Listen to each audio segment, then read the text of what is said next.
Hey, folks, Quill18 here, and welcome to our Saturday live stream, where we're continuing our trend of making Saturday a day where we check out new games. Well, sometimes they're actually new, sometimes they're just new to us. Here we're sort of 50-50 in between, as we load up something called Roots of Harmony, which came out late last year, so about a little over 6 months ago. It is a text-based 4X game. Apparently, I'm way into text-based games right now, so that's what we're going to be giving a try. It looked really cool. The solo developer emailed me directly about it and sent me a code, and I was like, yeah, I'm kind of vibing with it. Let's give it a try and see how it feels. So I'm very, very curious about this one. If we play for a half hour, an hour, we're not really into it, we'll switch to something else, or maybe it'll turn into be something we are sick into. I mean, we're of course hoping for the latter, because that would be kind of nice. We're live on both Twitch and YouTube properly. Yep, everything is looking good. Boom. So the Dwarf Fortress be even more ASCII. I mean, maybe? I don't know. I've been having so much fun with Liberal Crime Squad that I've just got in my mind that you know what? These ASCII games, I mean, I've always enjoyed a lot of these, but I've been reminded of how great things can be when you're sort of imagining the story and the visuals in your head. It's like reading a good book, you know? You're having to autofill things in. And I think it does lend itself very well to doing a Let's Play or a live stream or something because of the sort of narrative aspect of stuff. There's plenty of people who don't watch the videos. They basically just listen to videos while they do other things. That's how I consume myself, probably. At least half of all YouTube I consume is basically that. So it's like watching Let's Plays of games I already know, so I don't really have to see what's going on. Or I do quite like the sort of watch along where people are watching a TV show or a movie and then sort of reacting to it. Like people just reacting to other YouTube videos, I find is kind of, you know, obviously pretty easy sort of low effort content, but that doesn't mean it's bad necessarily, but that sort of content gets a bad rap. But I do like people reacting to TV shows because it sort of feels like you're sitting down with a friend and introducing them to a TV show for the first time. Anyway, but all that to say, that's another one that's just good for me just listening while I'm doing something else, while I'm working on the computer or while I'm playing a game or when I'm cleaning house or cooking or any of those things. And so maybe that'll be the same case here. I don't know. We'll see. But yeah, this, as far as I know, I mean, it is a fairly new game, but yeah, with this old school kind of vibe to it, which I think is lovely. Yes, War Sim is something I absolutely have to do. It's been on my list for a million billion years. It's been on my, because it was free to play game, I think. And then it also is on Steam, and I've had it on my Steam wish list for a long time. And it turns out, I've just checked my email just a couple of months ago, the developer of War Sim sent me a code. So I do have it on Steam, and we'll have to definitely play that one as well. The nice thing about these games is they do tend to be very cheap. Roots of Harmony is, I think it's 4 American buckaroos and 5 Canadian dollaridoos, something like that. So very inexpensive. I mean, I guess it helps when you don't have to pay an artist. Although conceivably you could be paying for an ASCII artist, right? And things like that. But this developer, Guillaume, it's just one person made some music. We'll get a different kind of tune over here. One person made music, and everything else was by this one person here. And I seem to have a really good sense of aesthetics. I like the sort of very dark sort of, I don't know, brown, maroon, I don't know what you call this in the background, and the sort of warm, everything's got sort of warm tones to it, which I think is really effective. Yeah, a book about I clicked on this as some sort of book about nature meditations or something like that. Not relevant to this particular thing. Yeah, the 4K ray tracing is impeccable. Tree punk. ASCII games feel like I'm back in middle school playing on my Apple II. Yeah. So I have not played. I technically hit new game, and then didn't even read what was coming on. I was because I was curious what it does. It does prompt you for a tutorial. So then I exited right away. So hopefully it'll still get the tutorial prompt if you take a look at the settings. There's not much going on here. Oh, that's kind of an odd size, which we're capturing okay. Because I normally, my screen, my native screen dimensions is 1080. But this seems to be working okay. I'll take another look at the dimensions once we're in the game to make sure nothing's being clipped. But I think we're probably fine. So yeah. Let's read the resubs, and then we'll jump in. I have no idea. I did clear the name in game before we started. I don't have any idea if we'll be naming stuff in this game, because I have no idea anything about this game, other than it looked kind of cool on Steam page. Who started us off today on the resubs? It's Jonathan Skyfell has resubbed for their 112th month. Ancient Wisdom is at 80 months. Oh, it's saying just rewatching the Paraspora playthrough. Yeah, playing Terraformers last week really has me wanting to play Paraspora again, because I know there was been a lot of changes since last time I played, so I'm excited. Sagacious Zed is at 96 months. Crispy Goth is at 117. Ian in Canada is almost at their 5-year Twitch anniversary, 59 months. Dazzle Trick is at 18 months. What a beautiful number. Grumpy Oldie's at 56 months.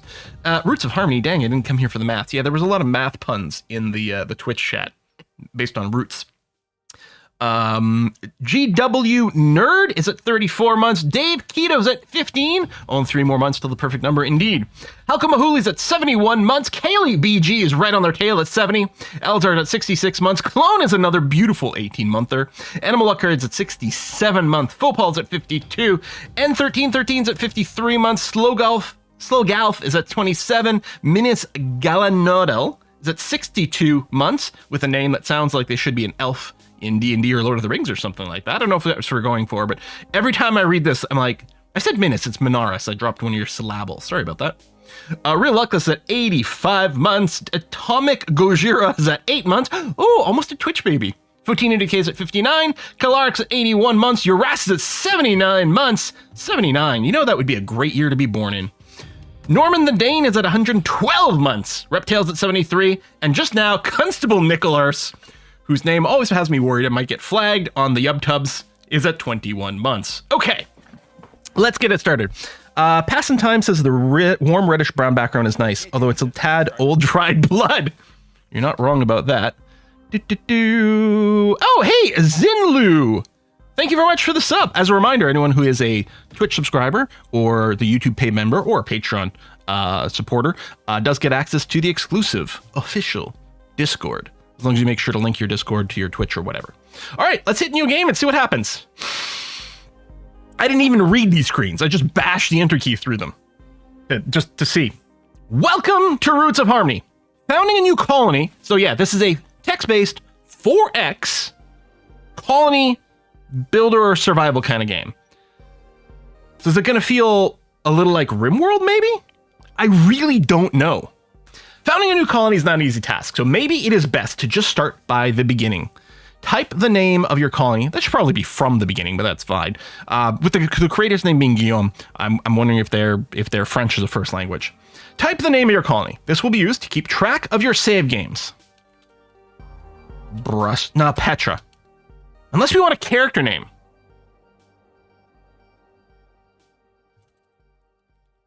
Belgium, Brussels. Let's go with Brussels for the name of our colony. Petraville? Bob's Burgers? That's not a good. We could go with a Petraville. Petropolis? How about Petropolis? I think I like this one. New Brussels. Boom. Textra. Woo! My God, there's art! Is this a butterfly? I feel like this is a Rorschach test. Oh, it's 2 bears high-fiving. Cross swords with blood? Maybe cross swords with blood dangling off the end of it. Yeah. You know what? On the, because on my screen, right, I've got a little viewer to show me, like, what Twitch and YouTube is getting, and it's a much smaller video window. And, like I sort of backed up there, and it became, yeah, it's so clear that it's cross swords when you're a little further away. A little, squint your eyes, make it blurry. There you go. It's like, oh God. What's that quote from Clueless? It's like and I can't remember the artist's name. It's not a Van Gogh. It's one of those. You know, from far away, it's pretty. From up close, it's a big old mess. It's not a big old mess, but it's not clear what it is up close. Anyway, for generations, it's not Dolly. Oh, God damn it. It's not a Pollock. That's always a mess. Clueless quote painting. It's going to drive me crazy. Monet! No, she's a full-on Monet. It's like a painting, see? From far away, it's okay, but up close, it's a big old mess. God. Clueless, best show. Tied for best movie with lots of other things, but it's definitely up there. For generations, we have fought and died over lands that were never truly ours. Turmoil led to war led us to peace, then peace inevitably led us back to turmoil. We lived through one chaotic cycle after another until our coffers ran dry. Unable to defend ourselves, we watched the enemy decimating us, but one morning, we finally decided to take our chance. We were only one small group of survivors, a few families struggling to stay alive, but we couldn't just sit there and wait for certain death. So we fled to the harbor, boarded the first seaworthy vessel, and set sail towards the horizon, where there was still some hope. Generating hope. Would I like that? Look, the little boat. Aww. Aboard the ship, you swiftly emerged as the group's natural leader, yet nobody knew who you truly were. I was a vicious tyrant. Cruelty, stability, vanity. I think our stats in the game. The Steam page talks about there being 12 disciplines, and I think these are some of those.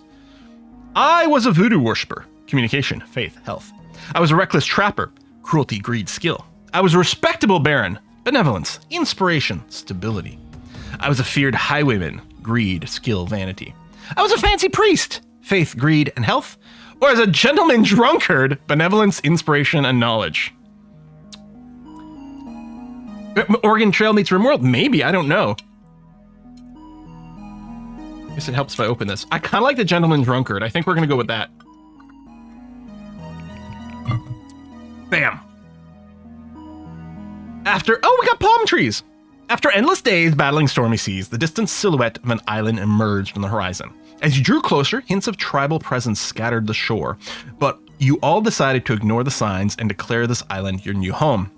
You took a few valuable things from the boat, climbed up the hill, and began a new page of your story.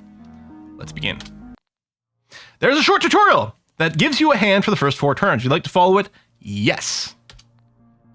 Tutorial number 1. This is the main screen. Selecting any submenu on this screen will open up an explanatory pop-up.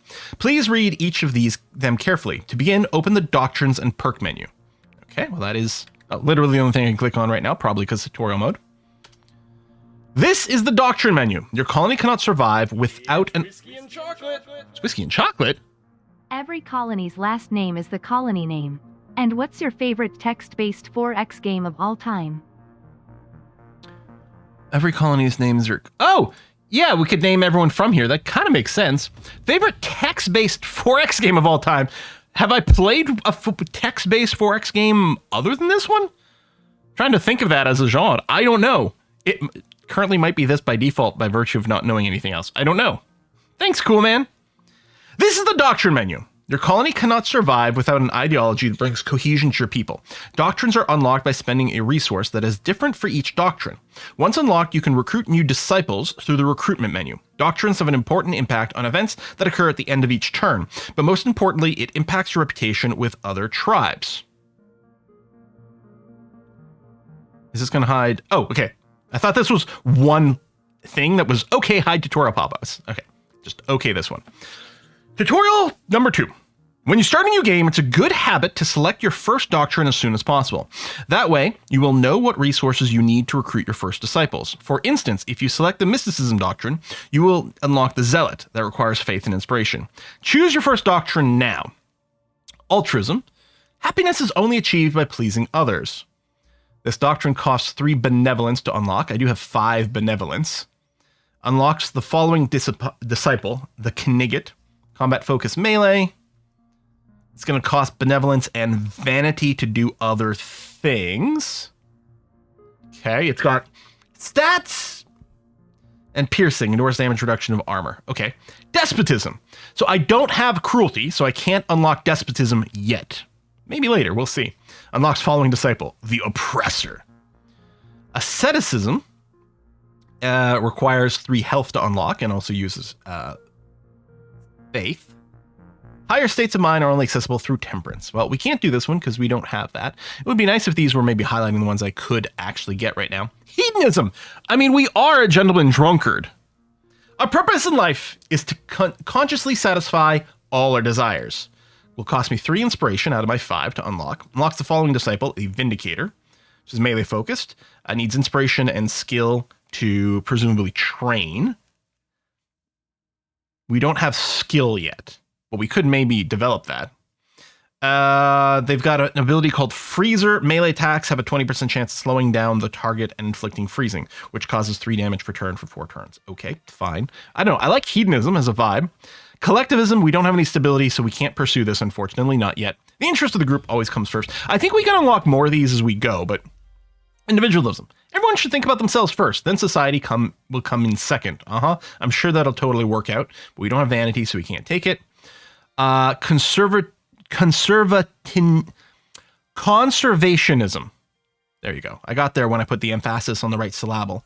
We must reduce our consumption and preserve our resources. We don't have communication, so we can't do it. Productivism. Society. So I guess these are sort of opposed to one another, right? Yeah, altruism versus despotism, asceticism versus hedonism. This makes sense. Productivism. Society ceases to exist when it stops growing. We do have wealth. We don't have any cruelty for purchasing the vanquisher, but okay. Determinism. Everything is linked, and our will is predetermined by higher forces. Or existentialism. Each soul is unique and has its own inclinations. Mysticism. There are worlds you cannot see, yet we can interact with them. Or rationalism. We do have knowledge. We don't have stability for building it, but okay. The reality is here and now. It's what we can feel with our senses. I think I'm going to go hedonism. For now. That's what we're going to start with. We're not going to be able to train any vindicators unless we can get some skill, though. I don't suppose there's anything that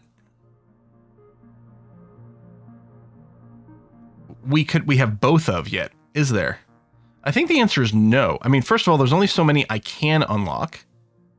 And yeah, we don't have the full combo for any of these. All right. Hedonism. Done. Are you sure you want to choose the following doctrine? Hedonism. This will impact your reputation by a bonus/malice of 10 points, depending on whether a given tribe has chosen this doctrine or the opposite one. Sure. Okay. Story 3. Good choice. Now go back to the main menu, which presumably by hitting back over here. There's also this perks page. As you can see at the top of your screen, you are currently lacking the resources to recruit the disciple. I'm wondering if that's intentionally set up this way. That it's literally impossible for you to recruit out of the box. Yeah, don't have the resource to recruit the disciple that's associated with the doctrine you chose. To fix that, you will need to construct some buildings that will generate the resource that you need. Open the production menu. We needed skill, right? I think so. Robot puns. A good robot never loses its motherboarding pass. When robots get sick, they take Control+Alt+Delete. Robot comedians always deliver bite-sized jokes. Robot poets love to rhyme in binary. A robot's favorite... Oh, it got cut off. Robot's favorite dessert? Chips and circuits! You know, you could even say chips and dips, because, like, dip switches are a thing that can exist on circuit boards. That might have worked. Cool, man. Thank you very much, and thank you for delivering the puns as you often do. Yeah, let's get some booze in the chat there. Oh yeah, this is the production menu. From here, you can order new buildings to produce the resources that you see at the top of your screen. To produce a resource, a building needs an input that is transformed into an output after each turn. Each building is constructed on a plot, and each land that you can conquer has a random number of plots depending on its land type. Okay, so conquering land gives you plots, buildings occupy plots, and slowly produce whatever. Those plots are abstractly represented as a list. Some buildings have adjacency bonuses, so make sure you optimize their placement. Each building is unique. You cannot build them more than once. Okay.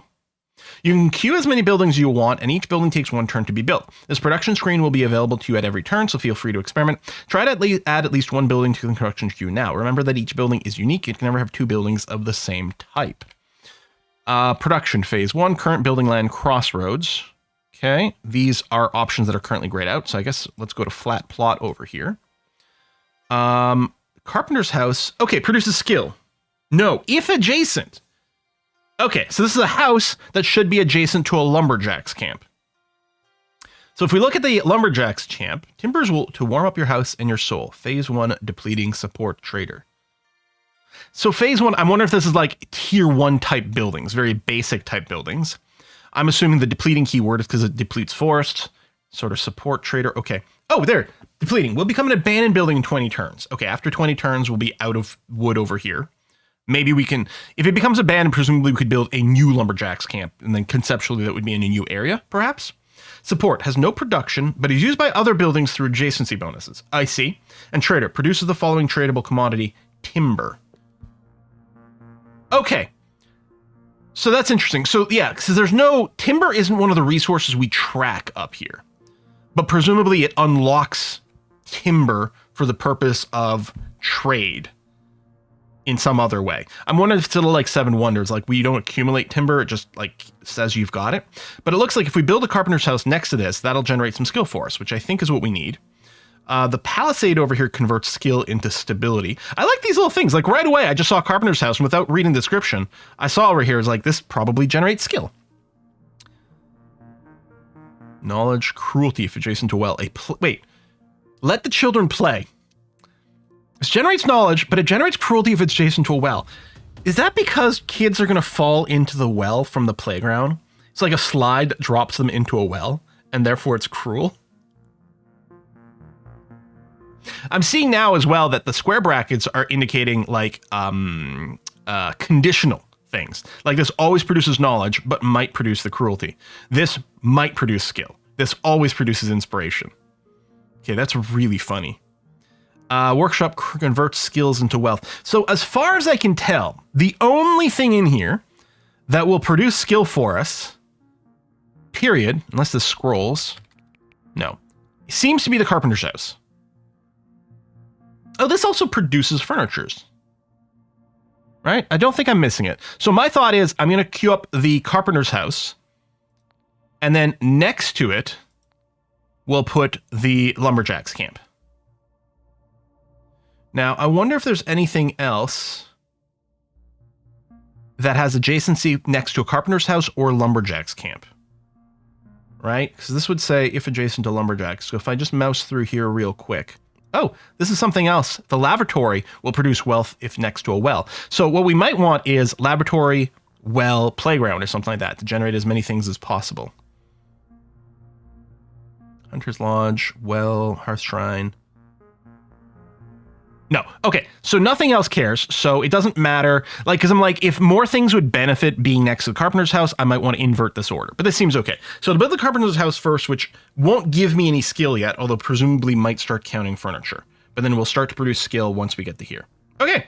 Very good. The production will start at the beginning of the next turn. You can add more buildings to you now. When you're done, go back to the main menu. Go back to the main menu. Tutorial 7. Now that we've planned our production, we need to explore the island. Open the exploration menu. Okay. So we've looked at doctrines and perks, production, and now exploration. Got it. Phase 1 Hamlet, turn 1. Okay. I don't know if the lumberjack first makes a difference, because the lumberjack also doesn't do anything by itself. It would generate timber. Carpenter's house generates furniture regardless. I don't think it matters which order. Oh, you're right. And if we built the lumberjack first, it might be bad because it depletes in 20 turns. And if its first turn produces nothing because it doesn't have an adjacency, that would be less good. So lumberjack second is actually better, although only marginally so. Okay, exploration. This is the exploration menu. From here, you can see that the island is composed of 4 lines going in 4 directions. Yep, okay. And starting from the core land of your colony, Crossroads. Each direction has a number of lands that you can explore using your disciples. They're all composed of various points of interest, and most lands are controlled by local tribes. When your disciples need to go from one direction to another, it's important to understand they can't move diagonally. Instead, they have to go through Crossroads, which is at the very center of the island. In other words, all movement from a direction to another must go through the center. Okay? Let's do some exploration. Select the first option to show a list of all the lands in the north. Okay. So it looks like there's 26 lands, of which we've explored 0. And there's no one over there right now that we know. Oh, we did start with 3 disciples. Okay.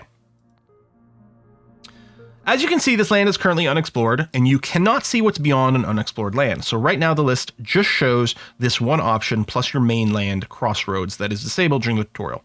Send a scout to explore the unexplored land in the north. Right, so I think based on a screenshot on Steam, this is going to keep chaining down. So we'll see Crossroads into something, into something, into something, into something. And normally, I guess we'd be able to select Crossroads and presumably retreat our disciples, but not in the tutorial. Okay, so we're going to send a disciple to explore in the north direction. I really like this because, I mean, I love exploration. And they could have made a map. I mean, just because it's a text-based game. I mean, we've played text-based games where you can roam around in a kind of a roguelike manner, right? This is, I mean, very simple, but conceptually kind of works out. All right. At some point, I might have to move my head. I don't know where the best place for my camera is yet here, but we'll see. Hey, Quill, pay attention. There's a new subscriber. Okay. Send a disciple to explore to the north. So it's interesting. It has grayed out Kieran.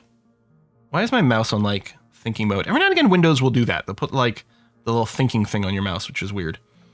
The Goofy Dane! Thanks for the sub! So I can't send the militia. Maybe because they're not meant to be explorers, right? Scouts, explorers make sense. Devin and Uriel. Looks like their stats are identical to me. Uriel's the name of an angel, right? I don't know. Let's send... Devin is up in the top of the list. Let's do that. Seekers. Investigations take one less turn. I don't know if this counts as an investigation or if investigation is something you find on a site. Current locations, crossroad, idling. It's interesting that their combat speed and map speed are highlighted. I wonder if that's a bonus because they're a scout or something. I don't know. All right. ETA 1 turn. Devin is now moving to unexplored land to the north. Now send your other scout to the unexplored land in the west. So it looks like from here, I can switch to a different tab, sort of. Yeah, we'll do that. And we'll send Uriel to the west. Okay. Good. Both your scouts will move at the end of your turn. Now go back to the main menu. One thing you want to avoid is disciples that are idling. Every turn counts, so it'd be a shame not to use them. Open the disciples menu. Okay, disciples. This is the disciple screen. From here, you have an overview of what your disciples are doing and if any of them is idling. Your disciples can explore, fight, train, and many other things that you will discover while wandering the island. Clicking on a disciple opens a menu where you can rename them or give them a direct order. Oh, we can rename them! Get your name in game. You can also see their different statistics, which are mainly used in combat. Aristavi, thank you very much. Thank you very much for that. And I got to catch up on both chats in a second here. A lot of reading. I might be less good about reading chat today. I don't know. Aristavi says, hey, just reaching out. Thank you for your videos, being a bit of stability and sanity through my past few years through university. Finally done. Oh, congrats, Aristavi. Congrats. So you've graduated? Or just said, you know what, it's enough and I'm just done with it. Both are valid ways to go about things. Have you played the amazing, this is Wubby asked, have you played the amazing King of Dragon Passage modern sequel 6 Ages? Another text-based work game, amazing art and storytelling. I'm trying to remember, did we dabble with King of Dragon Path at some point? I'm not sure. I don't recall. Okay, you can see both your scouts are moving. Yep, okay. However, your militia is doing nothing. Select him now. Hey, Kieran. All your disciples, we can't rename right now, everything's locked, but we'll see. All your disciples can be moved either through the exploration menu or the disciples one. Order your militia to move to the west, where one of your scouts has already been sent. It's often a good idea to not explore too many directions at the same time, as distant lands are full of opportunities that you might need more than one disciple to fully explore them. Okay, I'm betting I probably could have sent the militia unit to explore on the other screen. It might have just been locked for the tutorial so they could teach you this, because I can certainly send you there right now. So we got quite a few options. Set defensive mode, don't show as idling. So yeah, like patrol mode in Civilization. Like, don't keep prompting me for the unit. We're not going to count as idling. We want them to defend this location, and that's fine. But okay, go west, young man. Haven't you been told? All right, head there. All your disciples have been assigned to a task. You can now go back to the main menu and end your first turn. Oh my god, how exciting. So end this turn. Next track, is that for the music? Oh, that's cool. And yeah, we did spend 3 inspiration on choosing our disciple. Or doctrine. End turn. Loading, loading, loading. It's such a beautiful day. It's a beautiful day in the neighborhood. Only took 20 minutes for his first turn. We're speedrunning this, baby. It's such a beautiful day today that some people prefer to lie down in the grass instead of working. After all, what's more delicate than the warmth of the sunshine to appease our torments? So here's the thing. Part of me wants to just like smack these people and send them to work. The other part of me is like, well, we are hedonists after all. Go back to work +1 skill. See, we need skill if we want to build more disciples. Or I can say, yeah, sure, get some health. You know what? I mean, we are hedonists, but we got it. I mean, we need to get to the point where we've got our beer still going, right? We can't rest until then. Let's go. Skill seems easy to generate. But you can generate health from, like, the well as well, I think. So, get back to work. Welcome to a new turn. You should have one building finished now. To check what resources you are producing every turn, click on the top panel where your resources are listed. Oh, this is clickable. If you play with the keyboard on... Okay. So...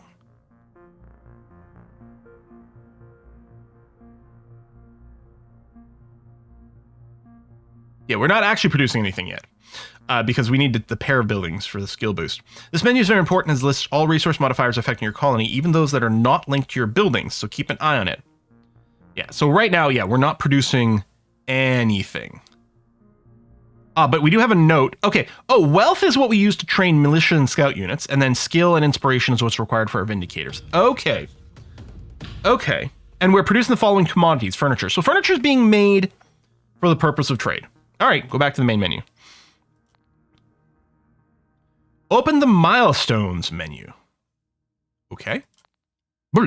This is a milestone menu. Here you can see a set of randomly picked objectives that, once completed, will give you victory.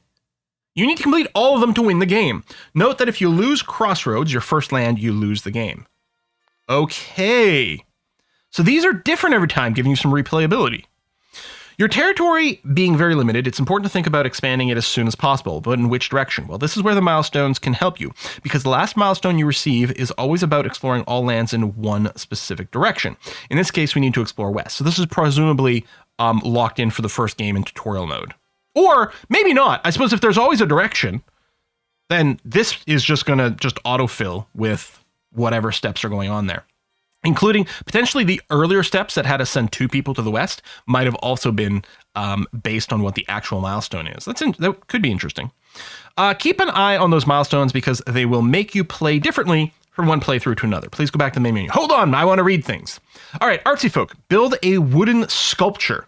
This is a phase 2 building. Receive an elixir. Purpose of life. I don't suppose I can click and drag this. No. Blank something with the trait strong. Gain through hard work. You currently have 0. Gain 3 blessings. Kill 1 necromancer. There's a necromancer in the north, presumably. I mean, maybe there's more than one. Maybe we specifically killed a necromancer in the north, or maybe this is a hint that there is a necromancer in the north. Either way, we are going to go north and kill us a necromancer. Entertainment prevails. In phase 5... So phase 5 is when Ultron comes back, right? I've lost track of all these Marvel movies. And then finally, Master of the West. Discover all lands in the West. Okay, good. Open the exploration menu and take a look at the land your scout has just revealed. West number 1. Okay. Yeah, so we've got woodlands over here, and we currently have 2 disciples, which we know. I'm wondering if this blue exclamation mark tells us there's idlers here. And look at the land. Oh, I can click on this. Ooh, okay. The land, West number 1, what a great name, is only defended by 1 enemy disciple, an apothecary. If you hover this disciple now, you'll see that he's very good against medium armor. Unfortunately, your militia is wearing such armor, which makes this battle too tricky at this point in the game. But West number 1 has another point of interest. There's an explorer in the land. Talk to the explorer and buy a map from him. What the hell is going on here? Okay, let's look at these stats. West 1, woodland, size 30. 1 from the crossroads, yep. Controlled by Wyankaras, and they have 1 disciple. We have 2 disciples, none en route, no other enemies, no invaders. We have not yet investigated this land. We know that scouts are apparently good at investigating.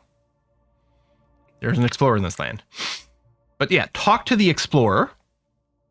Oh, and we can see the production plots. Oh, there's a favorable plot that is worth +1 stability, presumably if we build anything there. And then we can see the disciples, both ours and the enemy one. Okay, talk to the explorer. Hello, mister.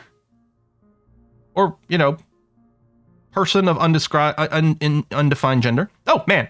You see a man walking towards you. He's holding a notepad on which he seems to make some drawings. You wave at him for him to stop. What are you doing?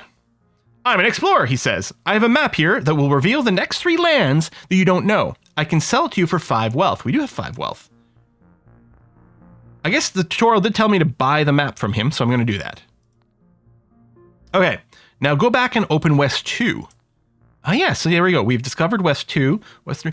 Oh, no, and maybe the blue exclamation. Oh, maybe this means there's an explorer here. Maybe that's what it is, or some other event to deal with. It's clearly not an idle indicator. It must be there's an event or a status of note. The fact that it's gone away here, so we've resolved that explorer. Maybe it's another explorer. Maybe it's something else we can talk to, but as a one shot. Okay, open West 2. Ooh, this one's named Witch's Hut. Okay.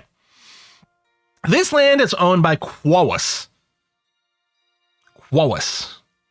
And is only defended by one mediocre disciple, a wizard. Besides, one of the plots has faith bonus on it, which can be useful. Yep, +1 faith, although we do know there's a favorable plot in the other one before too. Now, directly from the current menu, order both your militia and your nearest scout to move this land. Note, most of your disciples can move 2 lands per turn. Order a disciple to move to this land. Okay, that's very convenient. So I can move disciples either from the exploration screen, or I guess maybe this is how I moved it last time, actually. Yeah. So we're going to move both these guys over here. The militia and the scout. Okay. Both your disciples will arrive to West number 2 in 1 turn, and because battles only happen at the end of a turn, that means you'll be able to conquer this land in 2 turns. In the meantime, let's use your other scout. So presumably if I had left my units in West 1, they would have auto-battled the dangerous apothecary. But because we're leaving, they won't. And then at the end of next turn, they'll battle the wizard over here. Okay, let's use your other scout. Go back to North 1. Yep, and go back, North 1.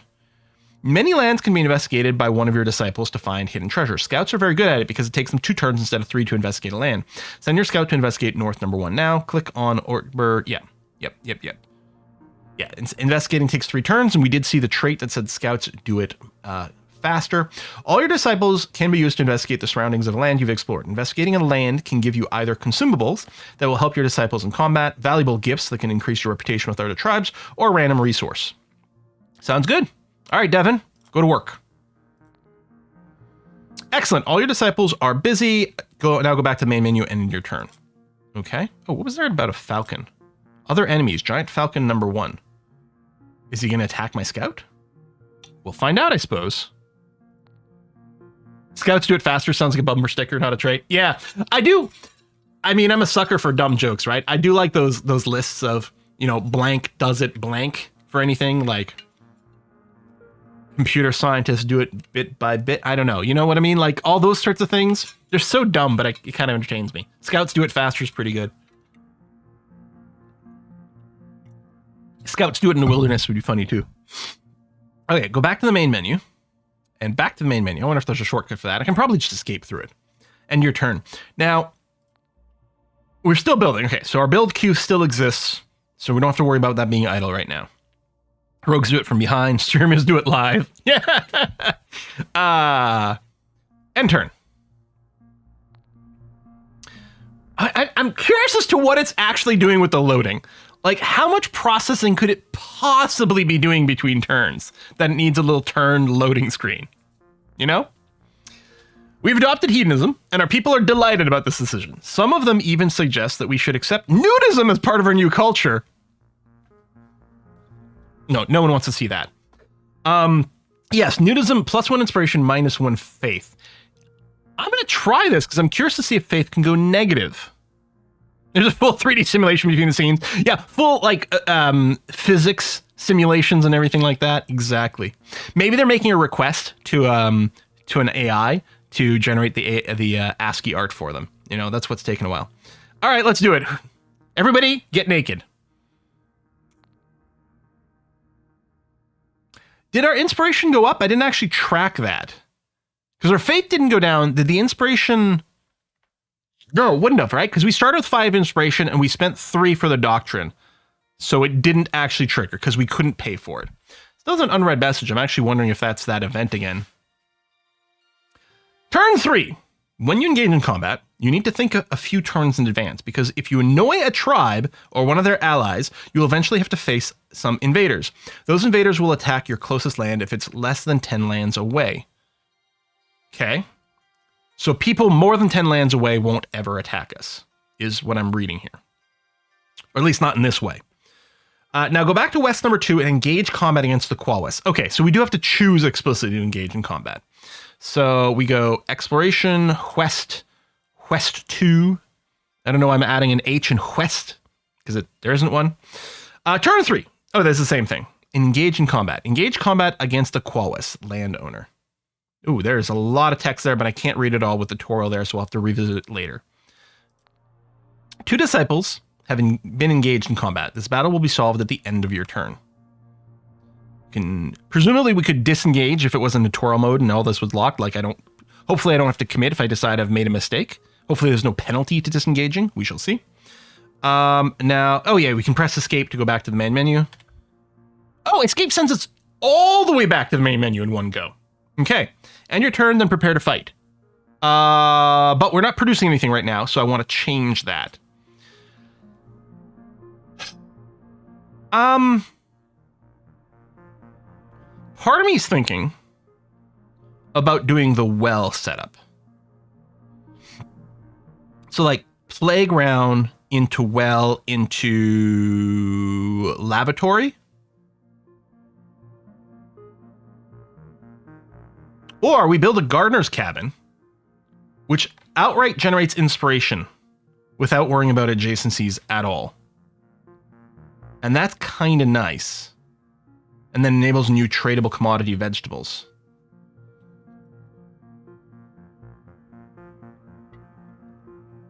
And then I can put the herbalist shop next to the gardener's cabin. And gave even more benevolence, which we have a lot of. We haven't spent it yet, but we could maybe be set up for that.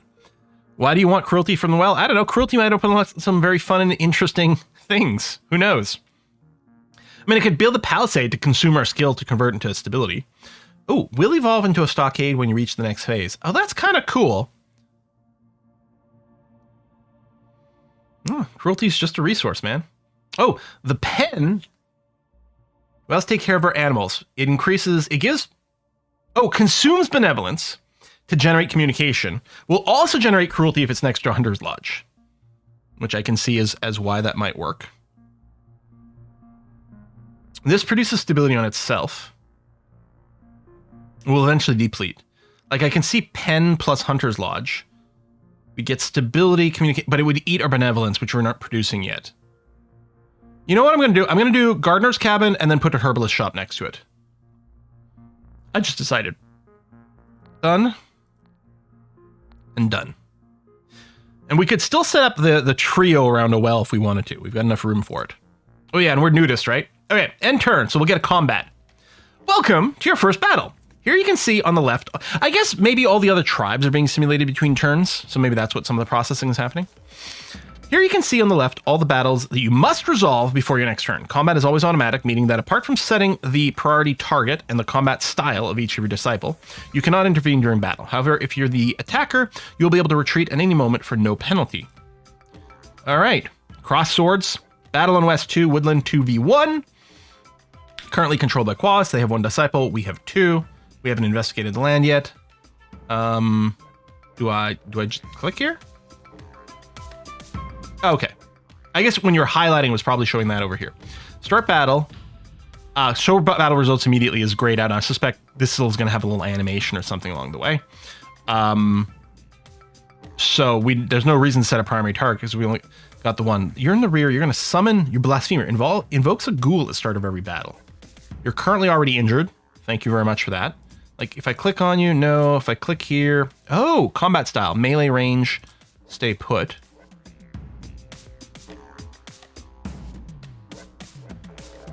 No, you go into melee and be in the front, and then the scout be in the rear with range. Sure. Okay, I don't know. This seems fine. Start battle. Oh. What is that message stream? Oh, Steam is slowing down the game drastically for no reason. Open a ticket, talk to the dev. Nothing helps. The non-Steam version actually loads instantly. Oh, that little in-between turn loading screen is just on Steam? I mean, it's short enough, it's fine, but that is odd. All right, start battle. Battle begins. See next round, skip movement phase, show battle results, retreat. Oh, do we actually see the little positioning? Is X our target, and that's Kieran's position versus Uriel's? And I wonder with Wizard, is he trying to shoot Uriel because the full distance? I don't know. Position 0, position 10. Okay, position 0, position 10. Position 29. All right, let's see the next round. Yeah, what's the X versus the O? They're moving up, and I do wonder if that's the distance to the target, but then why are these two so close together? So, yes, the Wizard invokes a ghoul. There you go. The Wizard moves from position 29 to position 27. So that was 29, presumably this is 27. Okay. Militia moves from 10 to 12. Uriel moves from position 0 to position 3. Presumably this was 0 and this is 3, but why is there an X and an O? Unless there's like the bullet on the way? O is the unit, X is the target. That doesn't seem to make much sense for Uriel, though. Right? Because if O is the unit and X is the target, that doesn't make any sense. Also, they're sort of inverted. Like, I sort of expected our unit was on the left and our target is on the right, and then maybe a mirrored image over here. But the scout... Oh! Maybe... Yeah, he might have summoned the ghoul really close to me. Uriel shoots at Ahmed, the ghoul, and inflicts 4 damage. So Uriel scooched forward a little bit, and the wizard might have summoned the ghoul behind him. And then from this point of view, this is the ghoul, and this is his target. And the wizard is way over here, targeting... I don't know, maybe. I mean, I don't have to control it, but I would like to know. The ghoul shouldn't be at position 0, it's a bug? The ghoul is behind the scout. Yeah. All right, next round. So yeah, Kieran continues to try to move forward. The wizard is also scooching forward slightly for some reason. Wizard tries to shoot at the militia but misses. The scout moves forward, but presumably the scout is still the ghoul is still behind him. Oh, the scout's got to reload. And it looks like, yeah, the ghoul is trying to catch up to the scout over here.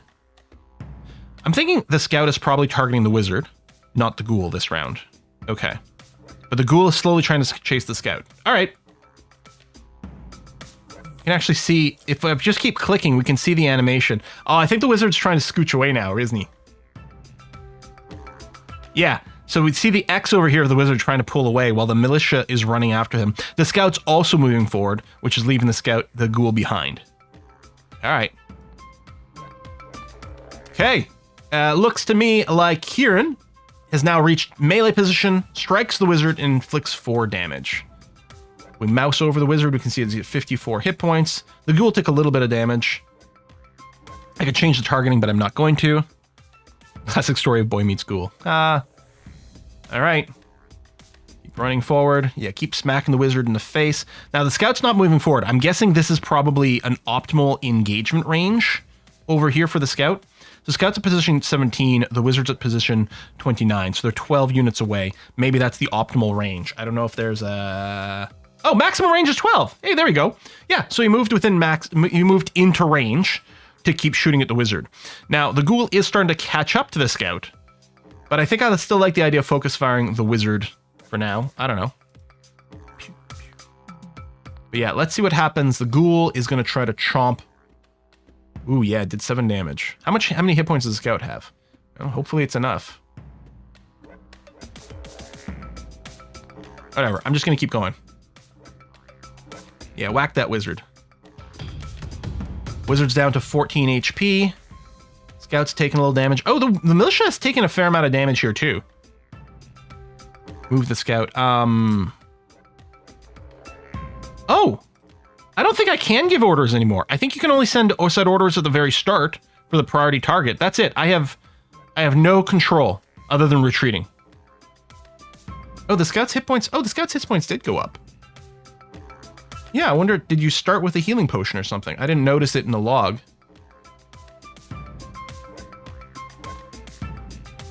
Isn't the wizard dead yet? 2 HP. Okay. The wizard strikes the militia, inflicts 5 damage. So Kieran, the militia, strikes the wizard, inflicts 4 damage, and kills him. Now the militia is going to target the ghoul. You have to run back. Ghoul strikes the scout. Oh, ghoul has frozen Uriel. He's got a freezer ability. Melee attacks, 20% chance of slowing down the target, inflicting freezing. Causes 3 damage per turn for 4 turns. It's a good thing the ghoul's nearly dead. We might die this turn, I don't know. No, we missed the shot. Oh, no, the militia missed the shot. The scout did hit it for 4. Okay. You've won the battle and captured new land. I will accept the... We can retry? I wonder if there's any limit to how often you can retry it. All right, accept the outcome. What is this art? Last night you fell asleep near a river. Around midnight you woke up alarmed by a distant voice. It sounded like a woman singing, but after a while you understood it was just the sound of the river. Is this the river or is this... Oh, no, it's a siren. It's like a mermaid. You can see the tail. No limit penalty on retry. All right, cool. I don't believe it. It was a voice, a spirit, +1 faith, or silly me, +1 knowledge. Oh, we do have -1 faith. Oh, and +1 inspiration. Oh, the decision did kick in. It isn't instant. Presumably you can go back to your message and like change your mind, as I'm betting is the case. So it only locks in. So we did get the -1 faith, the +1 inspiration. Tell you what, let's just dump faith. At least for now. We'll be like, you know what? We won't base anything around faith, baby. So let's just accept some knowledge instead. And we've got some of that, but maybe that's something we can use. Congratulations, you have conquered your first land. All your units have regenerated their hit points after the battle. That's convenient. And you will soon be able to recruit more units to defend your lands against potential invaders. You might consider gifting a jewel to the Quawis via the inventory menu. You may want... Every time I say Quawis, it feels like I'm mispronouncing something with all these W's. Makes me think of the Princess Bride with like marriage, sweet marriage. If you want to calm down, you're now on your own. Read your new messages, take a look at the other menus, and enjoy the rest of the story of your colony. Remember, you can escape to go to the main menu, and backspace right-click to go to the previous menu. That's very convenient. You have 4 messages. What is this? Oh, like a dove bird kind of thing. All right, investigation complete. Devon has investigated North 1 Tundra and found an old treasure, +1 wealth. We've completed the gardener's cabin, and we're going to start on the herbalist shop next. Congratulations, you've captured a first land. Now you have access to a new land that gives you more plots to build on, but you have also annoyed the previous owner, the Quawis, and their potential allies. Fortunately, you can still try to make peace with them by offering them a gift if you don't want them to invade your land. If you choose otherwise, then you should start thinking about defense now, as they will definitely send a few troops against your lands. Very manageable at the start of the game. And remember, if you lose Crossroads, you lose the game. Shortage of faith. People don't believe in your cause anymore. We won't be able to preach or to recruit new disciples unless we improve our faith. Oh, you're saying I can't recruit any disciples while I've got negative faith. I wonder if that's the case for anything. So we actually want to dig out of the hole. Now I'm really wishing I'd chosen the other option, but we learned a thing. Okay. Yeah, we could queue up a faith builder. So, the podium is interesting. Maybe this is our trio that we build instead of the well setup, right? With these 3 lands here. So the podium wants to be adjacent to the shrine and the hearth. The shrine doesn't care about anything, and the hearth literally does nothing other than adjacency. So we can go shrine to start generating some faith now. And yeah, podium, we actually want inspiration, maybe communicate. I like this. Shrine into podium, and then we'll finish things off with a hearth. That seems kind of nice. And that will fill out our crossroads at this time. Negative resources bad. They all have their malice. That's good. So Jubarb. Jubarb. So how much have you played this game? This is really useful to have some info over here. Oh yeah, we have West too. We could, that's true. Change building land? Right, hold on, which has the faith booster. Although it doesn't look, oh, here's an interesting question. Can I build in 2 places simultaneously, or is it still just 1 queue? You can played it a lot. Are you the dev? Oh, you're the dev! Oh, you're Guillaume. Yeah, oh, cool. Excellent. Wonderful. All right, that's going to be very helpful.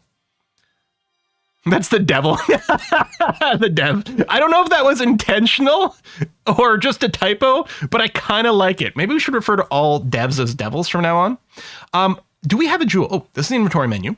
Through your adventures, you will collect various items that would be listed here under 3 different categories. Consumable effects your disciples automatically use in combat. Okay, so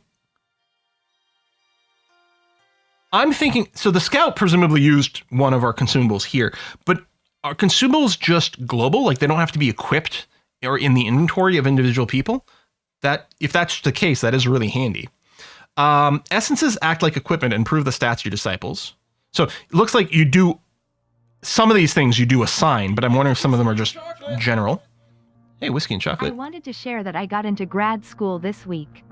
I've been watching you since your Civ IV Rome Let's Play, and I wanted to thank you for the many years of entertainment. Watching you helped me through some tough times. Holy cow, Selkra. Thank you very much for that. And congratulations for getting into grad school. What field? Civ 4 Rome. The good old days. Was that my first proper Let's Play? Is that? Because my first proper Let's Play was a Civ 4 game, and it wouldn't surprise me if it was Rome. I mean, I've probably done Civ 4 Rome more than once, but yeah, Selkra, thank you very much. You've been around for such a long time, and you know this, like, YouTube stuff and streaming stuff also helps me through some tough times, so I appreciate it and hope things are going better. Material science. Ooh. All right.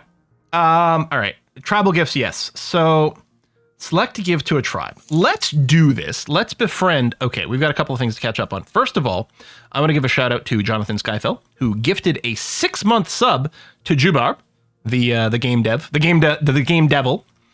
And just now we got a big sub bomb from AR2V2444, which is an interesting username. 50 subs to the channel. Hey, everyone who just got a sub to the channel, do remember you can join the Discord as well. We have fun there. Thank you very much for that, everyone. I focus on playing the game, but thank you. All right, so I'm going to click this. Increase reputation by 10 points. Okay, so I guess these are tribes we know about. I don't remember seeing the Dinwakis referenced anywhere, but presumably it's attached to some of the lands we visited. We did see the Wayan Karas somewhere. And then the Quawis. So let's read this one first. They are quite aggressive. They find happiness in moderation. Ooh, that moderation. We're not into moderation. We're hedonists. They care about personal merit. They always seek maximum efficiency. They have no laws. They have no gods.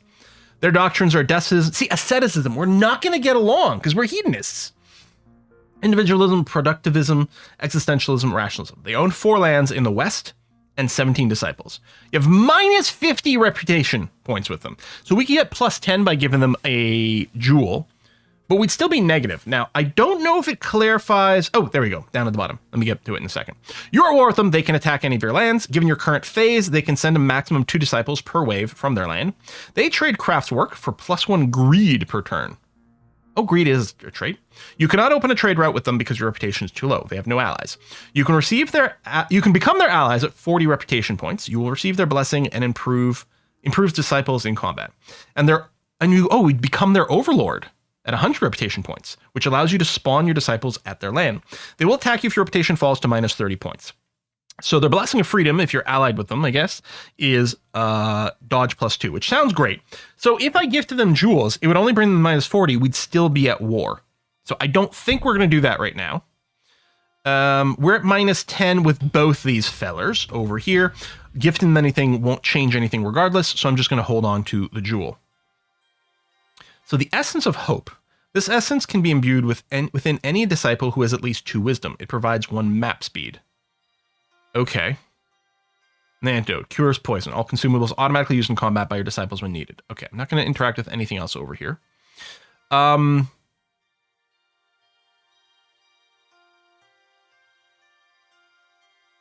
So, let's say I'm still going to go with the setup that I've got in my primary land. But let's build a setup over here. And yeah, maybe we'll go and set up... Oh, a well is depleting. Maybe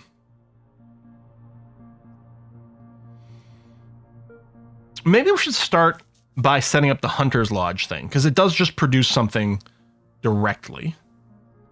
And this one want to be near, if we put it next to the pen. We don't have any benevolence production, although we will. Okay, what about shelter? Benevolence, and then it does list the plot benefit there, which is going to be the same for anything as far as I can tell. I don't know if there's a quick way to see if anything would benefit from being adjacent to a shelter. I don't know.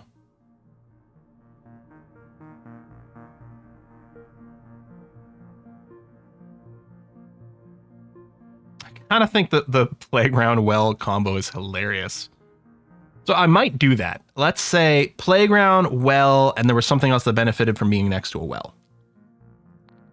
Oh yeah, the lavatory was next to the well bonus here. So I'm going to go playground. Then, oh, yeah, okay. So it's not simultaneous. It is just in the same queue. Yeah. Which is sort of what I expected, but it's good to know. Then well, then the lavatory. So that'll be a little combo over here. Playground by the well, better recruit Lassie. Yeah. All right. So the production queue is big. Now, you explored 6 lands at 111. I like that. Presumably, I have a bunch of idle disciples right now. Yeah, these are all idling. So there's not a... I guess I'd have to check here to know that that's the case or not. Because I don't want to end a turn while we've got some idlers. That would be bad. So I think the Quawis... Oh, look at the directions. I like that. The little color coding. That's really nice. The Quawis were to the west, yeah? Tribes and trade. Oh, this is a tribe menu. The island is made of 4 lines going in 4 directions and is inhabited by several tribes. If your reputation with those tribes are too low, they will start invading your closest lands. If it's high enough, they will become your allies and grant you their blessing. If you select one of the tribes that are listed here, you'll be able to see their disciples, to offer them gifts, and to open a trade route with them. Okay, so there's 2 tribes to the west. We know as long as we're more than 10 distance from them, we're safe. Probably it's not the case with Quawis. Trade isn't possible with all of them.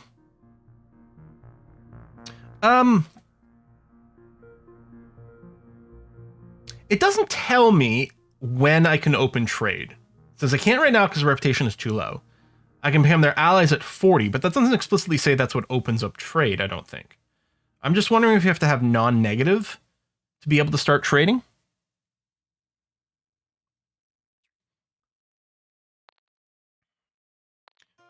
All right, recruitment menu. From here, you can spend resources in order to enroll new disciples, although presumably I can't because my faith is too low. Disciples have various stats and traits that can be impacted in many ways during the game. You don't need to analyze all their stats right now. They all have pros and cons. However, try to keep an eye on their main characteristics or hit points, armor damage, multipliers, and traits. All disciples have dynamic costs. The more you have, the more expensive they are. Okay, so you can change the spawning point to any land we control or presumably allied land when we get there. Recruit a new type of disciple. You have to unlock doctrine that's associated with them, except for scouts and militia considered generic disciples.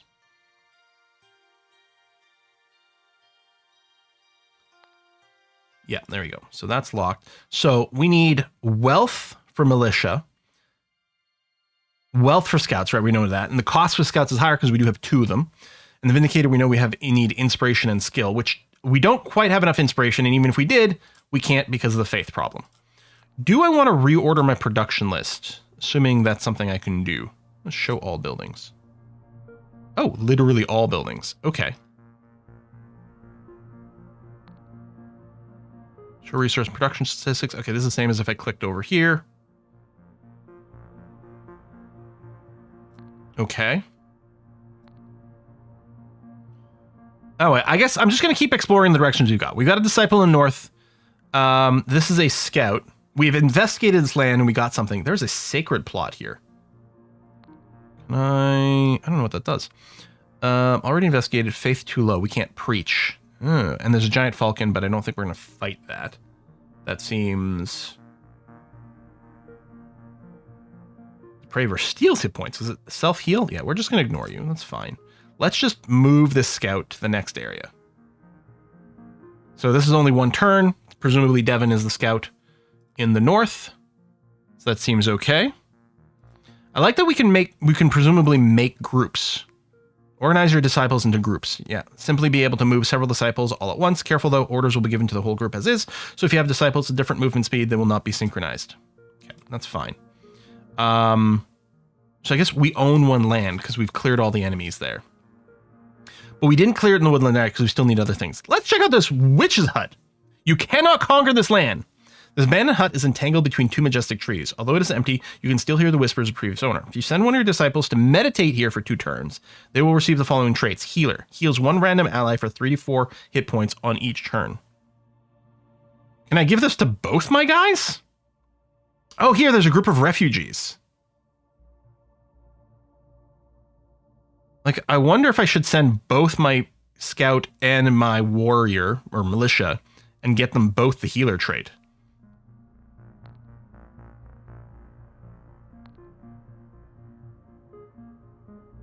Or I could send just the militia, maybe, and then put the scout ahead. I don't know, this seems pretty good. We're gonna find out. Okay.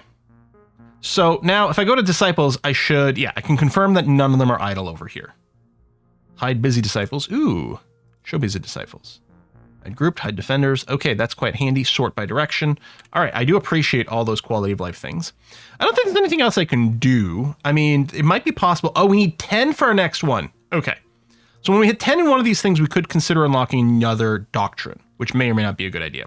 And with perks... Perks menu. Perks is a special bonus that gets automatically activated when you fulfill a list of requirements. Each perk is associated with 1 doctrine, which means that all perks first requires a doctrine to be unlocked. Once unlocked, a perk can either be active or inactive, depending on whether or not you have achieved all the requirements. When a perk is inactive, you lose all of its effects. So if we look at hedonism, champion, satyr, inactive, requirements. If we have 4 vindicators, it unlocks the satyr. Peace and love. If we have 40 benevolence, when a new turn begins, gain 1 reputation point towards all tribes that share the doctrine hedonism. Yeah, but I don't even know if any of the neighboring tribes have hedonism, which might just be a bad roll for us. I don't know. I guess I could probably end turn. We've got a production queue. All of our units are busy. All right, let's go.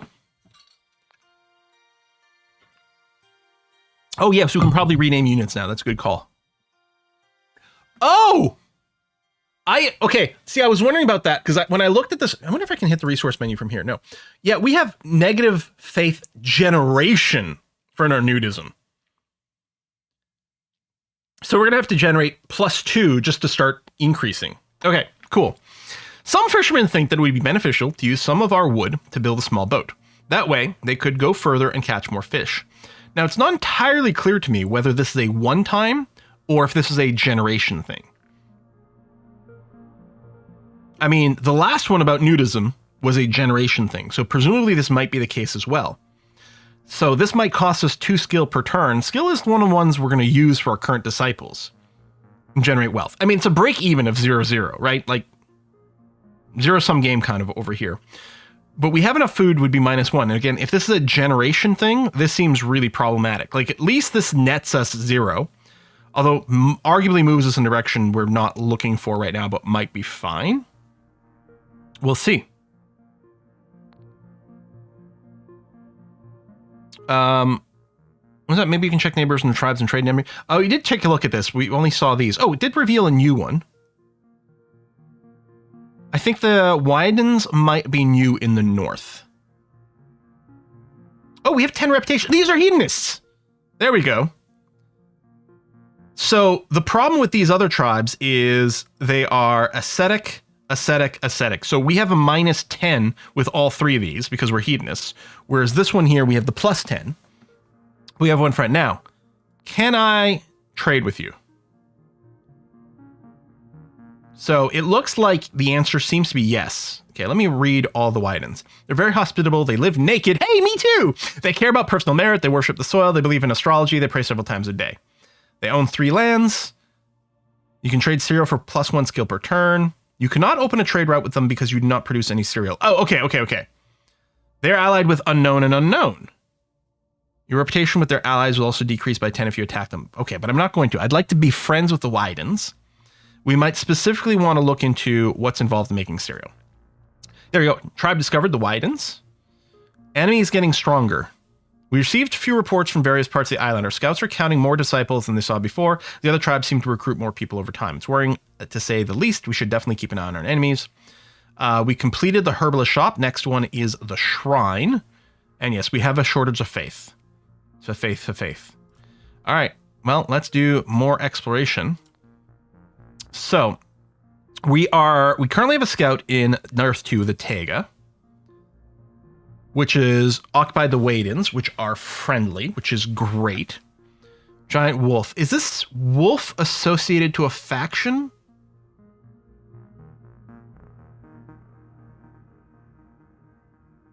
I don't see any indication of that. No, I guess not. I guess they have a disciple. So they have Connor, who is a sleeper. And then, yeah, there's a generic enemy over here that we presumably could fight, but probably I shouldn't. I just feel like they would kick our butt unless we could, like, kite and stay out of range. Their combat speed is 4, and our scout's combat speed is a 3, so we won't be able to stay at a distance. Although, it would take us, if we're range 12, presumably it would take them 12 turns, or maybe 11 turns, for us to get the attack. Yeah, and they have no range at all. We might be able to do kind of a rear fighting kite thing. 70 hit points is a lot, though. I don't think I'd want Devon to handle it automatically. We still have to rename Devon.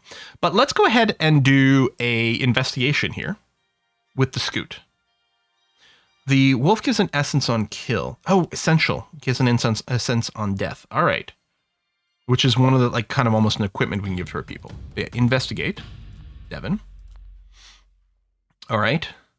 So if I right click, it sends me back. That's nice. So in the west, I have 2 disciples at the witch's hut. Order a disciple to meditate here. So it's going to take them 2 turns. But I'm going to give both of these. Oh, we can only have one doing it at a time. And it takes 2 turns. Okay, I'm going to move Uriel forward then. Can I talk to the refugees now without having anyone here? Oh, okay. I didn't realize that. Oh, if you select your scout, you can send an auto-explore. And giant creatures, just to gain experience, they won't attack you. Mm-hmm. Oh, hey, Galar Domon says, just check your first proper LP was Civ 4 as Russia in 2010. Ha! So 15 years ago, the first proper LP. Before then, I was making videos for a little game in alpha called League of Legends. I don't think it went anywhere. And before that, I was just making some videos to tell my WoW guild how the hell to do raid fights. You know, reminding them not to stand in fire. A group of refugees is standing in front of you. They belong to the Dinwakis. These are people who I don't think like us because they're ascetics, but they're not our enemies. They have sick children with them and they ask for your health. If I had an elixir, I could give them... Can I? I don't know if I could like back out or delay it. If I right click, no, nothing. Okay, so we can't give them an elixir of life. If we did, we get benevolence communication, but it costs us an elixir. We can invite them to join our colony. -3 health. I guess I did take the -2 skill for +2 health, which might have been an instant. We're gonna have to check this to see if it's a constant thing or not. But maybe it was the fishing thing was a one-time thing. I'm assuming this might also be a one-time thing. -3 health. We get +20 reputation. I mean, we have no choice over here, so I guess I'll click on that. But yeah, see the faith, nudism -1. If we look at health, there's no modifiers. So it's not a constant one. I wonder if there was something in that dialogue that made it clear that it was faith per turn instead of a one-time. I'm not sure that there was. Oh, Clockwork Ouroboros, thank you very much for gift subs to the channel.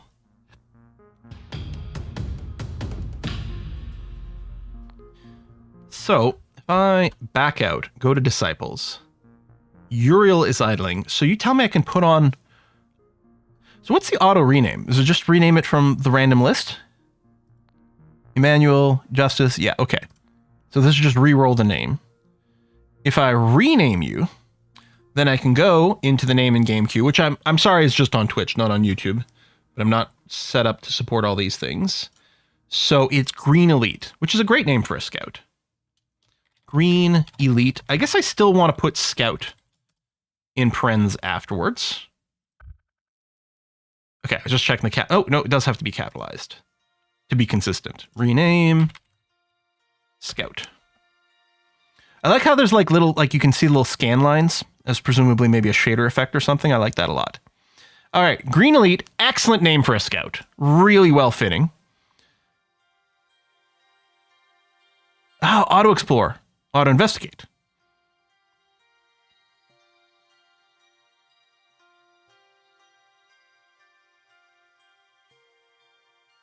Can we do both?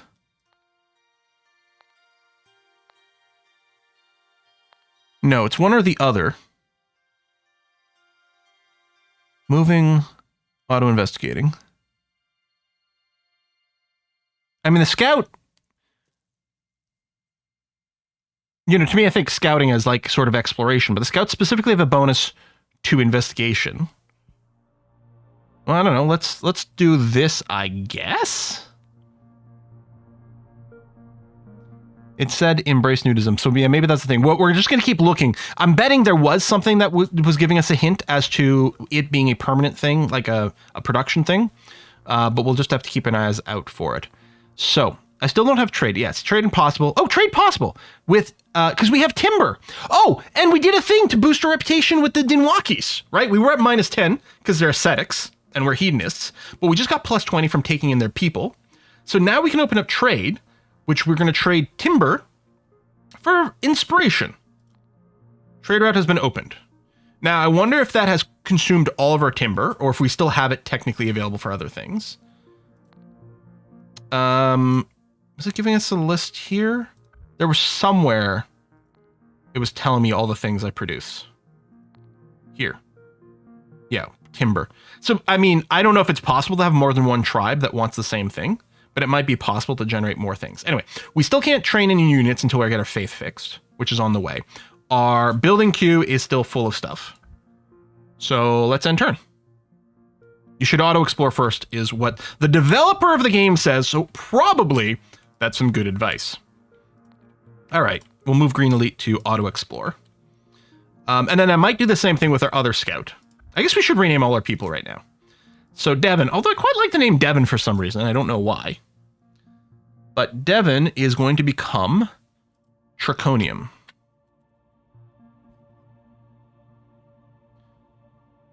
And then Kieran, which is another name I kind of like actually, is going to be Jonathan Skyfell, and we're going to put the character limit to the test.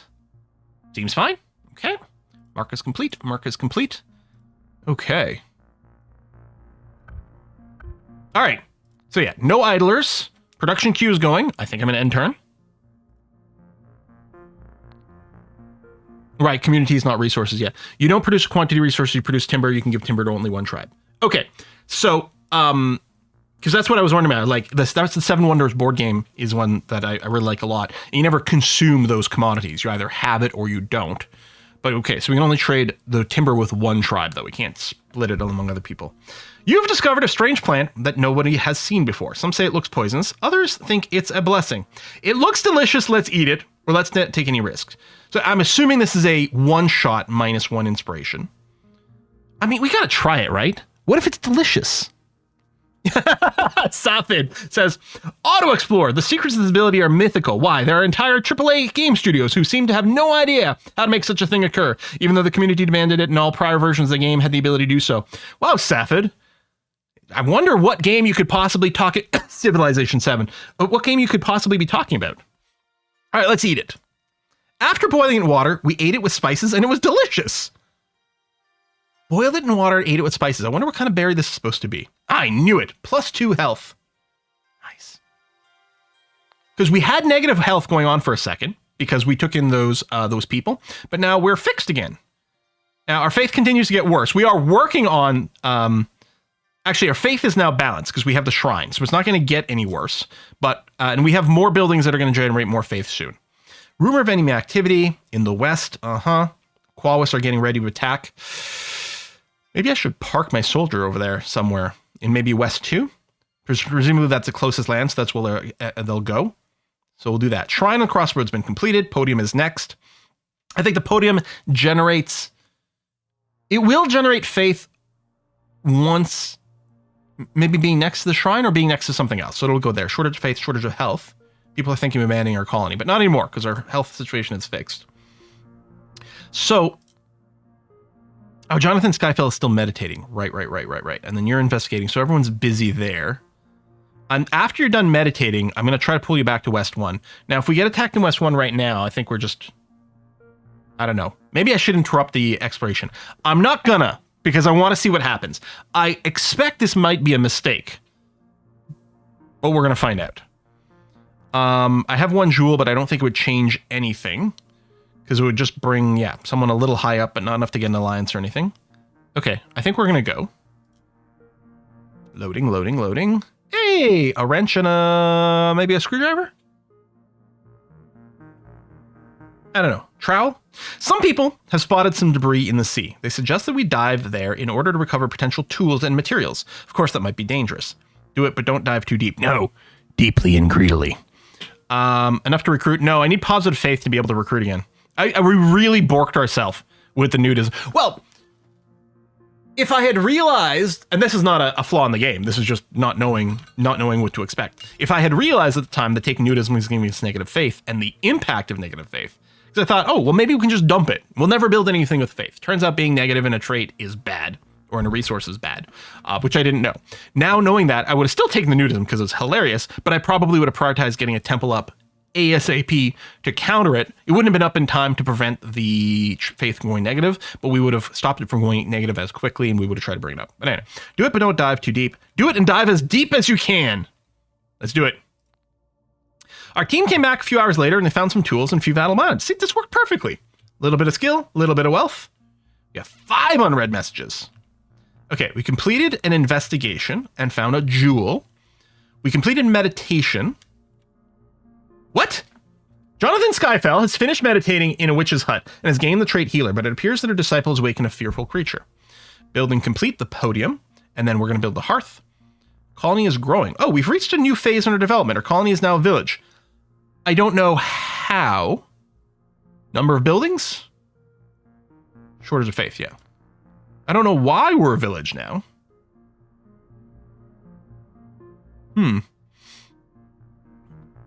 Okay, so Jonathan Skyfell. I'm worried about a game being attacked in the west. So I'm wondering about sending you to West 2. Because, incoming invaders Qualwis. And there's going to be 2 of them. So what if I send you here? Because presumably this is where we're going to... Oh, we can actually track them! Is this it? This exclamation mark? I wonder if that's where the invaders currently are. And they're probably marching forward. But yeah, I'm going to park you in the woodlands. Or, hold on. If they're physically on the map, which is cool, because I had just assumed it was a timer and then they just suddenly show up. If they're physically on the map, I can just march out and meet them. Is this where my scout is? Hold on. I want to move to the exploration screen. Yeah, Green Elite is here. As are 2 rangers and a wizard.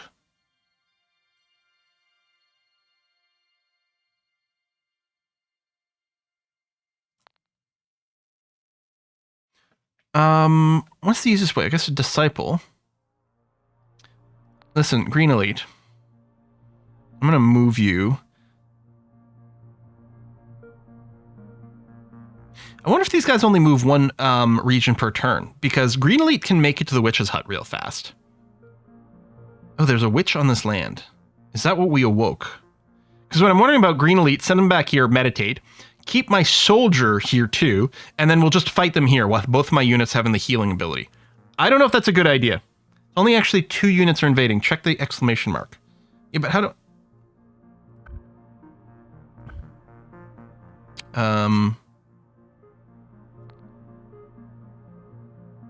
I click on this, maybe? Oh! So Randall the Wizard is presumably just static at this site. And Anton and Malachi are the units that are moving. Both of them are blasphemers and will invoke ghouls. They have more hit points. They have light armor, and they're their attack is exceptionally good against light armor. I'm guessing my scout probably has light armor.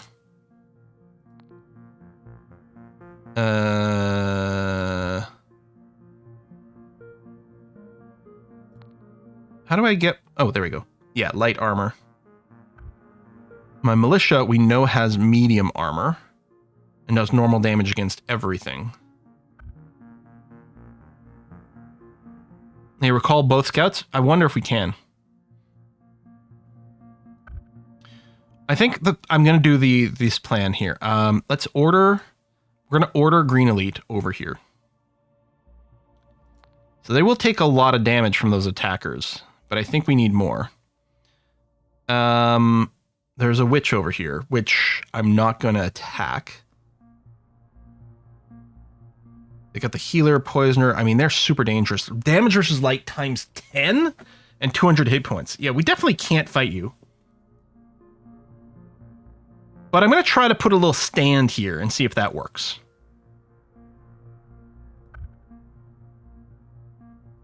I do like... Oops, I didn't mean to click on groups. I want disciples. I do like the ability to move between menus like this, like from exploration to disciple screen. Like, this is really handy. It's one of the complaints I have about playing Liberal Crime Squad is that sometimes there's no way to get from one screen to the other without backing all the way up to the main menu. So I might leave Jonathan Skyfell idling for now. And Turconium, who I think I often call Triconium, I might just put you on Auto Explore. So I'm going to do that. All right. Production queue, we still have things in the queue. Hopefully Faith starts to restore itself. Let's end turn and see what happens. Oh, I didn't notice on the end turn mouse over, it actually told me about idlers. Our Lumberjacks camp is quite busy these days. We should recruit an extra logger. Except, so it cost me 3 wealth. So we'll go to -1 wealth, but we'll get an essence of tree. Or we'd lose some vanity and greed. Okay, no, let's do this. Building complete, shortage of faith. Wisdom and essences. You just received an essence. In case you didn't notice yet, essences are used to imbue your disciples with some mystical power and improve their characteristics. We have one of +1 map movement, which maybe I should have used by now. I don't know. Each disciple has a maximum capacity of essences, and this capacity cannot be modified. They also have a wisdom stat that is increased after each battle, so that's sort of their experience point. To be imbued with an essence, a disciple must have at least 1 free capacity. All essence costs 1 capacity, and various amounts of wisdom, generally 1 to 3, depending on the strength of the essence. Note that the only way to retrieve an essence from a disciple is to sacrifice this disciple on an altar. All right, that seems a little dark, but sure. Let's check. So the essence of hope was the map speed. Essence of tree provides 30 hit points and -2 dodge. Needs 3 wisdom, which I'm not sure any of our people have yet. No. One where it says 2 and then parentheses 1.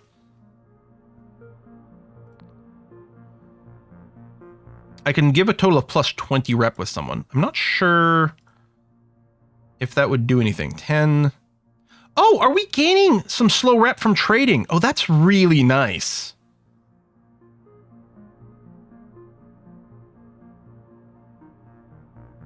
Okay, so if I gave a jewel to Wine Karas, they would be at 0 rep, and presumably that would make trade available. But it sounds like I won't be able to trade with them because I'm already trading my timber away to someone else, which I guess I'm kind of okay with. So yeah, if I mouse over, yeah, 2 disciples are idling, 2 invaders detected. That's quite good. Oh, I can recruit another disciple? But I can't because I don't have faith.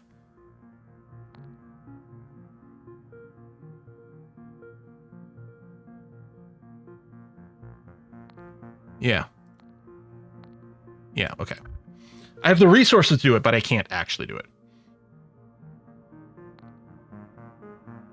So Green Elite, I'm going to get you to meditate. Can I not? Oh, show current location.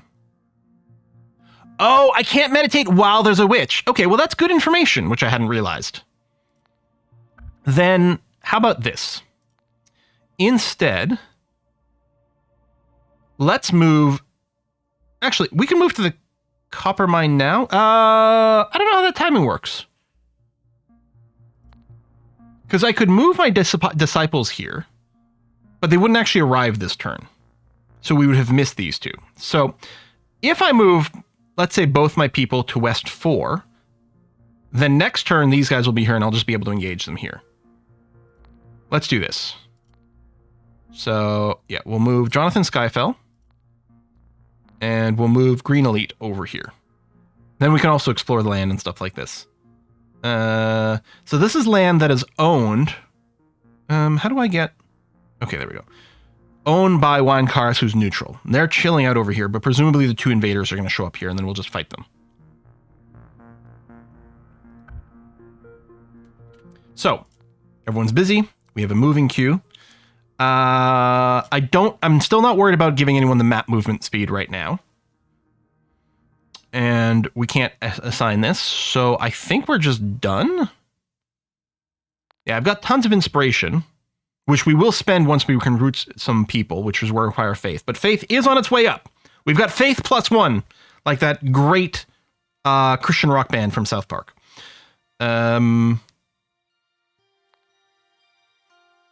So presumably this is grayed out. I wonder, if I had 10 health, would I get both? That seems insane, but... And yeah, we have enough inspiration, but this is the inspiration one. So we've already unlocked the inspiration one. Benevolence. Is benevolence on its way up? It is. So theoretically, in a couple more turns, we could unlock altruism. But we might want to look at the other tribes before then to decide. Okay, I'm going to go here.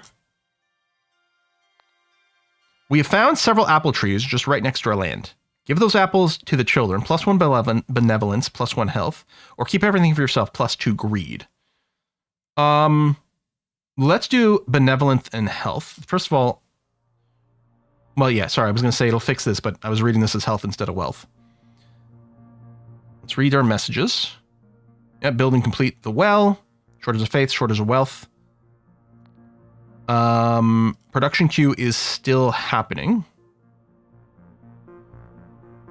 Oh, building time has increased due to low wealth. Oh! Okay, well that's annoying, but reasonable. So should I unlock altruism? I guess I should double check our neighboring tribes. Altruism, despotism. So the Qualis are going to hate me even more. Sucks to be them. Everyone else will like me more if I become altruistic. And we can unlock Knigets, although we can't while we've got the shortage of faith. And this consumes benevolence and vanity to bring knights. We have benevolence production. We don't have vanity production. We may have to look into that. But I'm going to go ahead and unlock this. Done. Now, we should be sitting at 20 and 24.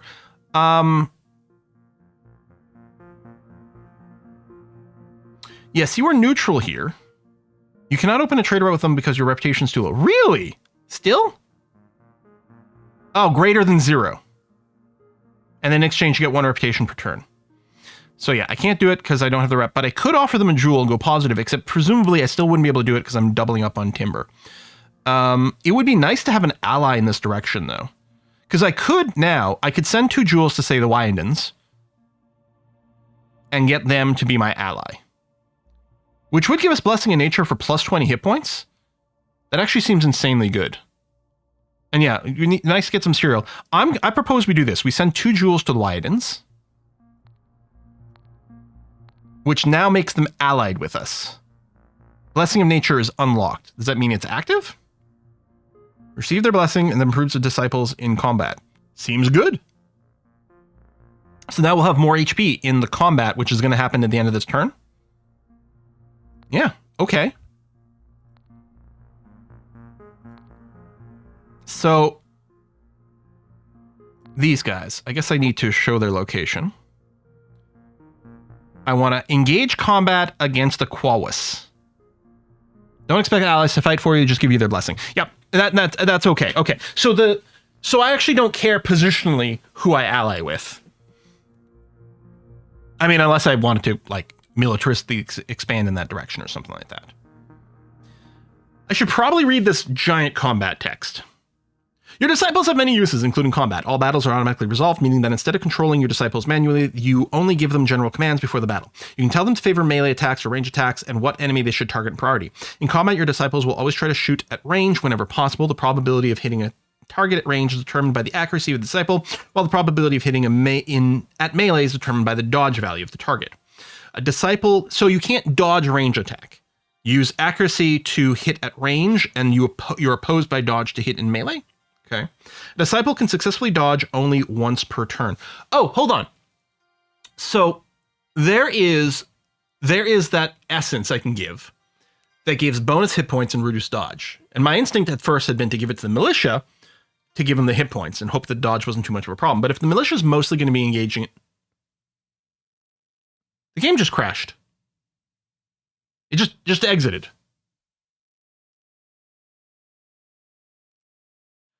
I did see one thing in the comments about maybe it being related to music.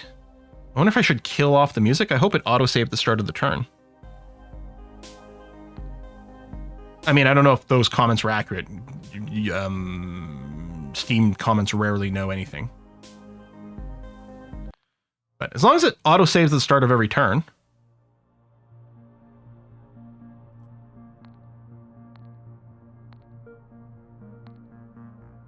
Yeah, okay, we're fine. Anyway, to complete my thought, right? I shouldn't give it to the militia. The idea then is I should give that essence to a ranged unit who will never have to engage their dodge, hopefully, because they'll never be meleeed, hopefully.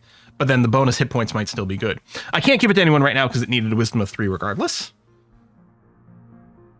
It's supposed to be fixed. It's a language budge. Yeah, minus dodge and the guy who runs away bravely. Yeah, exactly. Okay. Engage combat qualis. Oh, I wasn't done reading my text over here. Can I disengage just fine? Yeah, okay. Okay. Disciple can only dodge once per turn, or can only successfully dodge once per turn. So if they're getting attacked multiple times, a failed dodge doesn't take away their chance to dodge. Okay. When hit occurs, the target takes base damage value. It is always the same for both range and melee attacks. This base damage is then influenced with the target's armor, reduction of 1, 2, 3. So I'm presuming that's light, medium, heavy.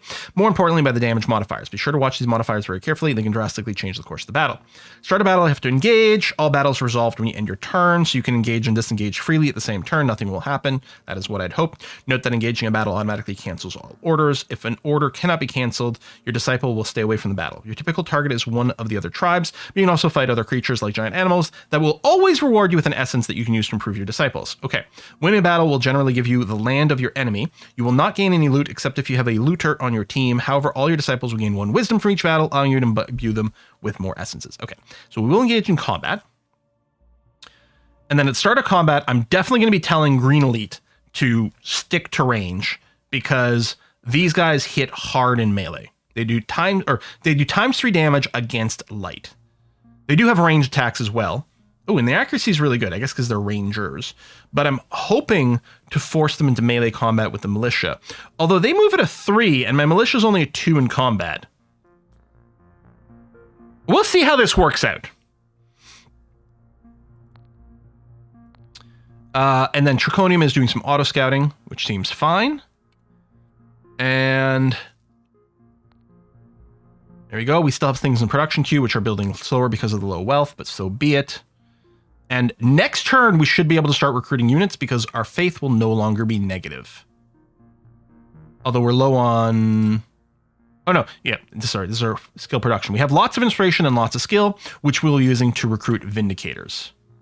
Now, it could be that I'm just throwing away some units here. On the plus side, the fewer units of type we have, the cheaper they're to recruit. So maybe it's fine. Let's see what happens. Yeah, they do triple range damage versus light. So I really need my scout to hopefully not be targeted, but they've got range attack. I suspect our scout is just going to die here, but we're going to find out what happens.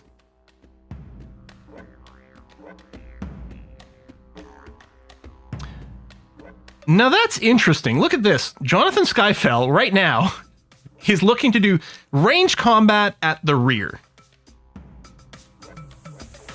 Really, we need the scout to be at the rear. Whatever, attack Anton. But yeah, combat line rear. Whereas Jonathan Skyfell, I think will push you a little further forward. Your militia does half damage in melee? Wait, what do you mean they do half damage in melee? Oh! Melee versus light. Oh, yeah, I didn't notice there were two things. I didn't realize there were two blocks. I wasn't actually noticing the range. I was just seeing versus light and just looking at this block over here. Okay. So we do less damage. I still want the militia in the front, though.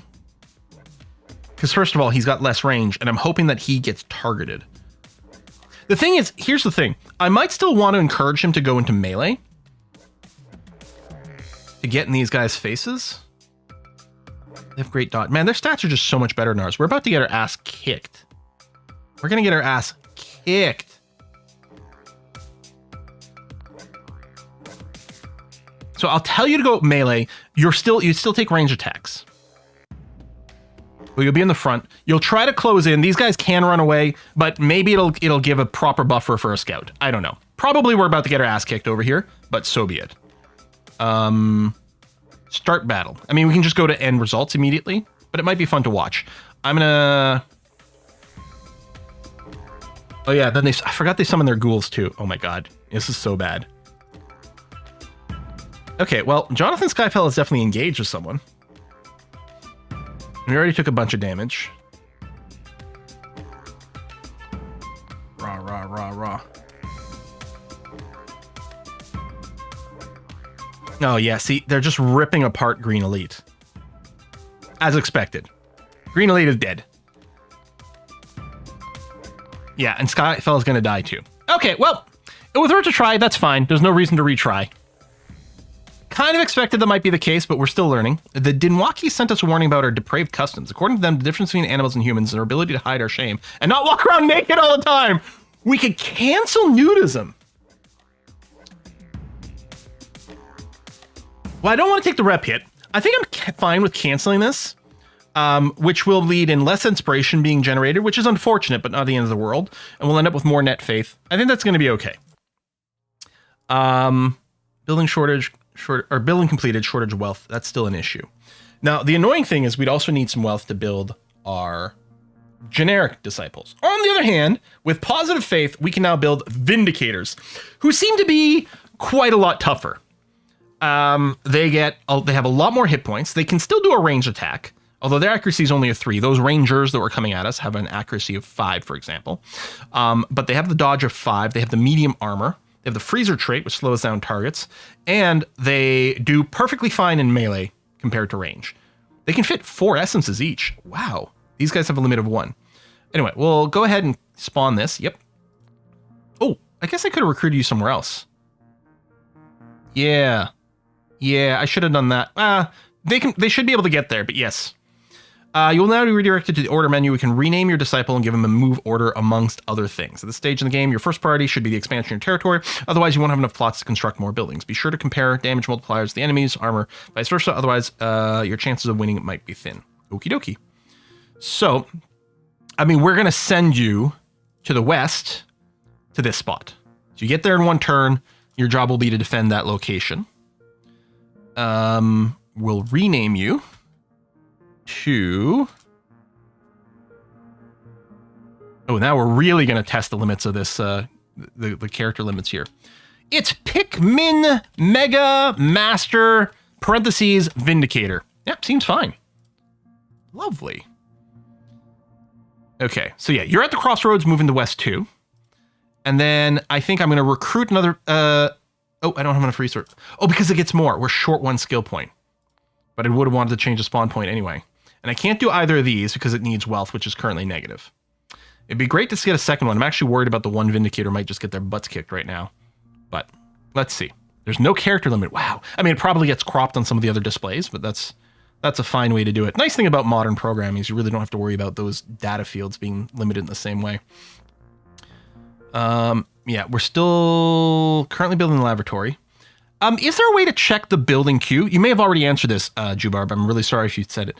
Because, I mean, I can see the laboratories here 1 turn left. But yeah, can I actually see all the things that are in queued?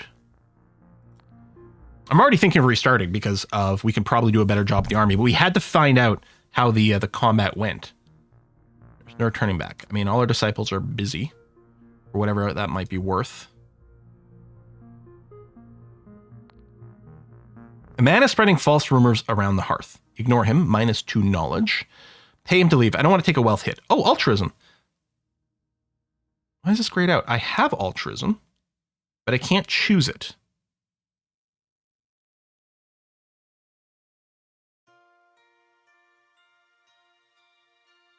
Why can't I choose it?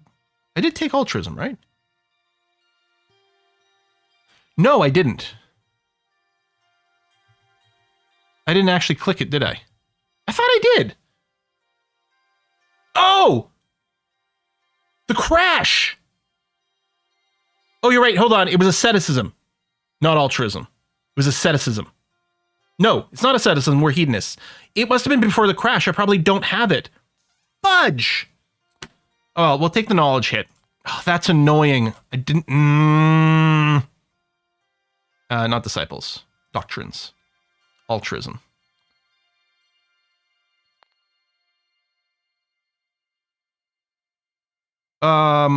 Wait. Does that mean I also didn't have my ally?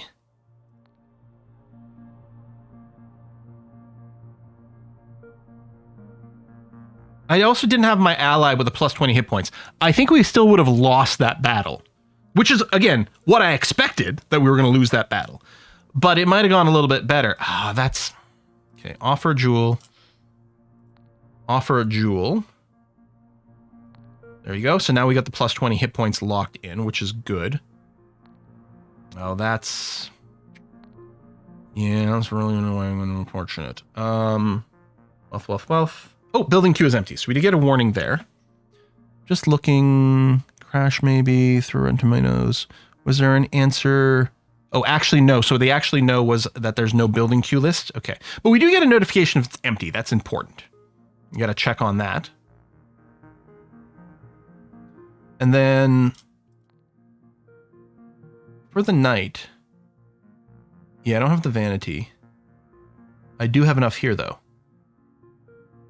Yeah, okay. The skill, yeah, sorry. Okay, get another one at the Woodlands. Good. So now we should have 2 Vindicators. This one is Smitten Bussy.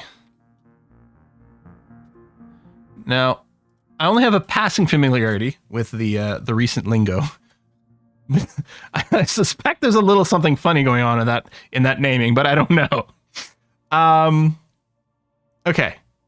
So we have 2 people currently idling in West 2. Which really is, they're defenders, but they're not going to be there forever. They're just defending for a turn. Wait. Where are the invaders?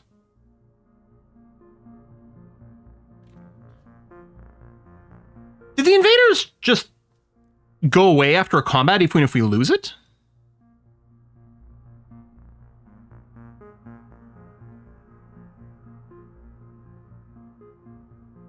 Oh. I mean, I suppose we still wanted these Vindicators. I might have not as freaked out as much about building them here and now. Also, what's in the Woodlands here? There's a green gate. They just stop invading. Okay, so wait. So I could have just sent, like... I could have sent a single sacrificial unit.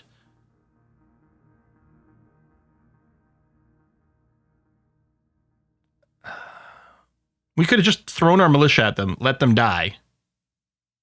They're still on the land. Whiskey and chocolate. Oh, so they might still be parked at one of these? What's that? Oh, Thrashing Dragon. Thank you very much for that. Cheers to you. Sorry, I don't have any whiskey. Just some water. What's this green gate? Activate the gate. What could possibly go wrong? There's a giant monkey here. This gate can instantly teleport all your disciples that are on this land to another known gate. Oh, you can only use this gate once. Outbound. So presumably the gate sticks around, so you can always be targeted to go there, but you can only... Okay.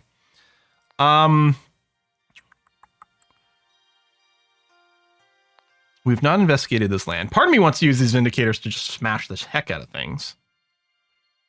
We could have one person investigate this. We could send someone else further to explore, although it would take them a while to get there. The other thing we could do is send them and try to take on the witch, but the witch did sound really scary. We haven't investigated there either. I don't know. Exploration does sound pretty valuable, although it'll take a few turns to get anywhere. I don't know what to do with these disciples now. I had such a plan.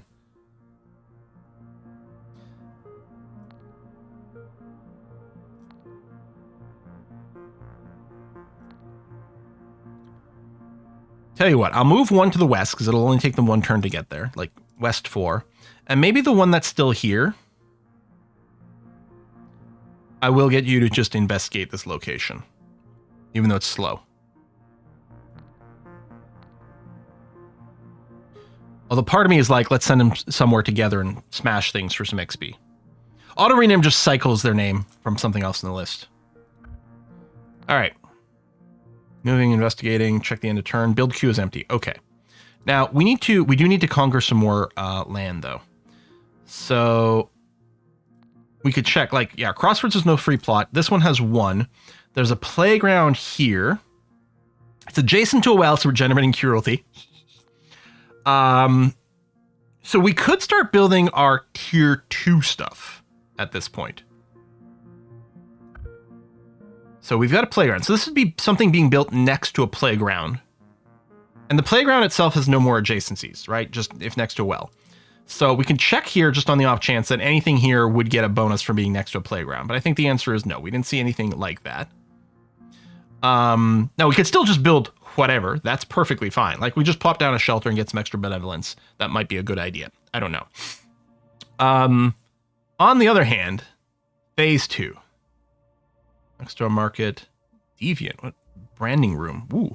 Eats stability, generates cruelty, can spawn a thief that steals your wealth. That sounds very poor. Community center converts benevolence into more inspiration. But inspiration is strongly required for our vindicators. Dyer's kiosk. I suspect there's not going to be any adjacency bonuses for any of the phase 1 buildings here, but okay, all these extra farm next to a branding room gets more skill. Oh, okay. Branding the cows. Haunted could spawn a ghost that disrupts recruitment. Eat stability gives us lots of faith and vanity. Oh, farm, do you make cereals? The farm makes cereal,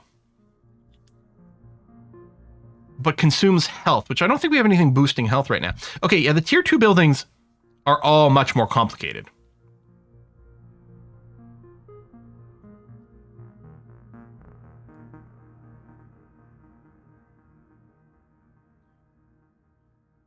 It would actually be extremely handy. So the stone house gets extra stability if next to a stockade. It would be maybe handy if on the page for stockade, there was a list over here of things that benefit from being adjacent to a stockade. Because right now, I can't have to scan everything all the time. Like if I want a stockade, let's say I really wanted to consume skill to boost stability, which might not be too bad, right? But then my question is, oh, hold on. Do I want to build this next to something else? In which case I have to scan through every single one of these to see which one mentions stockade. That would be really, really handy. Because right now it's kind of sucky. That's my first complaint about the game, is it's actually annoying to have to double check all the buildings for adjacency. We really do need a wealth builder. Do we have a benevolence generation? Okay, we do have some benevolence generation. So maybe I should just go and build the bakery. Unfortunately, it will never be next to a market. Unless, can I tear down buildings? Maybe I can tear down tier 1 buildings.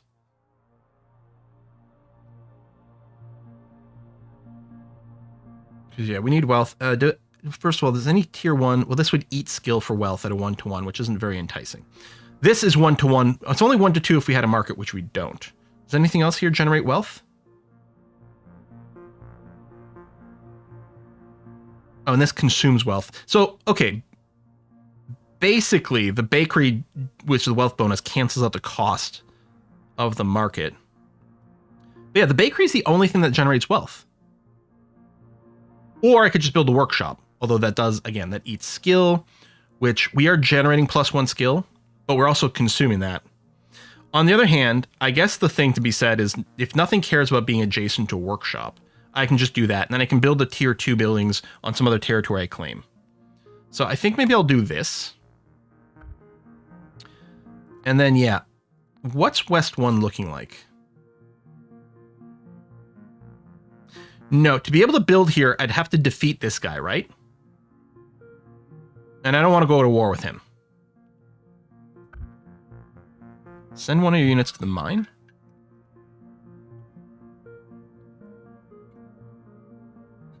If you order one of your disciples to work here, you'll gain +1 wealth and skill each turn. You can also buy this place an investment.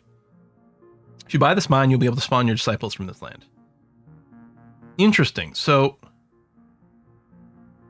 it doesn't have a land size. It doesn't have plots, so I wouldn't be able to build anything here, but I'd be able to claim it at some point. Okay, I'm going to do the moves that I have queued up now.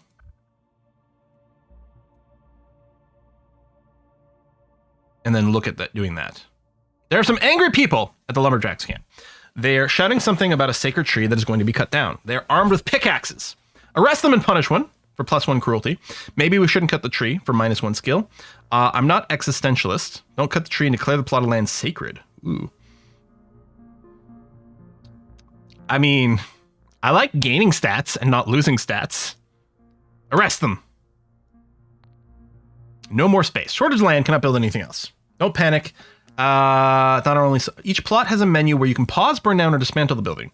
Easy way to make more room quickly and construct buildings more relevant to your need. Be careful though, burning down a plot will create a plot malice that will affect anything you build on top of it. I'm guessing dismantling probably takes more time. Like, if I went back to Crossroads, can I click on a building? Oh yeah. Dismantling, it takes 3 turns. Okay. Yeah, already I'm like, oh, I should restart. I can already see better ways to do some things.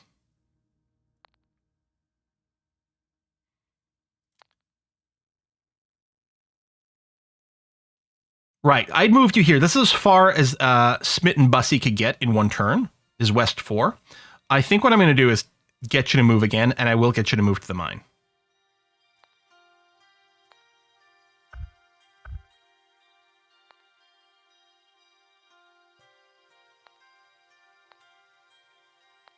Finish that workshop, which will give us a little bit of wealth. Okay, let's go. One of our elders seems quite depressed these days. He says that he misses our motherland and that nothing will be the same. He's right, but that's a good thing. +1 benevolence.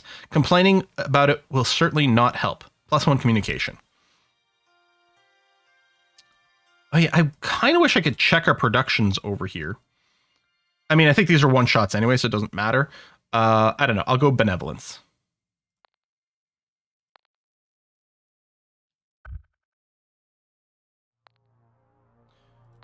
So, we have a disciple at the copper mine. We can order... Okay, so if we had 20 wealth, we could buy it. But I'll order Smitten Bussy to work here. Which is going to be nice for the skill and the wealth. But doesn't fix our lack of land problem. You're investigating here, which I'm going to let you finish, because sure. And then you're auto-exploring, which I guess is going to be fine. We're doing a good job of exploring the north, which is nice. I wonder, should I swing the scout all the way to the west? Because we have to fully explore that way. I don't know. Recruitment, I can't recruit anything right now. Yeah, build queue is empty, but you have no free plots. Should we tear down a building? I really don't want to. Explore east. Well, that would be great, except I don't have anyone to do it with right now. Everyone's legitimately busy. But I could start to move Triconium back somewhere else, but I don't know. What we need is positive wealth so that we can buy the generic units. Now I'm wondering if on a restart, I might actually prioritize early wealth generation just to be able to pump out some early scouts. / replace them if they die. The moon was so bright last night that some of our folks think this is a sign. They propose that this moon should be celebrated from now on. This sounds like this is a production change. You still have to find the Necromancer in the north. It sounds like it's a production change from now on. You know what I mean? But maybe not. I don't know. The moon is cool. Let's agree. Yeah, but no. Okay, so it's a one-shot? Yeah, it's a one-shot there. We found a coolant? I'm sorry, a what? Coolant. Cancels heat damage. Ah, okay. That seems fine. So you're working the mine. Oh, did they just keep working on it until I tell them to stop? That might not be too bad, actually.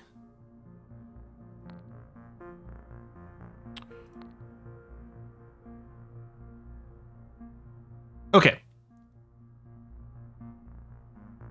You know what? Maybe I should move both my people here. Woodland West 6 is controlled by enemies, and I'd like to take it over. It's only got 3 plots. And it's a wizard who does slightly more like damage against light, but we're not. We're gonna have 2 mediums. You're gonna invoke 1 ghoul. This should be easy to kick their butts. So I'll move this Vindicator. I'll let Spit and Bussy work at the mine 1 more turn, and then I'll order them to move as well. And then they should get here at the same time. I kind of suspect we could probably... Well, I don't know if 1 Vindicator can do it, but we'll definitely go for the pair, and hopefully that'll be okay. That's going to be our plan. Okay, everyone's busy. There's Giant Monkey, but we don't have to fight them at once. We might choose to fight them, though. That seems entirely reasonable. Okay, end turn. I like that we get these little events. Our carpenter has just finished making a beautifully ornamented chest, and he wants you to have it. Thank you. Accept it for +1 vanity. I think we do need some vanity to make kniggets. We need a source of vanity at some point. We got it. It's sell. Feels rude. Refuse it, -1 greed. No. We could actually use the wealth more importantly get a scout, but I'm going to accept it because it feels nice. So we're going to do that. Oh, the Quawas are ready to launch an attack against our lands. Okay, that's fine. We're going to get in position for that. So again, if we take a look at the west and the woodlands here, now I'm going to order... There you go. I'm going to order Spit and Bussy to get over here. So now we're going to get 2 Vindicators in West 6 arriving on the same turn.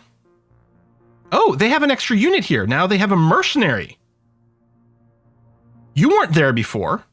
This might be part of your combat preparations. That's fine.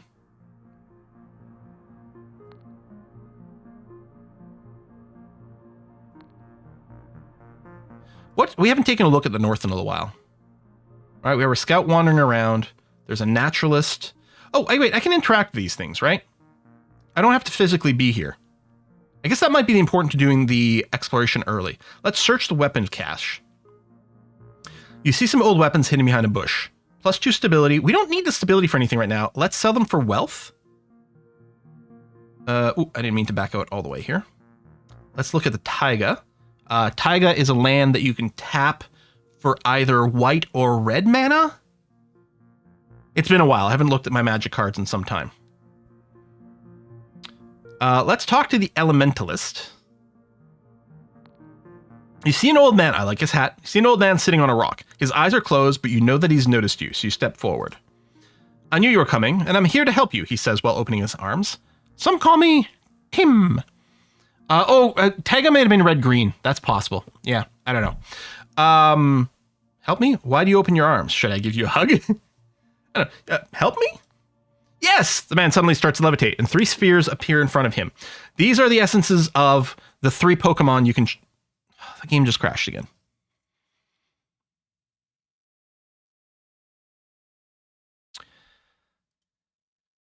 It doesn't take very long to load, admittedly, and it, it does save at the start of every turn. So that's good.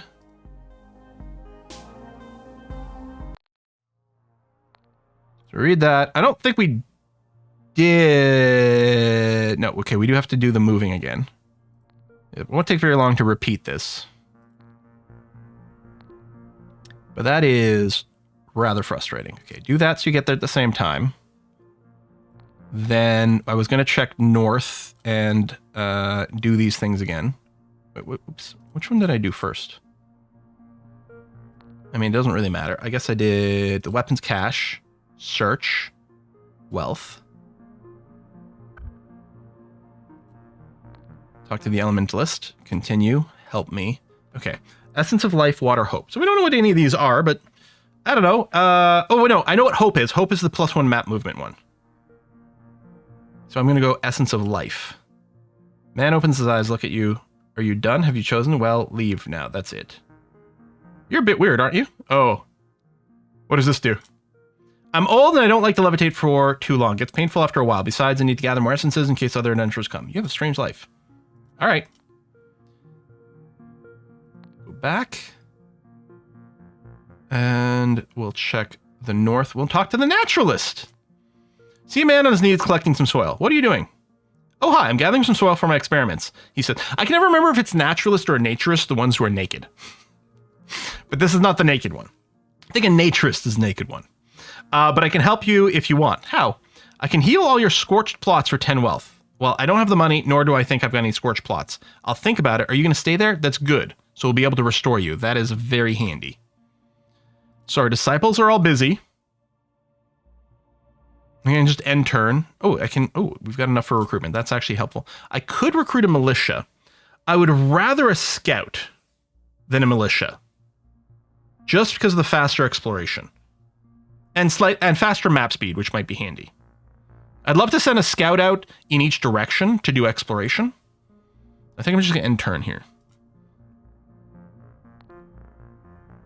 There's a man on the podium who requires your presence. Will you go? Sure. You arrive in front of a small platform where one man is standing and talking to a few people passing by. His face brightens up as soon as he sees you. It seems that your presence gives him confidence, so his voice gets suddenly louder. Have you not realized that the sun is just like hell? It's always burning and melting, and it can project waves of fire at a great distance. And yet, we cannot live without it. We depend on its heat to survive. We are, in fact, fueled by hell. The man stops for a moment, hoping for the crowd to react, but nothing happens, so he continues. And let me tell you something, hell is growing. The sun is going to devour us if we keep luring our children in comfort and sin. If we keep feeding them with vices, but no one seems to notice. Am I the only one to see that we are repeating the same mistakes all over again? It's nonsense. The sun is not growing. Do you have any proof? Our leader here is asking for proofs, asking for a reason.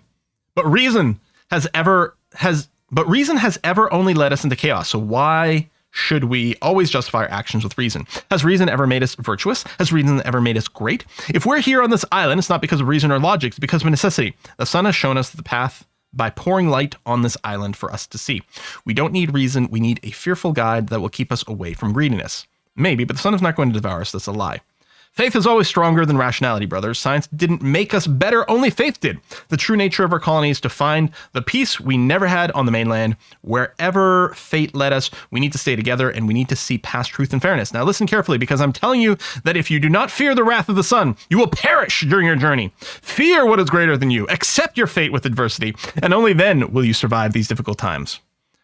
So we can ignore madness and gain an essence of madness. We can arrest the crazy guy, or we'll soon turn us against each other for +3 cruelty, which, I was going to say, would be enough maybe for another doctrine, but I bet you the doctrines are either going to be 15 or 20 now. Or Amen, brother. +3 faith, -3 stability. You know, I want to see what this essence of madness is. I'm too curious. Essence of madness. This essence can be imbued within any disciple who has at least 3 wisdom. Provides 4 base damage, -15 hit points, -1 accuracy, -dodge. Damn, that is crazy. What's the essence of life? Just flat out 20 hit points. Okay, I don't think we've got anyone. No, these are all like grayed out. This sort of bluish thing is the invalid, because we don't have anyone of 3 wisdom. But we might, well, we're going to gain some wisdom in just a second here. So, this mercenary, I guess, was maybe spawned last turn and now has converted into an actual invader. Now, I guess we're going to have to fight, presumably, both the mercenary and the wizard. Looter has a chance to gain 1 random consumable at the end of the battle if you're the attacker. Yeah, it's not going to matter for him. We're going to go. We're going to send in our Vindicators. We have 20 faith, though. Yeah, before that happens,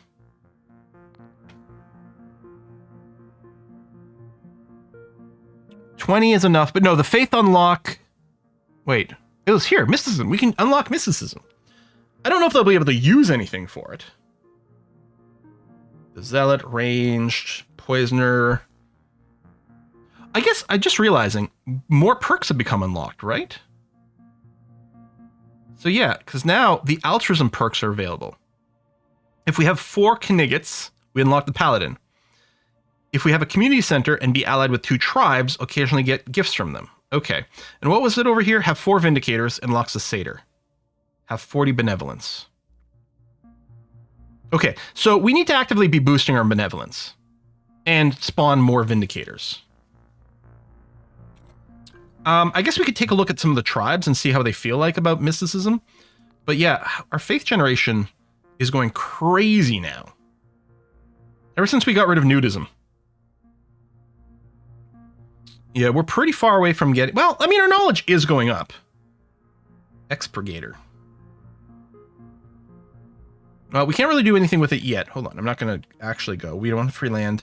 Yeah, so the thing we're going to do is we're going to go to this spot and we are going to engage against the Quawis. 2 disciples will be engaged in combat. That's fine.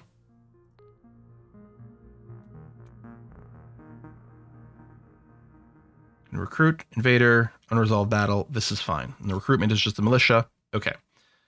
End this turn. Okay. So they should be, yeah, they're both going to be in melee mode. That is their vibe because they've got their melee focused creature or units by default. They're going to try to run up. They're going to try to target the wizard. They might not quite get there and they might get distracted by the ghoul, but this is going to be okay. All right. I think I'm going to go to show battle results immediately. We lost the battle? Really? I thought for sure these guys were going to kick butt. Okay, at this point, I'm really trending towards we need to do a restart. I really thought this was going to dominate. They actually failed to kill anyone. Oh my god. That is... Retry. Maybe it's because we weren't watching.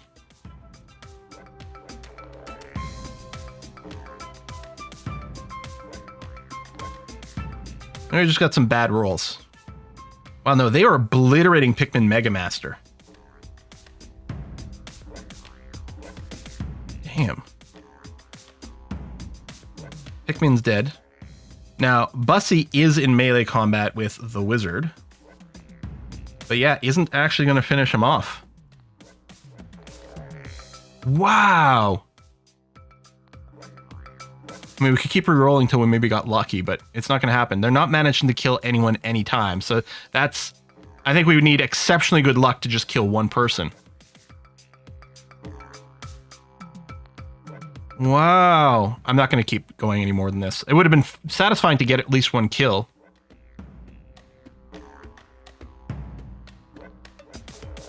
Guy came up with a card game he invented a few days ago. Now everyone is playing. How wonderful.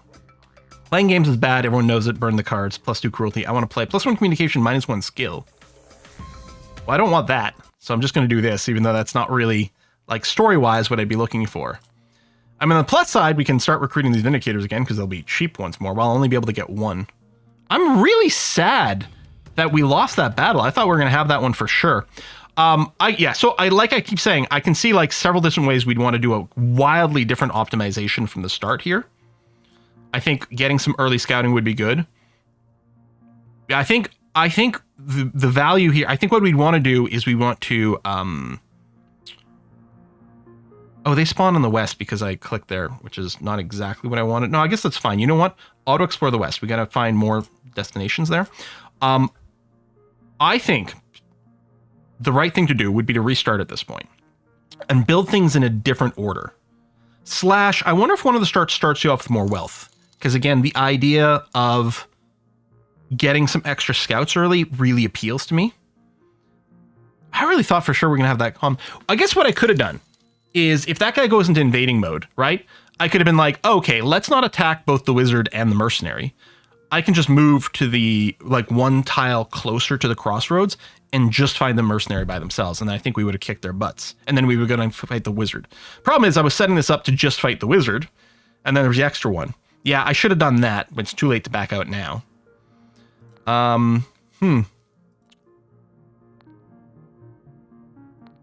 That is disappointing.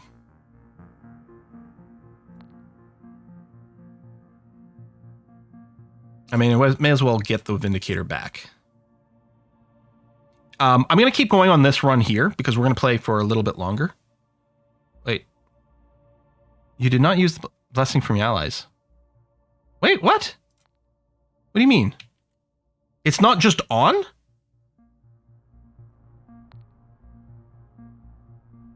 Blessing of Nature. I guess it says unlocked. I assume this was on. How do I turn it on? Do I activate it on a specific person?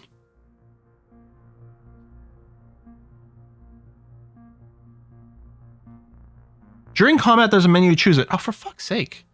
Well, that would have made a bit of a difference.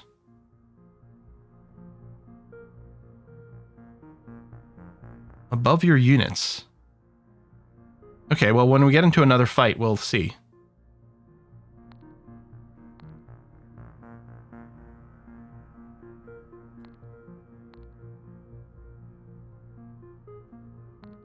Hey, I just assumed it was on.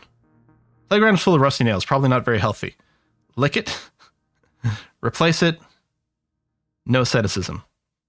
Which this time it's true, and it's not based on us not having the right trait, because we're not ascetics, we're hedonists. We do have more health generation. I don't think we have any wealth generation. Oh no, we do actually have some right now, but we are producing health, and we have a little bit of a stockpile of it. Yeah, I could tear down. You know what? No, I'm changing my mind. We're gonna start a new one now. I think we've learned, and the game crashed again. Listen, I want to be nice because the dev's here, but this is some bullshit. Admittedly, there was an well, it was a month ago. Thing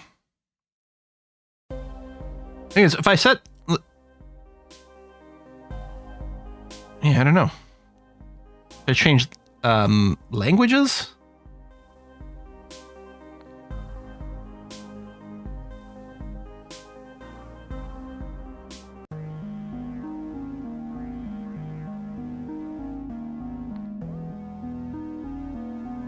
Do one of these give wealth? No, none of these give wealth. Okay.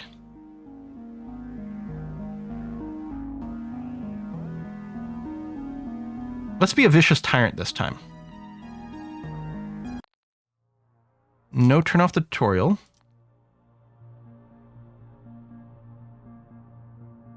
Oh, during your first turn, you can reroll your milestones. Oh, that's quite interesting. And that'd be towards the south. I wonder if I can reroll these as often as I want. Oh, the answer is yes.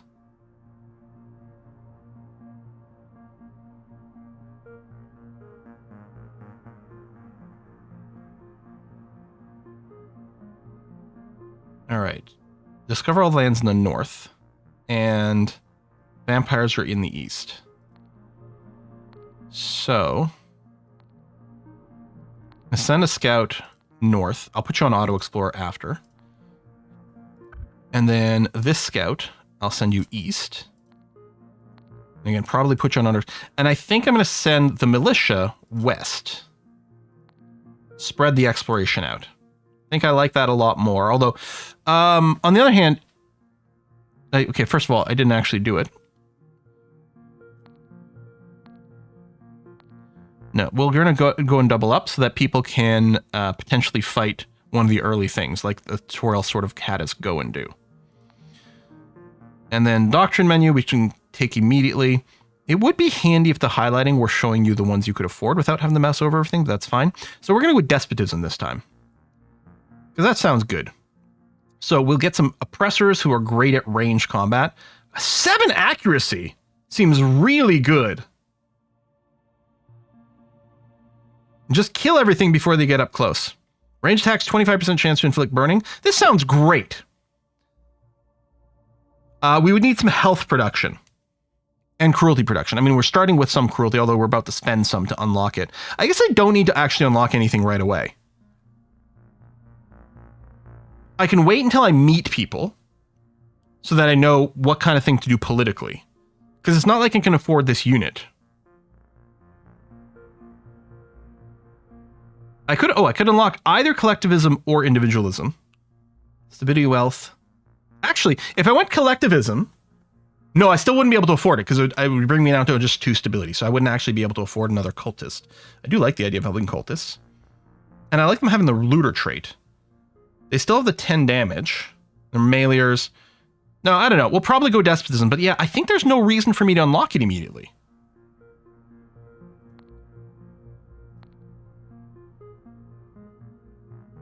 I think I will go for another militia immediately. North-northwest. Is I going to go east for a specific reason? Oh, the vampire is in the east.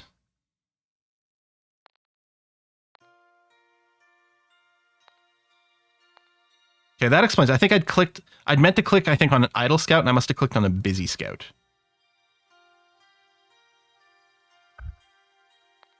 So we're recording with the militia. It has to be at the crossroads, obviously. And maybe I should send you north. That way we can have a group of militias. Like we can have a squad.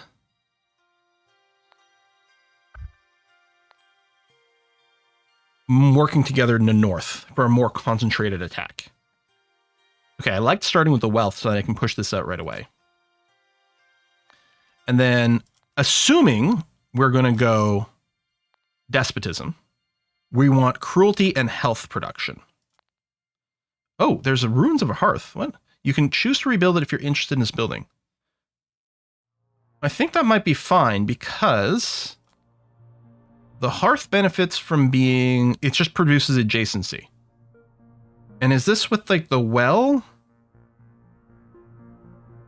Not the well itself. Again, it would be really great if in here it told me what it supported.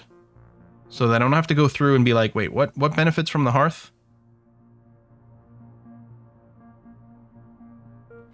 Ah, the podium. So I don't want the podium here. What I want is the podium here. Although I don't really need the inspiration and faith right now. But it's, I mean, we kind of will want probably some of everything. The workshop, yeah, the workshop's the only thing that makes wealth and it consumes skill points. Which is rough. You know what, screw it. I'm going to set up a podium. I want a place to give impressive speeches. So we're going to do that. And then we'll rebuild the hearth. And then the podium also wants to be next to a shrine. Shrine to me. There you go. That'll be our initial setup. Oh yeah, the river. This is just a one shot, so I don't think it matters. Here, take the +1 faith. All right, we discovered some tribes. Any chance any of them are despots? Because that would be really good for me. Yay! Oh, they're both despots! Although, do I want to be targeting one of them to take their lands? Right? Like, my attack force is in the north. Let's assume we're going to come to blows with Mayguns. And especially since... do they have allies? Oh, they're allied with 3 people. These guys have no allies. Okay, change of plans. Let's say both of them give meat, although these give cruelty, which is actually one of the things I'm probably looking for. Yes, the stuff with brackets indicates stuff that gets some adjacency, but not from the selected slots, right? Production is just showing everything with a bracket regardless. It's not showing that it would have an active adjacency. And even and plus I'm in spawning or planning mode, so just showing active adjacencies wouldn't be a help. Anyway, my plan is to war the Adamas. So what I'm going to do is I'm going to send... what's the easiest way to do this? So they're in the east. I guess if I go exploration east, my militia will take a long time to get there, but I guess is fine. Will the militias get here in a turn and maybe fight the giant wolf?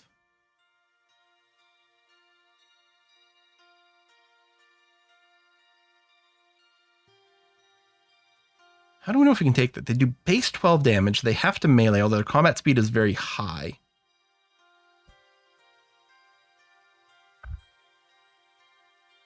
I know, like my idea here is to send the scout in the east over here. I mean, probably just put you on automatic, actually. You know what? I should do that now. Well, we'll do that. That's fine. And then the scout that's in the north, you're going to go and just be on auto explore in the north. That's fine.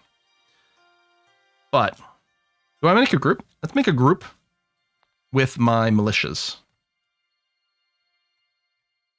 Fight, fight, fight. So let's put both militia units into the group. And then I'm going to tell this group to go east. That's not telling me anything about the distance. But I'm going to send them here because I'm going to have them fight the Adamas.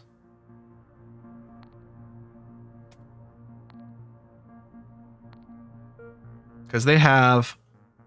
Oh, they have 2 units here. Oh, and they're nasty. They're horrible. Okay, I'm not going to be able to fight them right now. We try another music track. Lightless Dawn. I mean, maybe I should just cycle through all of them and see if there's a crash. Yeah, at the beginning of the next turn. Yeah, I agree. Good point. Okay, let's end turn so it saves. Oh, the cards. No, I want cruelty this time. Okay.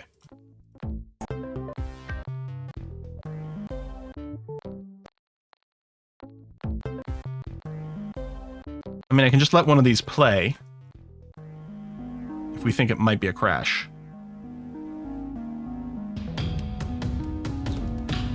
Right, if I jeweled the Megons, it would open up trade, but I don't have any meat yet. Discovered some more people.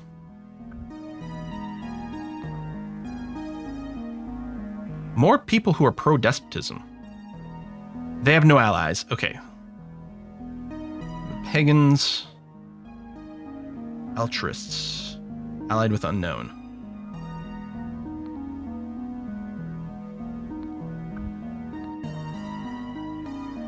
Not producing any commodities yet.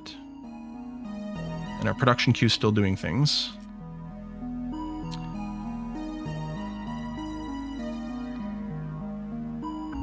I guess I'll go groups here to move them as a group. So I clearly don't want to fight anything here. Pagans... Actually, do I want to war the pagans?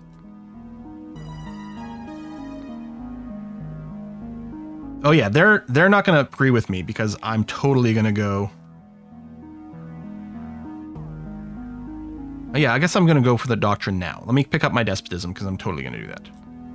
Done. Okay. The pagans aren't going to like me. They are allied with someone, but screw them. And if we check, East 2 is owned by the pagans. They only have a single person on site, this mugger, who does deal 15 damage, times 2 faces light, but our militia is medium armor, so they should hopefully be okay.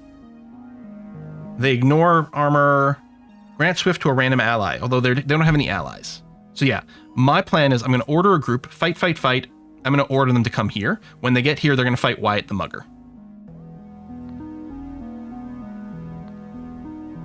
And this scout is going to auto-explore the east. Okay.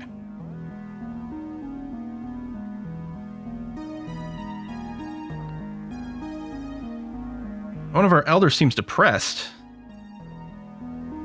You know what? We don't need benevolence. We're going to go... Complaining about it will certainly not help. We're going to get some communications.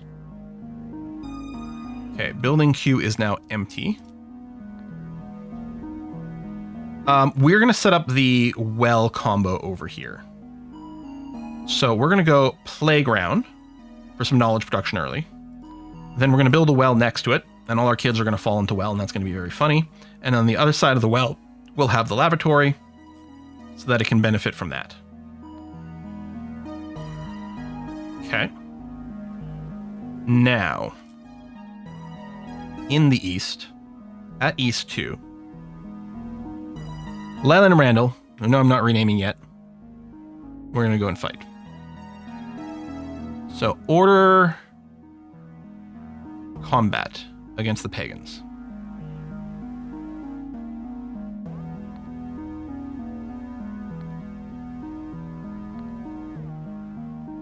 Now, we have a jewel of plus 10, but it's not going to be enough to set up any of these boosts.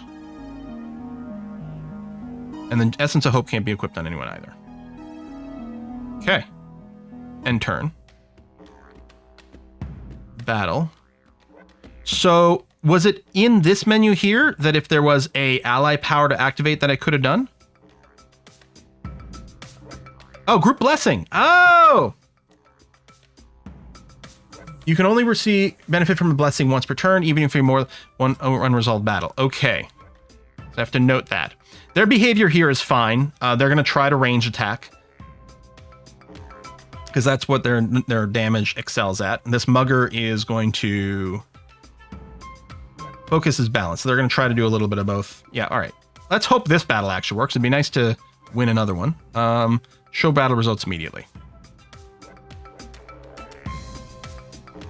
How do we die again?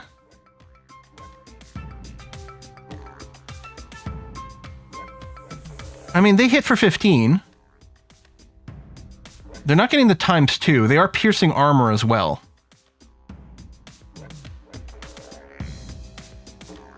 Okay, so he's boosted, so he gets to move faster. Oh! Okay, this is news to me. Apparently, like, ally includes yourself. So he's able to swift boost itself. That's good info. So he's running up really fast. I'm seeing the combat simulation, so I think they can start shooting next turn. Oh, does he have better range too? No, max range 10, which is the same as ours. He got to shoot first, because I guess we moved and we were still out of range. And then he moved, and then he was in range, and then shoots. Okay, I mean, them getting the first shot is not ideal. Okay, so he's improving his movement speed. He's reloading. Oh, we shot. We're missing twice. Well, that's not going to help things.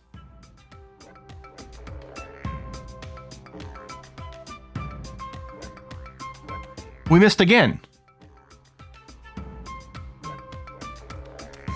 How does the accuracy stat work? So it's my understanding, based on what it said in one of the other pages, that dodge doesn't factor in here. It's just the accuracy rating. We have superior accuracy. We have 4s versus his 3. We should be hitting more often than him. Now, when he hits, he does twice as much damage as we do. But we also have 2 attackers. In theory, we should be out-damaging him.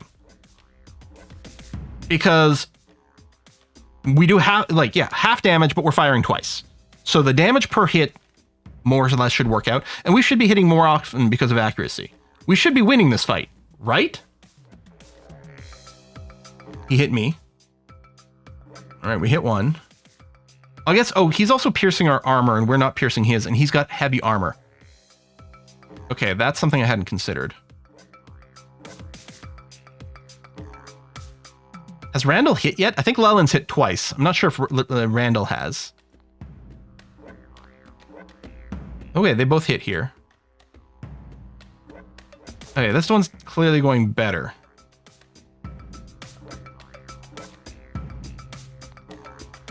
More misses, more misses, more misses.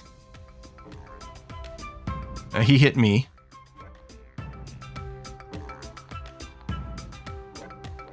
I mean, the difference is, I suppose, if he does kill one person, then our DPS gets halved. And we don't have that thing where if we take out half his hit points. Okay, we're going to win this time. I think we just got really bad luck on the first battle.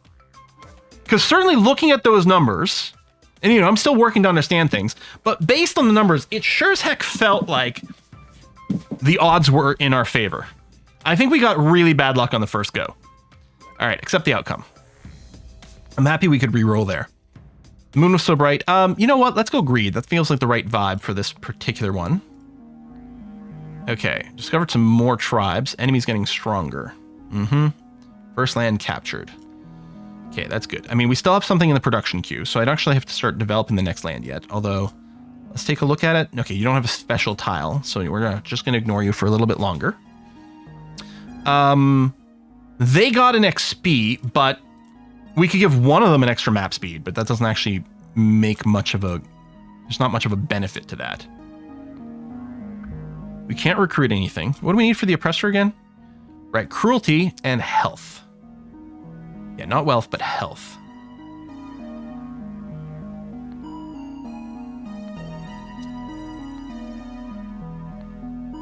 Yeah, one plot left over here. The laboratory will generate some health for us. That's good. I could just plop a random building that's not going to get any adjacency. Like the gardener's house, I think was good next to the herbalist. But I might not build a herbalist at all. Right? Benevolence? Pfft, I don't need benevolence. I mean, it would unlock herbs. I wonder if there's a chance that we would be interested in herbs as a trade. No one is currently looking for it. Oh, I do want... Ah, that's a little annoying. We're going to get benevolence from the Magons, but we do want to set up some trade. Oh, the Adamas with no allies and despotism. Meat for cruelty is quite exciting, I think. I'm assuming the Hunter's Lodge produces meat, and it does. I guess I could run it here. Now, the Hunter's Lodge being next to something else, and I don't remember what.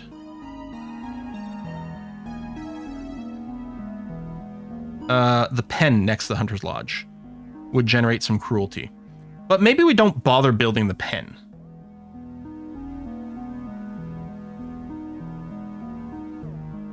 So what I'm thinking is, I'm just going to put... What does the pen produce for us? Oh, it doesn't produce a commodity anyway. I think we'll just stick the Hunter's Lodge in that extra little thing. Generate some stability, generate some meat that we can use for trade for a little while.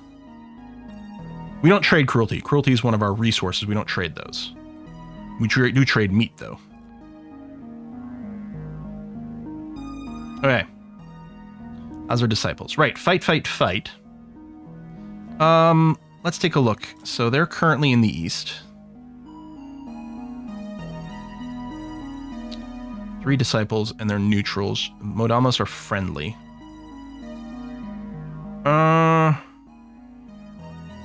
I guess I could split these up and just send them to do a little bit of, like, investigation. Our scout's going over there. Oh, I can check, visit the paddy field in the wetlands.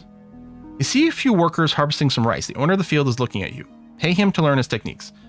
We go negative wealth, which slows down our building, which I don't like. I guess if we leave, it's still here, right? Good. Okay. Because I might want to do that later, because it's netting a thing. Oh, right. And that's the other thing. In the wetlands.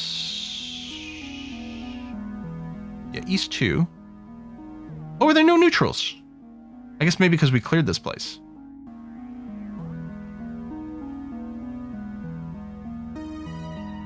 Yeah, there's no random monsters here. Any chance we'd want to run back and take the wolf? He'd close super fast. Oh, and he does double damage against medium. No, we don't want to fight the wolf. Not with these guys. In the wetlands, would we be fighting both monkeys simultaneously? Because that sounds like a bad thing. Also, they do bonus range damage against medium, which is no good for us. Should I swing back to the north? What's in this taiga? A giant bear. Which certainly seems scary. They ignore the damage reduction of our armor. They don't do range. They give us an essence. 90. I mean, we'd be able to pew-pew them some, although heavy armor probably makes it hard for us to do a lot of damage. Our base damage is pretty low.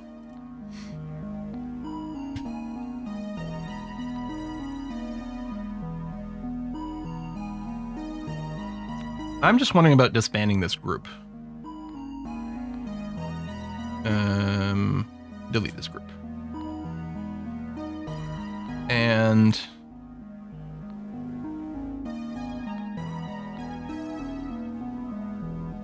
I'm going to have one of you just investigate this land for whatever it might do. And I guess maybe I'll backtrack the other one here and investigate here.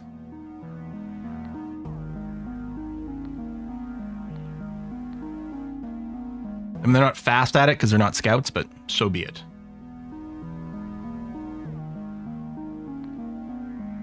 Someone is spreading hatred on the podium. His words make no sense and most people seem to ignore him. What should we do? Okay, it does say per turn on this one. Okay, good. Well, I can't do determinism, so either we eat -1 communication per turn, or we eat -1 stability per turn. Wow, this sucks. I don't remember if we've got either production right now. Whatever, we're cruel, so obviously we're going to limit freedom of speech. It's like the opposite of Liberal Crime Squad going on here. Why did we lose 2 communication there?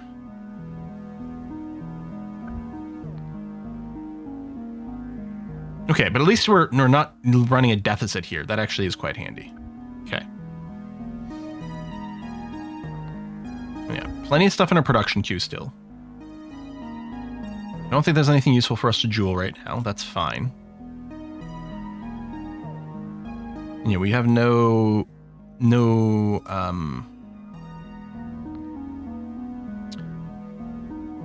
commodities, no trading partners. Okay, yeah, you're here. You're going to, yeah, you're just going to investigate this place. Hold on, what's the preach? Oops. I want to go back. What's preach? Preaching increases your reputation towards the owners. Oh, okay. That's a way to get a little bit of a boost, which is nice too.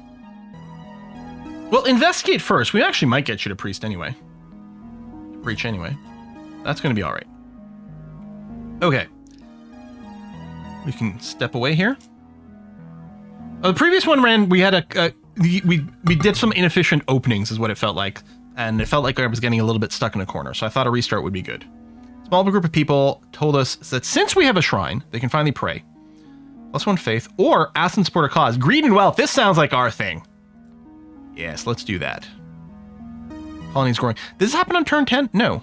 I still don't know how it goes to the next phase. The developer in chat may have explained it, but I don't actually know what triggered that. I thought, oh, maybe it was time-based. Maybe it is. Maybe it's the buildings. I don't know. Okay, get the Hunter's Lodge.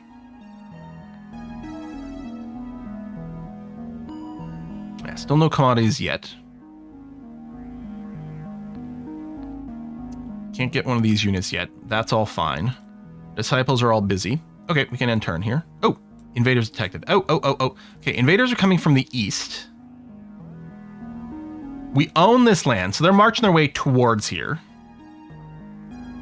We'll probably look to just fight them at that point. What are they again? They're sending a dogmatist and a mugger. So we've already fought one mugger. I think we're gonna need some more muscles here. I'm wondering if I should retreat. I mean, the mugger just crushes things with light armor, which is what our scouts are. But if we did group everyone up in this location and focus fired the mugger before it could kill our scouts, that might be okay. I mean, we're gonna have to take this seriously. We know how bad things can go. Our scouts should be able to get here fairly quickly. I don't think we're gonna need them to do anything this turn.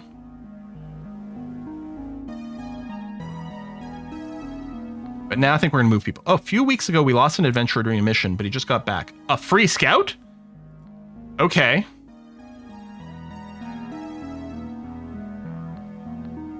All right, we now have meat. Trade possible with Adamus, because we're positive. We could also trade with the Megans, but I don't want benevolence. I want cruelty. Blessing of Swift. Oh, initiative. Combat speed. Okay, these seem really good, actually. So, open a trade route.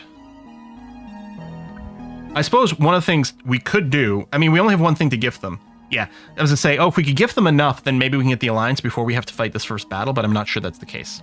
So, what I want to do in the east is, I'm going to group all my my scouts over here. Randall is still busy. You're going to be idle, but you can... Actually, we could group up maybe in East 3. Do we want to make friends with the Pejaves? I don't know if we've got enough time. Let's meet everyone in East 2.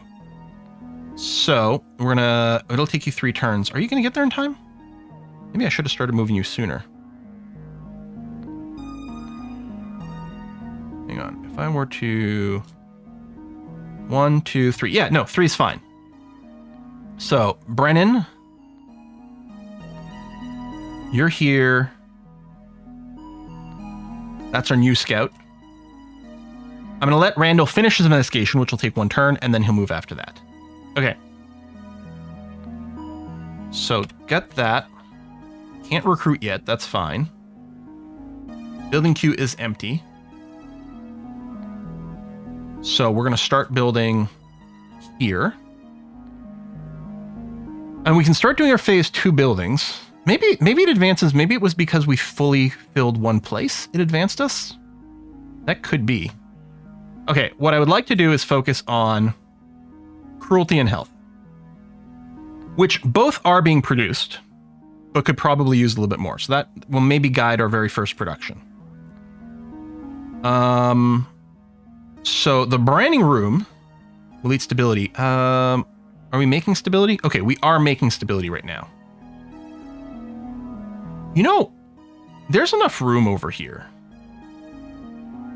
You know what would be... I don't know if the developer's still... Yeah, you're still here. Excellent. Oh, it's number of buildings that triggers the phase. Good. Why don't we have our production listed up here? Why couldn't it say stability and then in parentheses +1?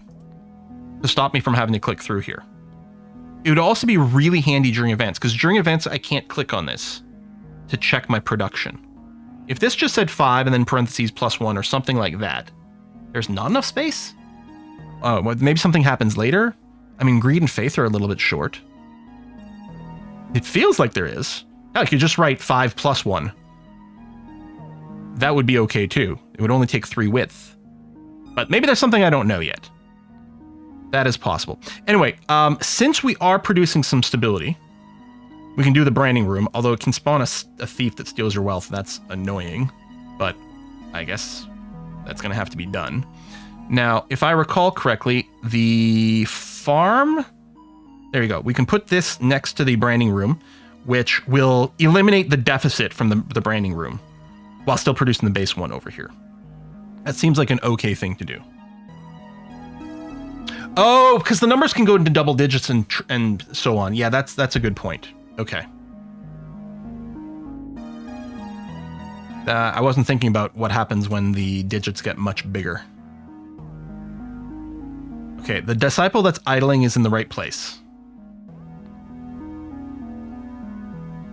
End turn. Such a beautiful day today. Give me the health, because I actually do need that for the better unit. There you go. I can actually train an oppressor, and I want you to train in here. Perfect timing. And then... Oh, I didn't realize I was still on this guy's screen. Because what I want to do is... Here. Yeah, you're already here.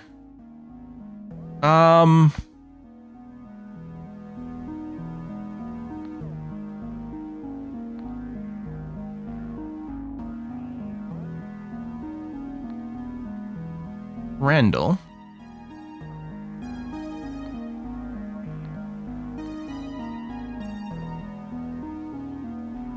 Right, there we go. Yeah. Okay.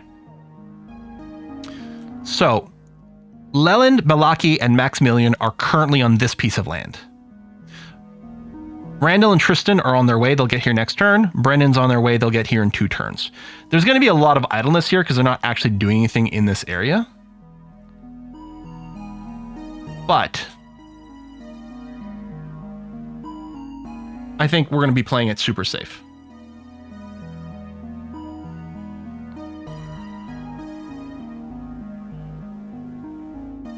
Oh yeah, you could. That's an interesting idea, is just have a little plus or a minus to show if this is increasing or decreasing. Or does the color coding? No. The color coding is just green if it's above 0 and red if it's negative. The color coding could also be used to indicate whether it's increasing or decreasing. I'm not sure that's... Yeah, I don't know. Spitballing some ideas here. Okay. We have adopted despotism and our people are now scared of us. Of course, we could use this total power to do good, but do we really want that? No, we don't want to do that. We're going to Authoritism. So get an extra point of cruelty, lose a point of knowledge. That's fine to me.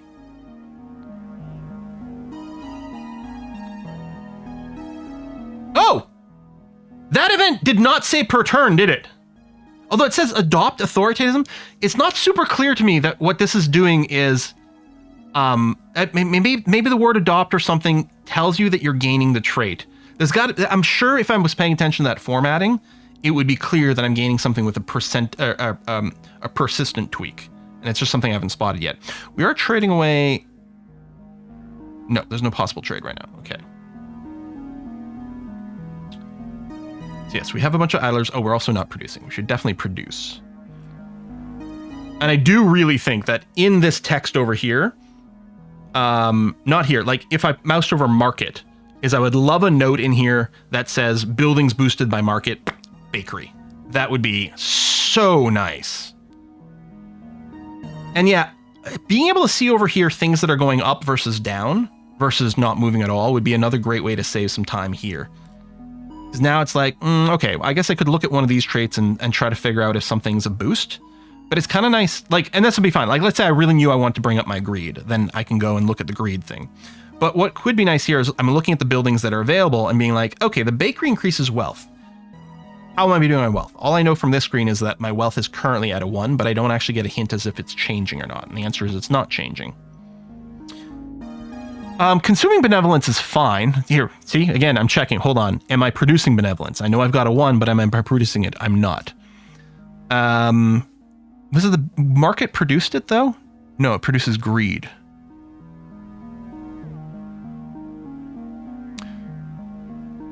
Does the bakery... What happens if we don't have any benevolence? Does the bakery just not produce? Or will it just keep pushing us into the negatives? We went into negative faith because we were running nudism, but not from a specific building.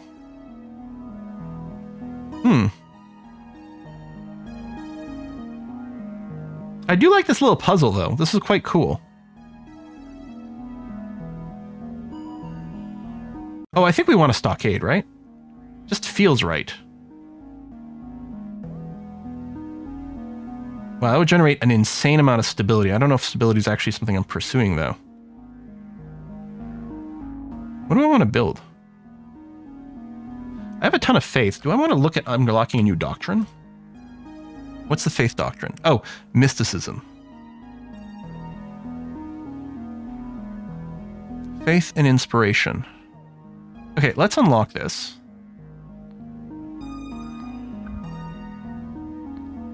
I can't quite get the zealot. Inspiration is cheap. We need more faith production. But I was doing this because I'm like, okay, this will give me a direction. Let's go and look for a high-end faith building. How about the graveyard?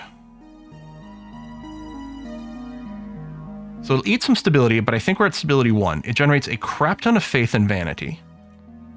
So if I queued up that, does anything benefit from being next to a graveyard?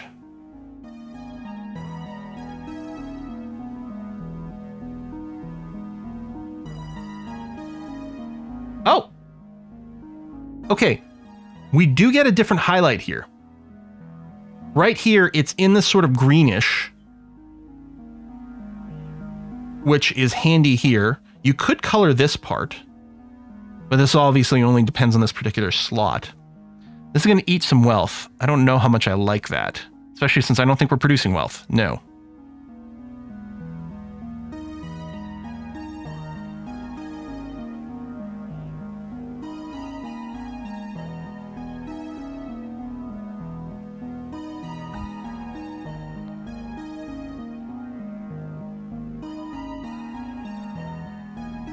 Oh, screw it. I like a pub. I don't know. Whatever. We'll build it.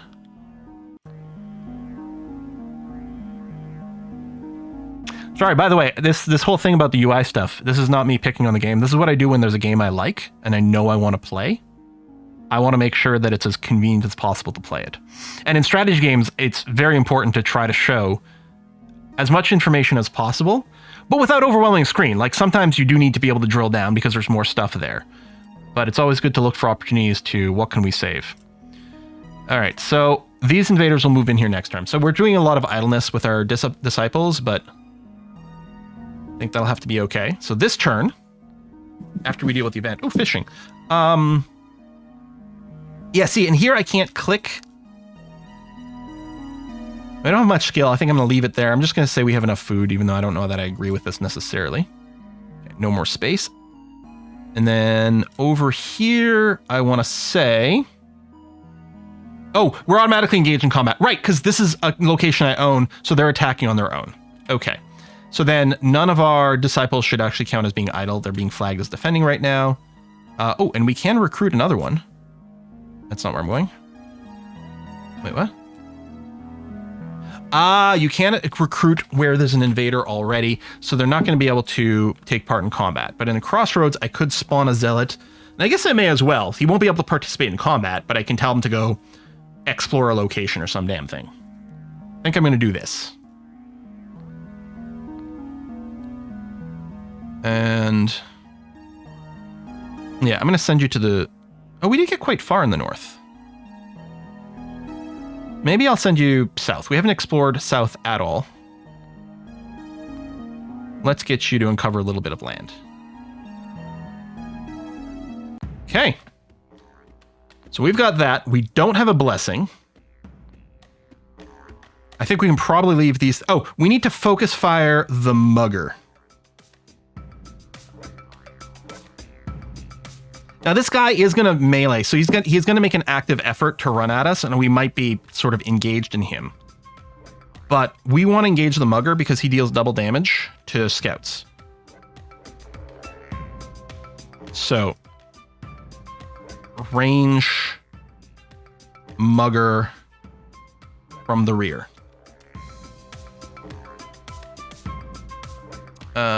Militia, ranged mugger. Rear lines.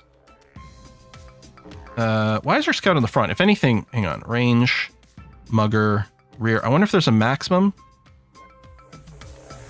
Because we want our units that...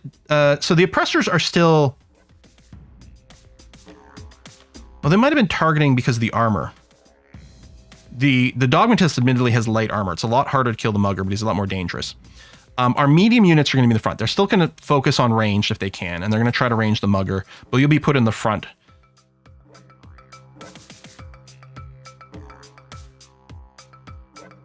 And the militia, same thing. Range, mugger, front.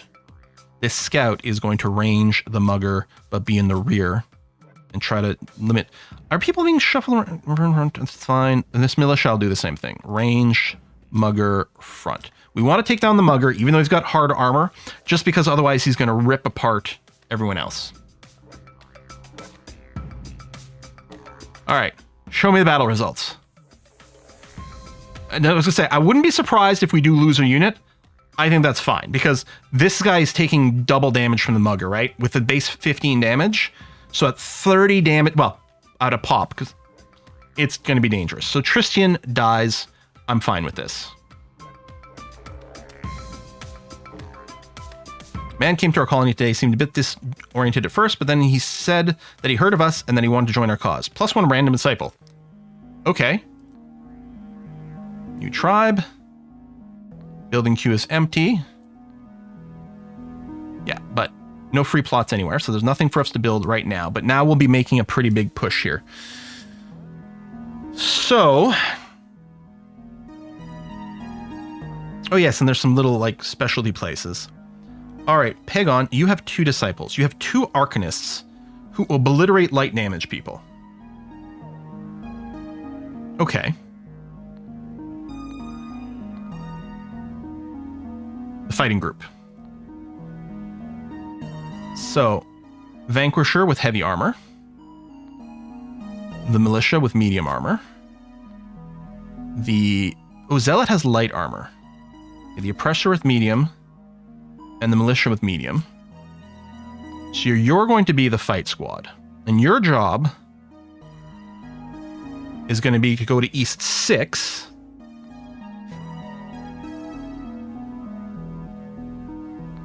Because let me double check. But East 6 has 2 arcanists who do huge damage against light. So we just didn't want to bring any light people to the party. Your base damage is fairly low. There are 2 of you, and you have decent hit points. I mean, for all we know, we might get our butts kicked here. I'm not sure.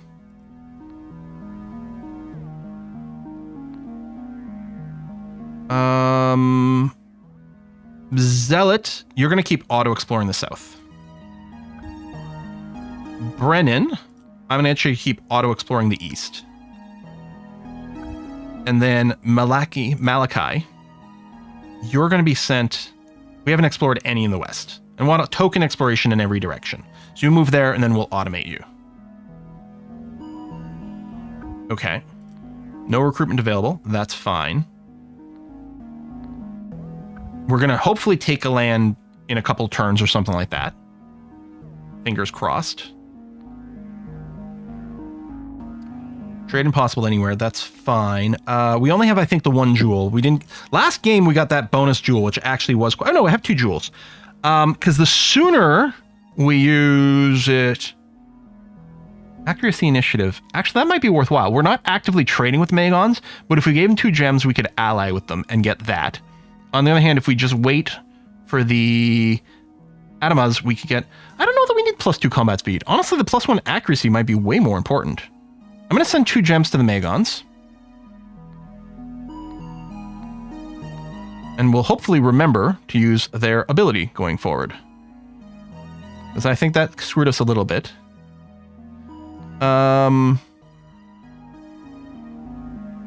Yeah. Okay, we need 20 for the next one. We don't have 20 in anything. We haven't looked at actually what we need to unlock some of the perks here. So our despotism perks. If we have 4 zealots, we get the eparch. We have a temple and 20 communication. Preaching gives you a chance to convert 1 disciple per turn. That's actually really cool. And then, that was mysticism. For despotism, have 4 oppressors, makes sense. Have a secret circle and a tyrant. Well, tyrant gets unlocked here, so that's clearly the direction we have to go into. Yeah, building queue is empty, but I have not to the build. I think we're okay where we are.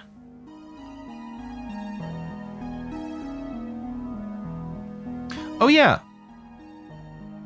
I could have built a bakery to finish that thing. Yeah, we'll try to make it a priority. One of our citizens believes that a portal to a demonic dimension has been opened in the laboratory. He says he got all the coordinates from a voice in the sky. Maybe he's right, -1 faith. Arrest him, he's obviously crazy. We have mysticism! Those toilets are sacred! Is this just giving me a +1 faith on that tile? Or did they do something else weird?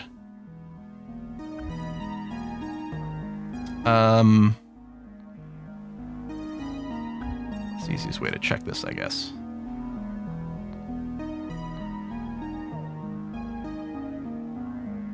This building is built on a sacred plot. Output ×2. Well, there's a lot of output in the lavatory. That makes a lot of sense. And a lot of number 2s as well. But I'm thinking if we were going to tear down a building to replace it with a higher tier one, this would be a hell of a place to do it. But yeah, for now, we're going to generate a lot of extra wealth. That's lovely. Or health. Which is going to be useful for the oppressor. Which, yeah, right now we do have plenty of cruelty. We need more health. So actually getting the health production increased is actually going to be lovely. Oh, we were actually breaking even on health for a little while because of the farm. But now we're going to be gaining that again. Okay. So everyone's got a job. No, this scout is currently idle. Oh, yes, this scout, you're going to go auto-explore the west. So... auto west, auto south, auto east. We have done no one in the north, but that might be a good place. I think we have on this one, it's the vampire in the east, and discover all the lands in the north. +10 of all resources. I guess, okay, hold on. It's not just about finishing the game. If I just massively explored the north, I don't know if it makes more sense to have 2 people though, like, because there's only one unexplored territory at a time. So sending 2 people in the north to explore simultaneously is no good. But which scout is the closest? This one. Okay, I'm going to pull the scout out of the west and get them to do the north instead. Also, we should do these events. Oh, we can visit a lair. A bear's lair? You enter a bear's lair with a feeling of fear that slows your movements. Inside, there's a smell of death and the air is very heavy. You can hardly breathe. After about 2 minutes walking in the moldy cave, you're starting to feel more relaxed, as it's now obvious that the bear is no longer here. At the end of the cave, you find a mutilated human corpse, half chewed. Search the corpse. You find 5 wealth. Awesome. Let's check this shelter. There's an old lady who's drinking tea in the shelter. She looks at you with surprise, invites you to join her. Let's talk about the past. Lady smiles at you. She seems very much like talking about this topic. Yeah, here we go. Starts with some basic observations about life and death. Gets boring rather quickly. Let's pretend to be interested. Continues, but she's an old lady, so sometimes you don't understand what she's saying. Mumble something random. Absolutely, my dear. I see you know what I'm talking about, she says, while laughing at your very relevant remark. Oh, you really want to continue? Okay. She continues talking for a long time, a very long time. Enough time to finish the biscuits, but you're polite, so you only take one. Please take another biscuit, she says. Take it for some health. Take it for communications. I think we specifically are looking for a little bit more health. All of a sudden, the story becomes suspenseful, even scary. Oh my. Indeed, my dear, indeed. Have some more tea. Are we being drugged? Take more tea. I'm going to keep taking more tea. I'm kind of worried something bad's going to happen, but I'm going to do that. Because part of me is like, oh, maybe I should just bow out. Nope. Let's just keep drinking more tea. Yeah, she might be a witch. Yeah, this is Ethel. Then at some point, the story seems to repeat itself, but with some crucial elements missing, so it's even more boring. In fact, I think you should leave because it's a bit embarrassing for the old lady. But I haven't finished my tea! This seems like a terrible idea, but I'm really curious to see where this goes. All right, so she's now thinking about the rest of the story that she just told you about 2 minutes ago. Apparently she can't remember. Maybe you can tell her. Oh! We could just take a biscuit. No, let's tell her the story. Show how good we were listening. Lady stays silent for a while, then smiles at you. Don't you have somewhere to be? I know my stories are good, and many people come here to listen to them, but you must have something to do.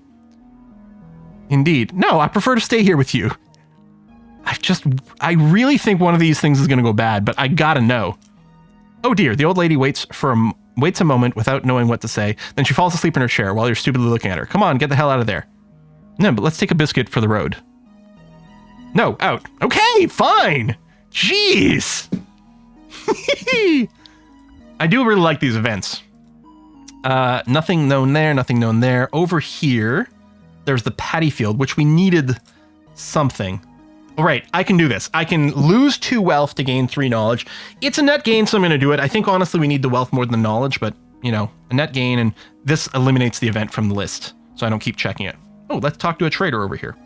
You see a man on a horse hailing you. He's wearing a round hat, and you can see 2 big bags hanging on the horse. I have an offer you cannot refuse. I mean, maybe I could. All right. I see. I'm a trader, and today's my lucky day. I sold all my stuff, and I have 2 bags full of gold. And this might be your lucky day, too. Why? Because I can rob you? 2 bags of gold, huh? Oh, my dear, he says while revealing a long sword attached to his horse. Others have tried, but no one succeeded. So you want to talk business, or you want to try your luck? Try your luck. You shouldn't. All right. What's your offer? Here's the deal.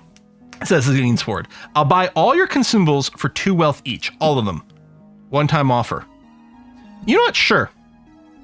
I don't know if what we started with, what we had, and I can't check my inventory here. In our last game, it felt like we may have had a health potion that got used automatically in combat and an antidote. Presumably some of that might have gotten looted at some point. I have no idea what we have now. It's entirely possible we used a health potion in one of our combats and we have nothing. I don't know, whatever, deal, fine. 2 wealth for you, so I think we just sold the 1. That's okay. What's in this wetlands? We got a beacon. I like beacon with eggs. Oh, we might have been able to leave and then go back. That's true, but that's fine. You see a tall building in the distance topped by a brazier, but the fire is off. Lighting the beacon will surely bring some stability to your colony. Okay. Enter the building. There's a strong draft inside, and the staircase that leads to the brazier has suffered from the ravages of time. If you want to go up, you'll have to jump a few steps. Go upstairs with extra focus for -3 inspiration. All right, I'm going to spend 3 inspiration to climb up the stairs better. You walk very slowly and try every step with a stick before putting a foot on it. At some point, a few steps are missing, so you decide to jump and you successfully manage to reach the top of the beacon. Light the fire and leave. +5 stability. Okay. So those are all the events that I'm currently aware of. We can check our disciples. Everyone is busy.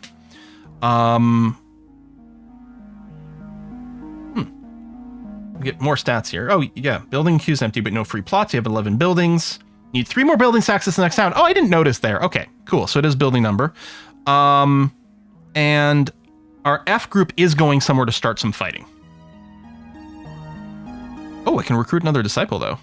Well. Change spawning point. On East 2, spawn the oppressor. And if I add you to a group, will you join in the movement? I know you're going to be desynced. How does this work? Current order idling. Traveling east. There. Okay. If I say go east, in East 4, which is where you're going. No, you're going to friendlies. It's a Phantom's Grave. Yeah, we're going here. Oh, they're at East 4. But if I say as a group to go here, everyone's going to go, but it's possible. Oh, the Vanquisher and the Oppressor are both in East 2. Maybe they weren't moving properly as a group before anyway.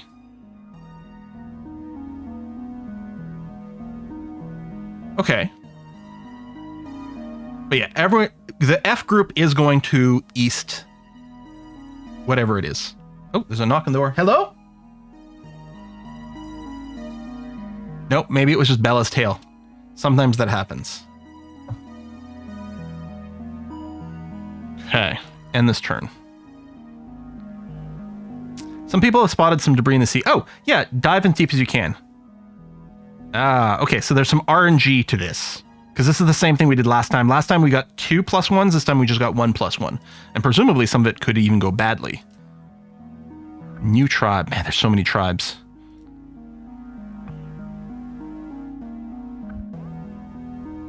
I mean, we're exploring different directions now, so it does make sense that we're spotting more of them. Okay. 3 out of our 5 people in our F group have reached E6. They're just going to sit idle for a turn. So the only idlers are the people in the group. And we're just going to wait. And there's no... Oh, there's an invader. Hold on. Oh, there's an invader here. Now, I don't want to fight... Oh. There were 2 Arcanists. I guess this Arcanist just became an invader. So, presumably this invader one is going to start scooching towards me. So if I change my group and send them to East 5 instead, we can just whack the shit out of them there, right? Assuming I can fight in a place with a special location. So if we meditate here, one of our people can get the Corruptor trait. But I'm going to move my F crew to there. And we'll just fight the one Arcanist here. Oh, I can get a Zealot, so we should totally do that. I think we're still going to spawn in E6. And then you're going to need... I'm assuming once we meditate at the Phantom's Grave, it's probably going to spawn a Phantom. Which we'll just fight later.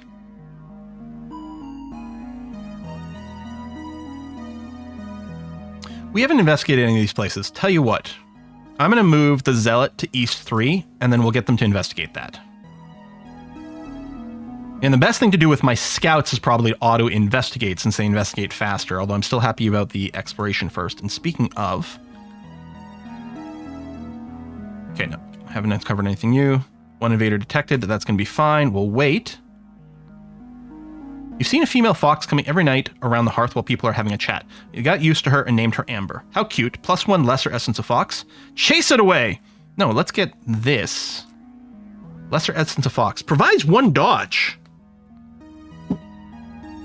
So we're going to want that on someone, yeah, with a melee focus. Like Armani here, the Vanquisher. And I'm sorry I'm not naming people. I'm trying to go a little bit faster on this second run. We haven't had another crash, though, which is nice. I don't know why.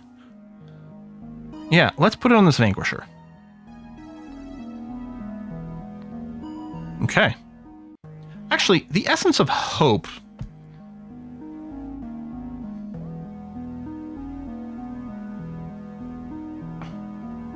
I still don't know who to put it on.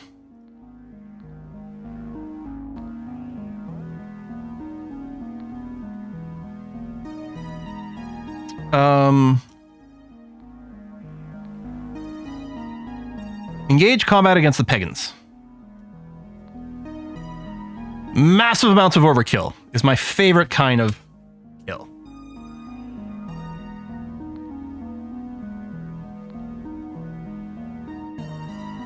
Oh, you're supposed to investigate this location. Okay. So we can also do a group blessing for the bonus accuracy and initiative. So is initiative a stat? Oh, it is there. And we can see that we've got a base of 4, but it's acting as a 5.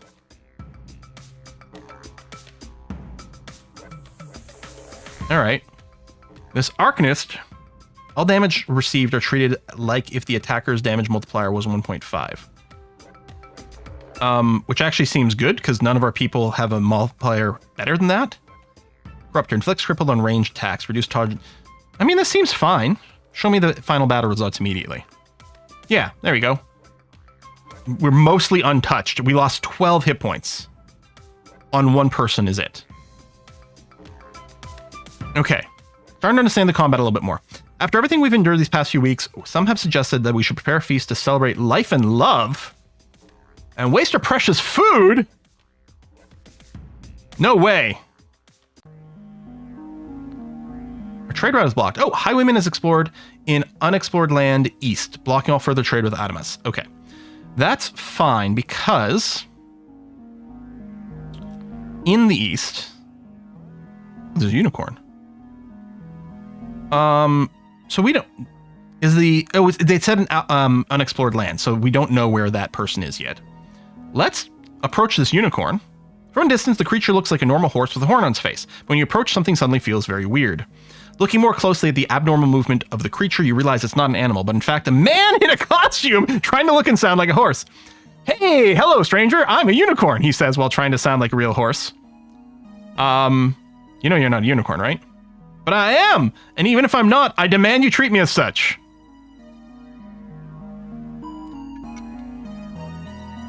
Kick the unicorn.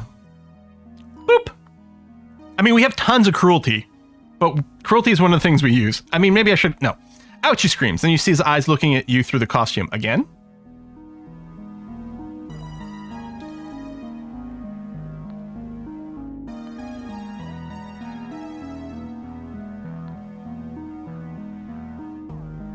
I just kicked him repeatedly until he left. Well, next time we're gonna have to try to be nice to it and see what the deal is, but... Huh. I think I got 8, maybe 10 cruelty out of that? I'm not sure. It's gonna bite me in the knee behind. Yeah, a little bit nooberish. Talking to the old lady felt like talking to Noober. Sorry, that's a Baldur's Gate 1 reference. Okay, so... There. We're gonna go back to East 6.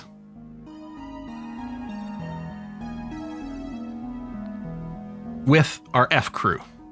They're going to go and F up this last Arcanist and take this land so that we can expand into this. Ooh, the scout found the Necromancer's Tower. Why are you idling here?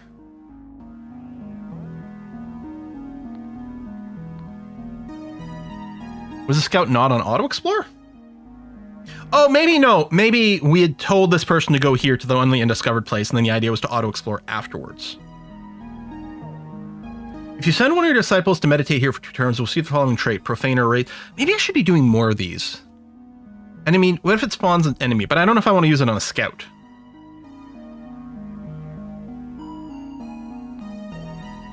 Yeah, I'm just going to put you on auto-explore in the north. We want to explore every location in the north so that we get 10 of every resource.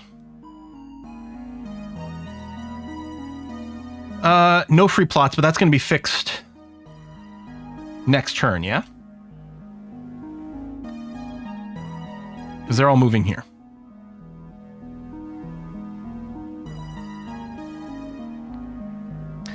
The jam session at the pub last night was wonderful. Then people got drunk and became stupid. Leaving nothing you can do about it. Lose some faith. Why is the cruelty in red?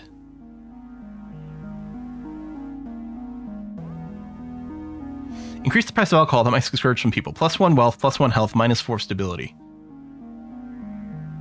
It's really funny. But this is, we're losing 4 points. Here we're losing 2 points. So let's do this.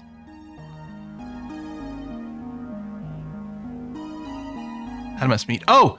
Because we got a trade route blocked? So right, we were gaining cruelty, but now we're not. Oh, no, we have excess of cruelty. -3 benevolence. Holy, we have too much cruelty. I didn't know that could be a thing! As long as our benevolence is so low, we won't be able to contact other tribes. Excess cruelty. We are known as being cruel and unfair. As long as we keep our cruelty above 40, we lose 3 benevolence per turn. No! I shouldn't have kicked the unicorn! Yeah, Life Until Love told me to be nice to the unicorn. Oh no! Oh, that's really funny. Okay. First, F group. You guys are... I guess the easiest way is to... Where? Oh. If I click on a person, then I can show current location, but from the group I can't, which is a little unfortunate. Anyway, go and kick their ass. We might do the giant bear after, but let's take this territory first. Wait, when we took the territory, did it clear the other enemies? Should I do the bear first? Will the bear still be there? Because I did clear another territory, and then there was no enemy there, but there may not have been an enemy in the first place, so I'm not sure. Let's see what happens after we take out Polina, and this becomes our territory. We'll see if the giant bear is still there. If the bear isn't there, I'll be a little disappointed, because I kind of want to kill it. We're going to explore over here. What you doing? Oh, yeah, I don't have enough money. Here, I'll think about it. But yeah, buying the map actually does seem very handy.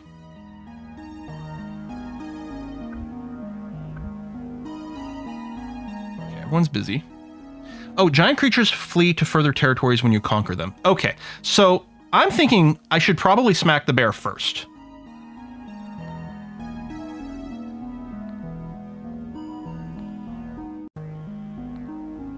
Just to save me some time. What are these tribe options?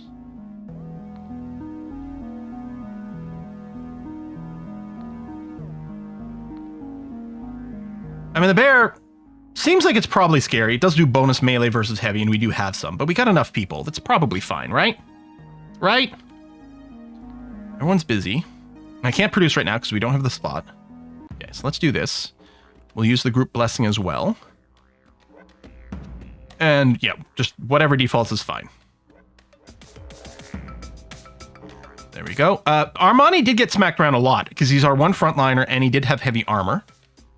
But we gained a lesser essence of bear. Oh, you've been invited to the shrine to pray with others, show your gratitude. +1 faith, +1 vanity. I don't know, we have less faith, so I'll do that. Okay, we have a thief that we have to kill.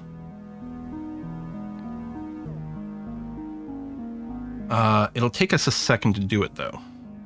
Because... here, now I want to engage against the owners of the land. With admittedly an overkill of dudes, but so be it.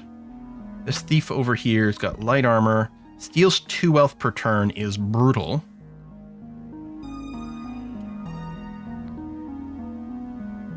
Damn. Well, I don't have that wealth, but maybe he can send us negative, which would be a problem. This Zealot, which does do bonus range attack against light, could come here. 80 hit points, hits for 12. 80 hit points, hits for 12. We do bonus damage against light, and the thief does not. Could inflict poison. The thief doesn't have any combat bonuses, eh? Oh, he does have a chance to crit. But we'd just be doing base damage. We should be doing more damage with them, and we've got our blessing. I think we're probably okay. We were going super negative, and this. Luckily, this is just killing our ability to talk to other tribes. It's not killing our ability to like recruit people. Although things aren't really getting better. What do we need? We need a bunch more health. Health is slowly going up, yeah? Yeah, very slowly. We're producing faith and inspiration for a zealot, which is nice. How much do we need for our next one? 20 faith, 9 inspiration. Okay, so it's not about to happen either. All right, well, let's do this. This is not... The thief battle isn't going to happen this turn because we've got to move him, so we can use the Blessing of Knowledge here. And yeah, just start battle. Easily kill them. Got some new land. Playground. Wow, yeah, negative wealth. Well, I'll take the health, even though we do need it for some units, just because I don't want to push that any further negative. Wow, we're meeting more people. Oh, what's the production problem? Oh, they don't have... They need stability and wealth. Wait. Oh, we're zero stability. Yeah, okay. So they don't just produce anything. That answers that question. The buildings won't send you into a deficit. Though obviously they won't produce if it's there. Now, over here. Yeah, our zealot is going to try to take this thief as is. And I think we're going to be okay. Next, this big crew could split up.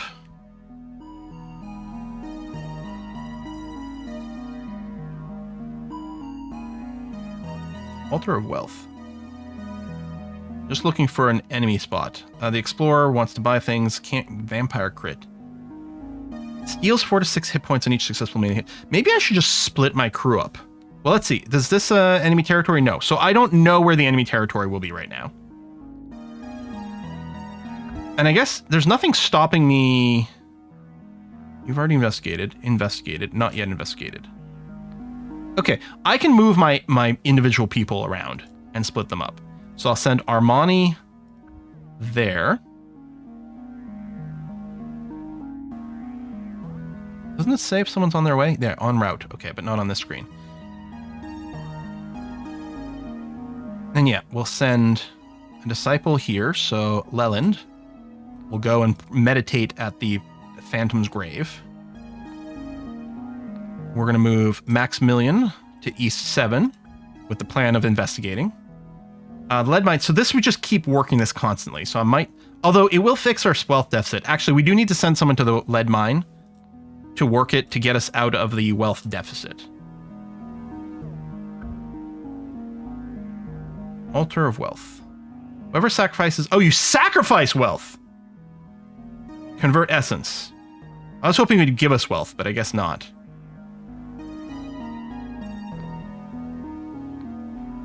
And Randall...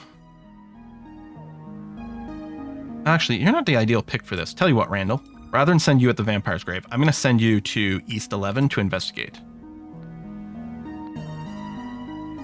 Okay. Building queue is empty. Oh, right. And we can now make some work over here.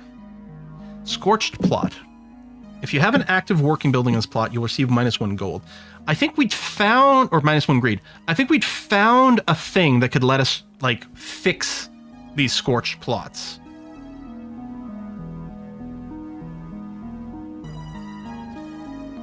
So our priority here, we have tons of cruelty. We need to make some oppressors. I need more health so I can make some oppressors and spend our cruelty. So, do I have a health building in tier 2 here?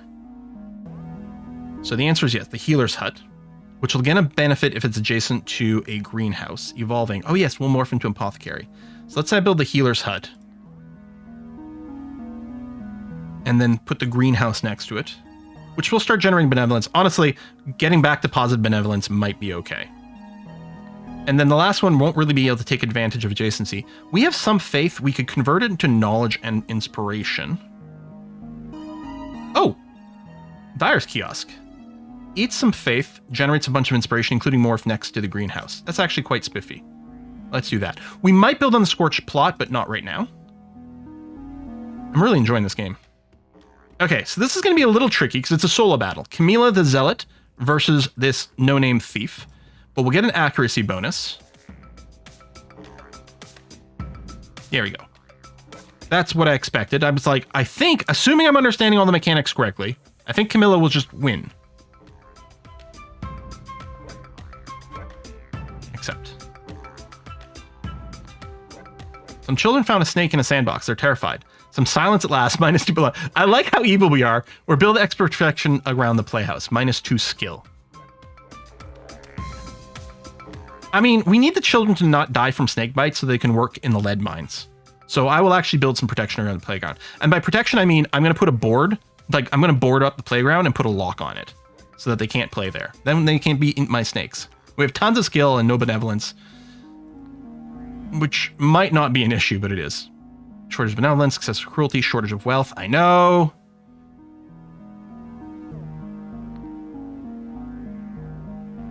And yeah, wealth has been consumed by the pub.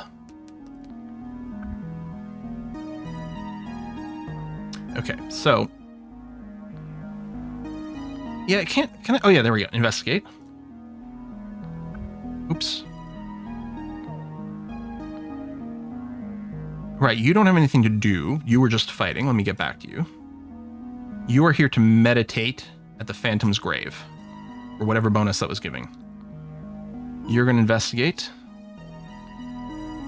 Yeah, you know what? We're going to make a change here.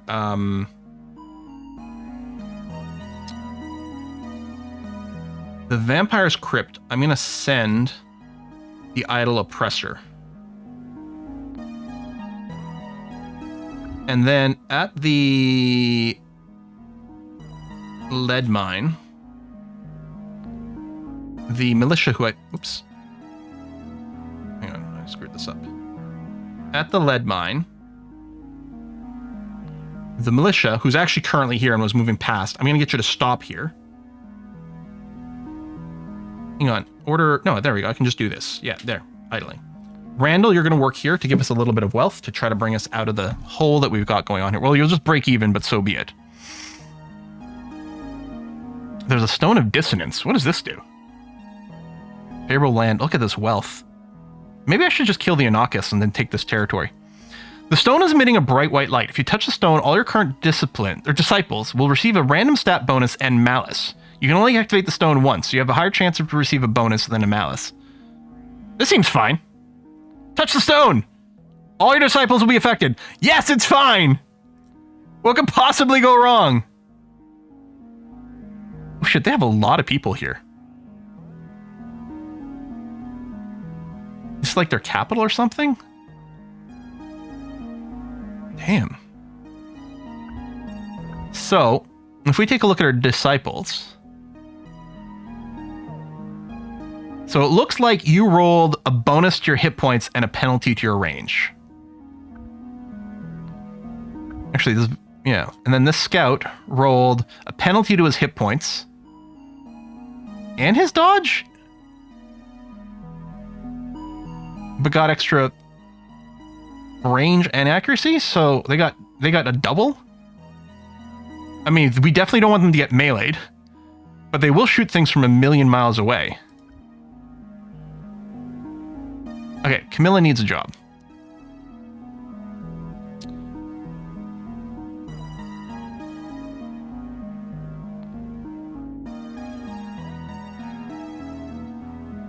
I guess I could put... Maybe I put Camilla on Auto Explore, and then I don't know, I might want to put Camilla in the combat squad. We've not investigated. Is there someone on their way there? I guess it didn't say, but... That was taking you a long time to get there. Do I want to give Camilla the movement stone? The further you go, the more numerous you are. Yeah, okay. Get that density. That makes a lot of sense. Action, build time. Yeah, but you're still in there. I don't know. Let's just end turn. Not sure that I've allocated everyone in a proper way, but we're going to try to speed up here.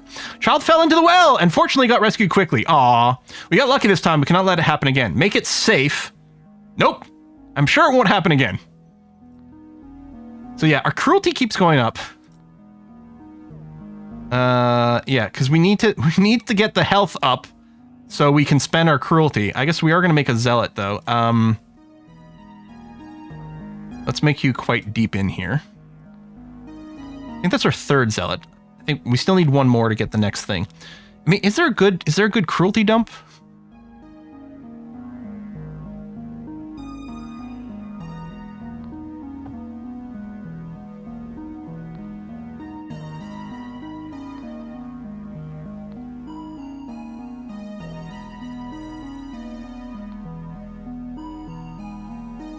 Oh, you can investigate where you are.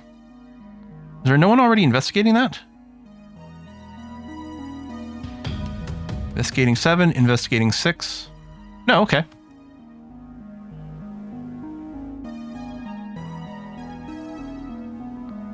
My cruelty knows no bounds.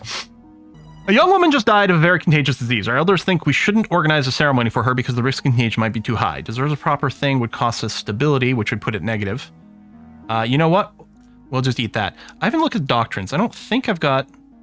Oh, hang on. We can unlock determinism because we have a lot of skill. We could unlock conservationism. I don't think conservationism is our vibe. Communications knowledge. Actually, we have some communications, some knowledge. This would require wealth. It would be another cruelty dump, but it's mostly, the problem is the wealth part. I don't know. Maybe let's go determinism. Benevolence. Hang on. We're not really going to be producing benevolence. It's not what our vibe is at all. Well, we're not going to be doing the stability one at this point. I don't know. Maybe I should do this. It's a second greed sink. I don't know, seems bad.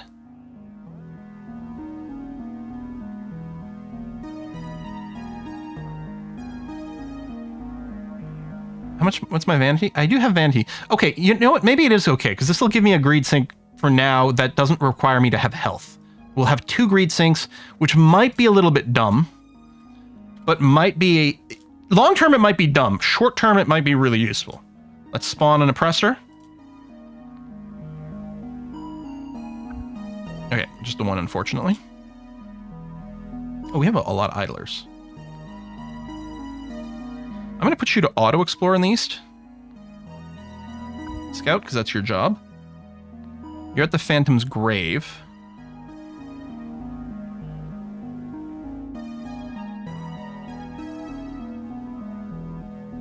Oh, did you do the thing? Do you have Corruptor? How do I... There it is. Yes, you do have the Corruptor trait. Okay. So you definitely need orders. Maxwell, you have the burner trait. Yo, you can still meditate here. Range attacks. No, wait. Do we know what the meditation will do for us? I guess we don't. All right, let's meditate. And then Ross the Oppressor. That's a great name.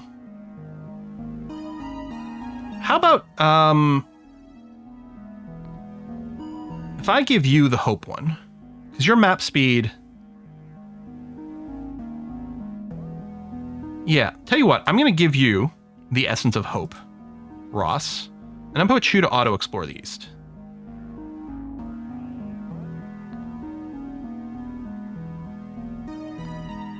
Is there a blocker? Oh. Leantis is friendly. I'm assuming if I ally them, I can get through their territory? 11 messages. Oh, we have another goddamn thief? In 2, yeah. Or...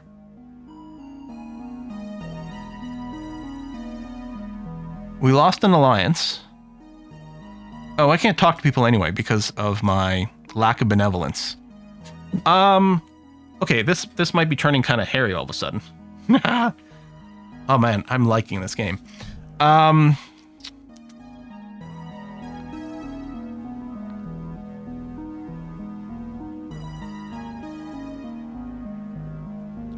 yeah, we're not actively in war with anyone in the East. Have we eliminated a faction completely? No, that can't possibly be, right? No, the pagans are still there in the East. But these guys in the South... and I can't interact with you, but you might send some things my way. You could also be a good target for expansion. The, Choromos in the South. Do you happen to be quite close? There's an orchard. Let's pick at the orchard. Few workers harvesting apples. Hang on, I'll be back. Visit a crypt. You push a heavy metal door that reveals a long staircase made of marble. Downstairs, you find a low ceiling room with 4 sarcophagi, one at each corner. At the center, you see a book on a lectern. Take a look at the book. You approach the book, but suddenly you feel a burning force pushing you back. The book is protected by a spell, and you need a coolant to reach it. Okay, we know that's a resource you can get. We saw it in our other game. Let's talk to an imp. You see a little creature looking at you with big red eyes. Its tail is moving from left to right, giving the impression it's rather agitated. Hello, I'm an imp. What are you? I'm a human. There's a few like me around, haven't you noticed? I'm the harvester of souls. I eat demons for breakfast. Nice to meet you. I have no soul, by the way, so you'll be wasting your time with me. The imp takes a step back and looks at your feet. Well, I don't really know how to harvest a soul anyway. I'm a human. There's few around me. Prepare to die. Imp becomes hostile. I don't know, let's just chat. Yes, maybe, but this is not my plane here. You see, I need to get back home. And how do you do that? Is there a door to the pneumatic plane somewhere? I've received instructions from the Great Tentacle. He says that I need to go where the gray water flows. Any idea? Well, yes, there's a demonic portal in the laboratory, if that's what you mean. Fantastic! Can I use your toilets then? I promise I'll close the portal behind me. Yeah, sure. +1 essence of hell. This seems fine. See the imp jump away from you, flying its little wings to go faster. So...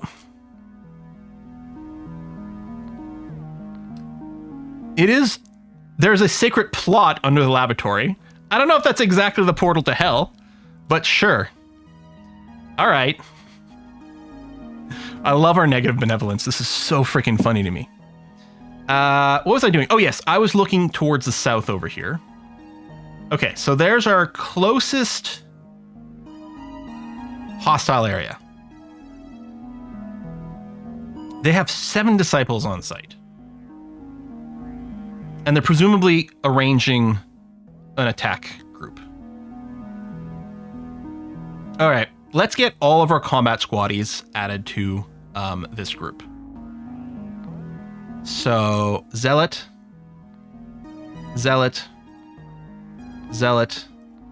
Oppressor. And I know they had various commands.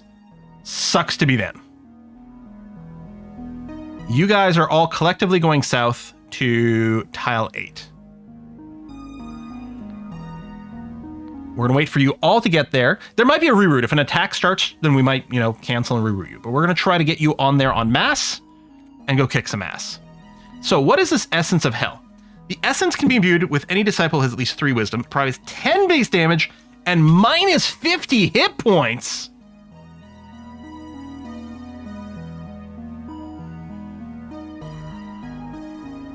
That would actually kill Camilla.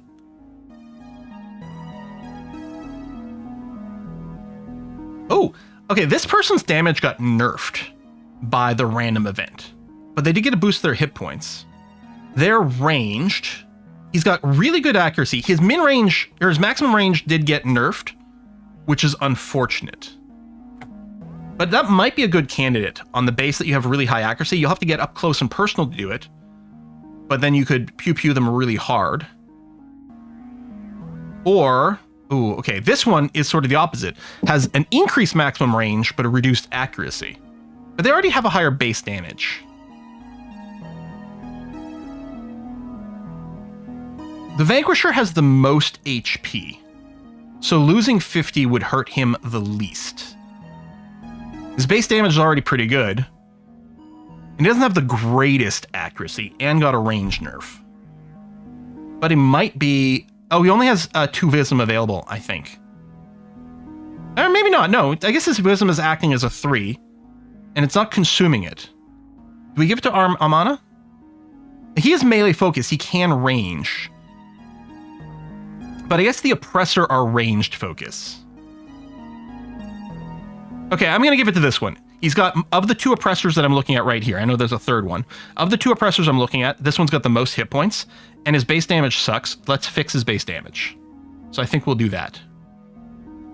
Striver, all attacks deal 100% more damage and health is below 40. Okay, there's some interesting synergy there for huge melee damage, but no. I think I'm going to do this. And the Essence of the Bear was 0.2 to all damage multipliers against heavy armor. Okay, that is actually really cool. Is anyone already good against heavy? Because presumably their default AI is probably to target people who they'll do the most damage to. But, so the answer is no, although I guess we don't want to give it to anyone who's bad at melee. Although, I mean, it would fix that. Maybe if we put this one on Armani. I think I like it. Okay, and we have 1 elixir of healing. Okay, that's good. Yeah, the bakery stuff. Oh yeah, that's this has got, okay, we're gonna lose greed here, but let's get a bakery. Which is gonna consume benevolence, which is kind of a problem for us. Maybe we'll just wait until we get more land, which is theoretically coming. A man is spreading false rumors around the hearth. Ignore him. Well, I'm not going to take the wealth hit, so I'm just going to take the knowledge hit. Oh, I can get a skirmisher. Okay, I think for you, we're going to spawn you at the crossroads. And then we will have you added to F. And then we're going to have to tell F the command again. Group F. You're going south to 8? Yeah. Okay. Nobody idle. We found a bandage. We found an antidote. This might be super useful. Okay, yeah, they're gonna start an attack. Do they have... No, okay. They have not yet started a invasion. The invasion might be good, because conceivably they might be splitting part of these guys here off to start moving, and then we can hit them like in little bits at a time. Yeah, put the militia or someone back in the mines. You know, Randall is taking you 7 turns. Actually, the slowest is Maximilian. Maybe I'll just put this oppressor. Oh, it doesn't move him right away. Even if he's in the group, it's not canceling this thing. That's interesting.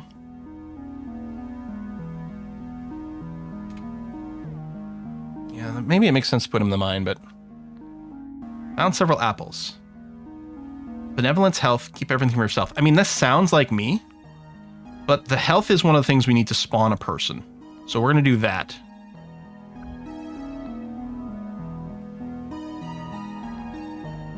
I really love seeing that I have an excess of cruelty. Like, so much. Okay, 3 invaders detected. Okay. So that's towards the south, as expected. There you go. So what we'll do is... We'll target, honestly, with the amount of times here, I think I might target, like, this place here. We could also consider attacking one of the neutrals. Like, you know what, Anarchus over here? Yeah, you know what, screw you. Let's order a group. Let's order the F group to meet in South 2 instead. We can even boop the giant snake first. Oh, yeah, so this skirmisher, who's already reached this location... I guess you can investigate while you're waiting for other people to show up.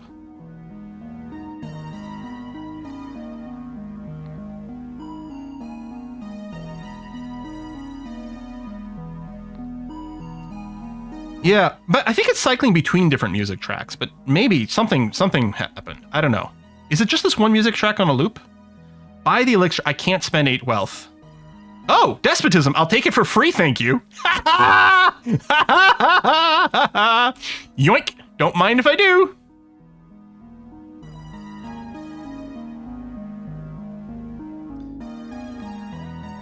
Okay. This oppressor has reached Desert 2. We're just going to have them wait here for now. Building queue is empty.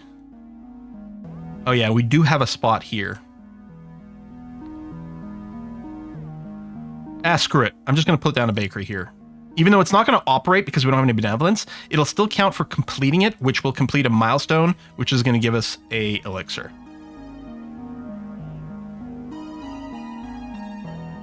We've heard some rumors about our disciple Randall, militia, apparently spending too much time at the pub. Randall's going to become an alcoholic. All right. You might have to get booped. We'll see. Okay, we have 4 people idling in Desert 2, 1 person doing an investigation. We'll wait 1 more turn, and then we'll start our assaults over there. Where's the invaders? Yeah, they still got a way to go. We've got time to fight Desert 2, and then still deal with the invaders afterwards. Send Randall to the mines.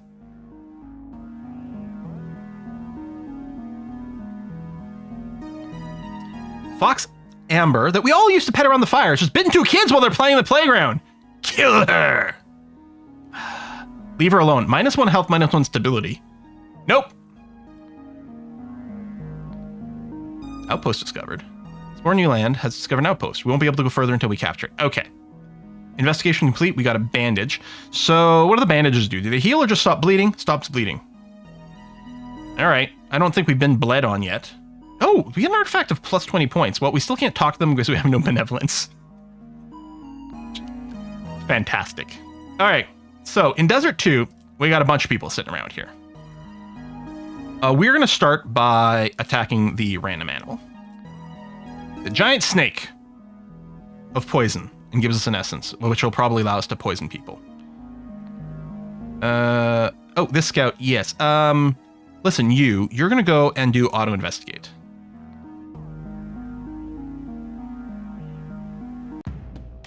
All right, so this is the battle against the giant snake. Oh, right. I had a blessing. I don't anymore. This should be totally fine.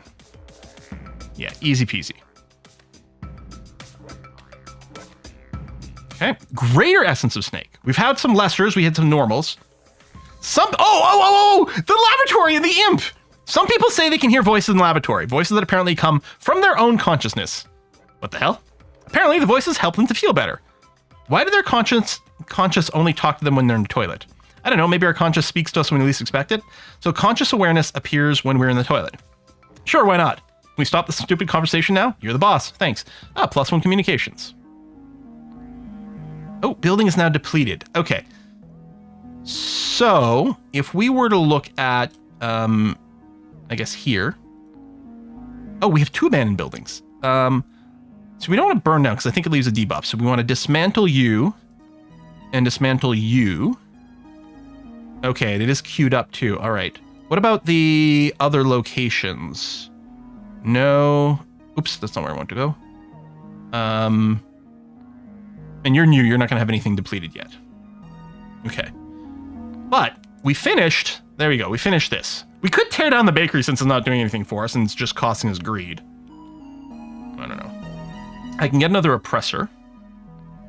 Yeah, just spawn at the crossroads. And then I might send you, I'm going to send you to work in the mines. We'll work in this lead mine. All right. So we've conquered the snake. Now we're going to conquer this whole location. These night blades. Yeah, no, let's just do it.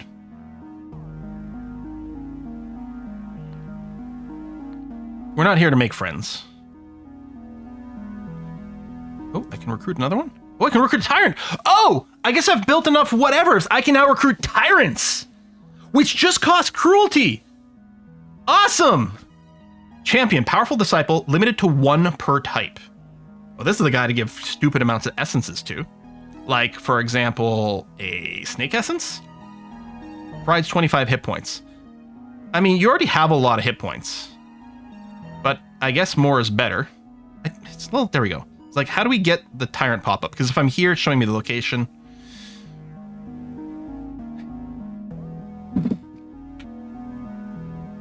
I mean, would it be better to give him some... screw it. Let's just make sure he's got something. Done. I'm going to add you to the F crew. And then I'm going to tell you to go here, where you're going to join up with F crew, mostly so we can deal with the invaders, because you're not going to be here for this fight, but that's okay. So our disciples are all busy. That's great. We have no free plots. All right. We have no blessings. I'm not going to set any behaviors. We'll just go to show battle results immediately. And we did lose Grace the Zealot. So be it. Maximilian has set fire. Burn, baby, burn. A lot of false rumors have been spread recently. As a result, the troublemakers just appeared near our hearth. Okay, troublemaker appears. Now, we can start building in desert, although we'll do the deconstruction first.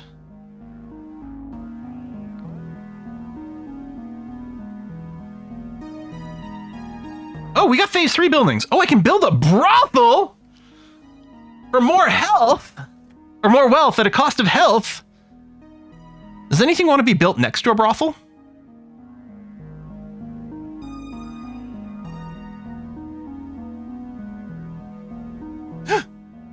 Temple! The temple generates more wealth if it's adjacent to a brothel. That sounds great. Let's do that. Does anything want to be next to a temple? At least now, at least I can, when I'm clicking on this mode, I can just look for the little green thing. So no, nothing cares about being next to a temple. I guess I don't have to super queue everything because we can wait to see what our situation is like, but... So Plaza's just a support building, which boosts a pillory. Probably something else too. Because if it's using a whole building slot... Because right now all it's giving is one adjacent... Okay, communication. Oh, okay, hold on. The townhouse consumes wealth. Consumes wealth.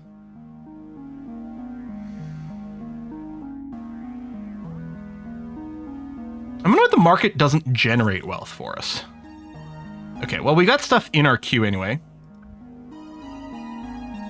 We can recruit another zealot. Oh, yeah, to replace the one who died. Let's do it.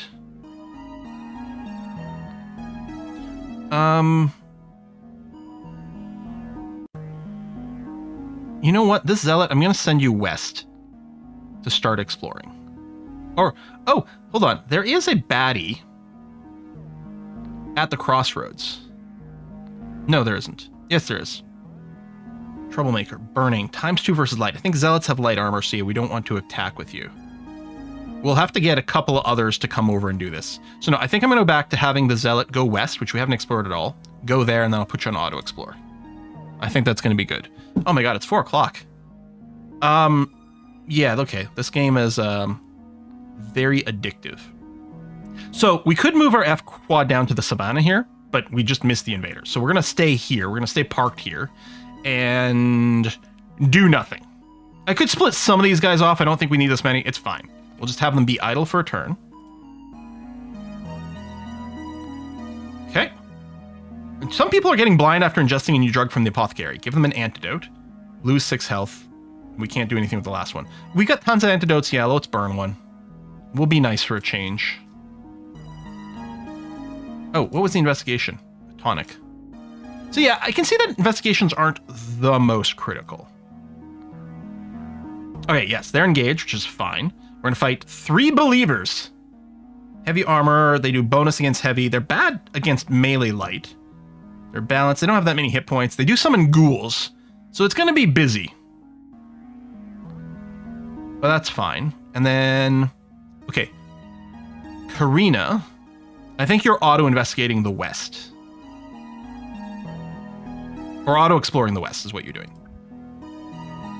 All right. Let's do this battle here. It's only against 3. Yeah, no blessings because we lost our friends. Hopefully no deaths? No deaths, yeah. And we killed all the ghouls and everything. Very nice.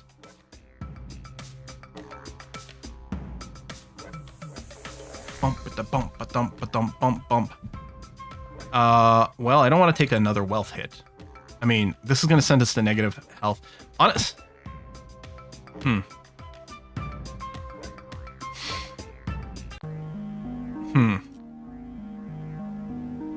Okay, one of our buildings has been dismantled.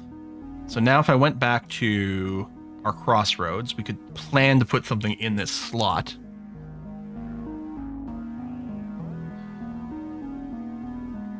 Man, I guess we probably should plan on getting a benevolence booster, so we can talk to some people.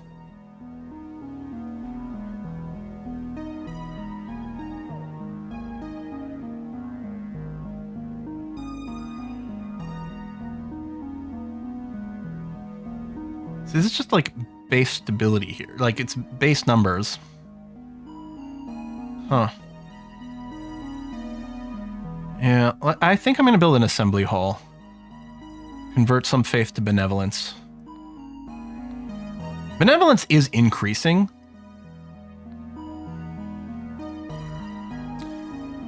All right. Our big F crew.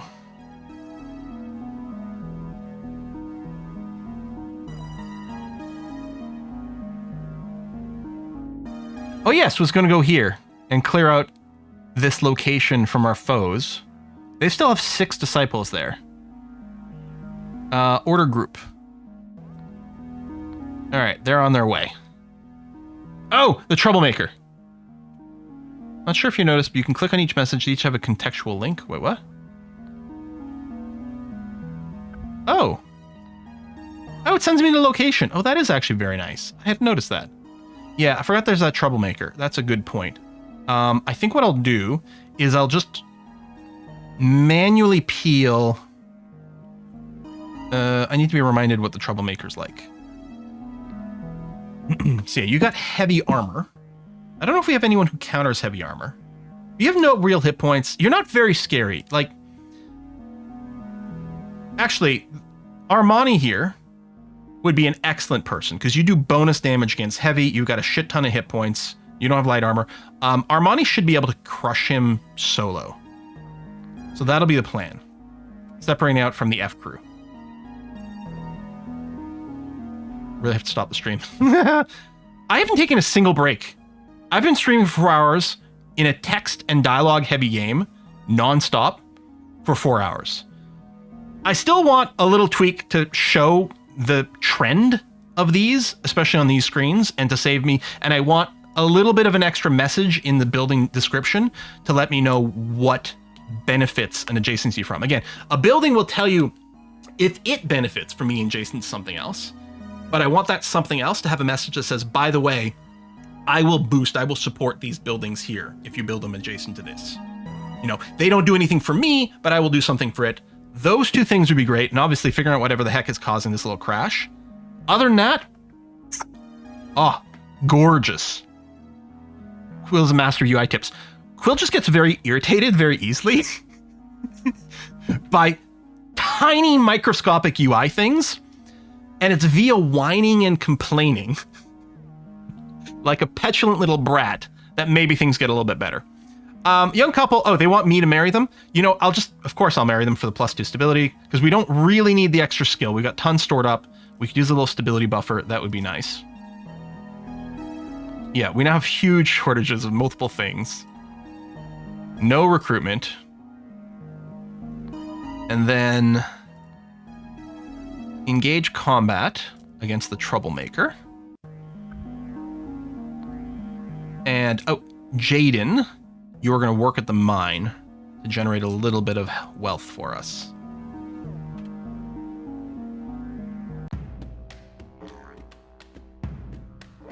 Here, let's watch this battle step by step. So Armani wants to melee, can shoot though, so they'll move and shoot. They're going to move towards each other. There we go. They're going to shoot each other. Miss, miss. Reload. Troublemaker shoots at Armani. Oh, Troublemaker, are you a ranged person? Yeah, you're trying to stay away, and you've got a combat speed of 2. Armani has a combat speed of 2. Oh, that might be a bit of an issue. Although, there is a limit. Okay. So they can't just walk away forever. And now we're in melee. Smash, smash, smash, smash, smash, smash. I suppose if we had sent anyone, we'd probably get a whole bunch of XP. Our cruelty is going down. Oh, wait. Stop. Wait, what? Branding defenseless animals is making some citizens uncomfortable. I think it's cruel. Nope. Okay, I'm going to stop now. Really, I'm going to stop now. This is very one more turn. I'm going to have no voice tomorrow. And Essentia comes home tomorrow, and I'd like to be able to talk to her. So we're going to wrap it up here. Kiss for Luck is not streaming today. So there's probably, yeah, nothing going on over there. So we're just going to wrap up the stream as is. There is over on the YubTubs, what is coming out? There's a bunch of RimWorld recorded. I have RimWorld recorded up to episode 18. And we have, what went live today? Episode 10.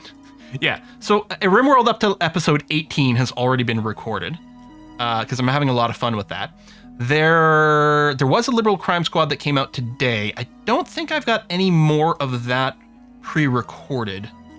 No. It's possible I won't be able to record tomorrow because of things, so there might not be a Liberal Crime Squad tomorrow. Conceivably, there might not be one on Monday if I really, if I'm super full on my schedule all day tomorrow. And of course, Monday's some streaming. So it's possible there might be a couple of days without Liberal Crime Squad. I will say, I think for sure there won't be one tomorrow. But there's going to be plenty of RimWorld still. This is a heck of a lot of fun, and I'm eager to revisit it.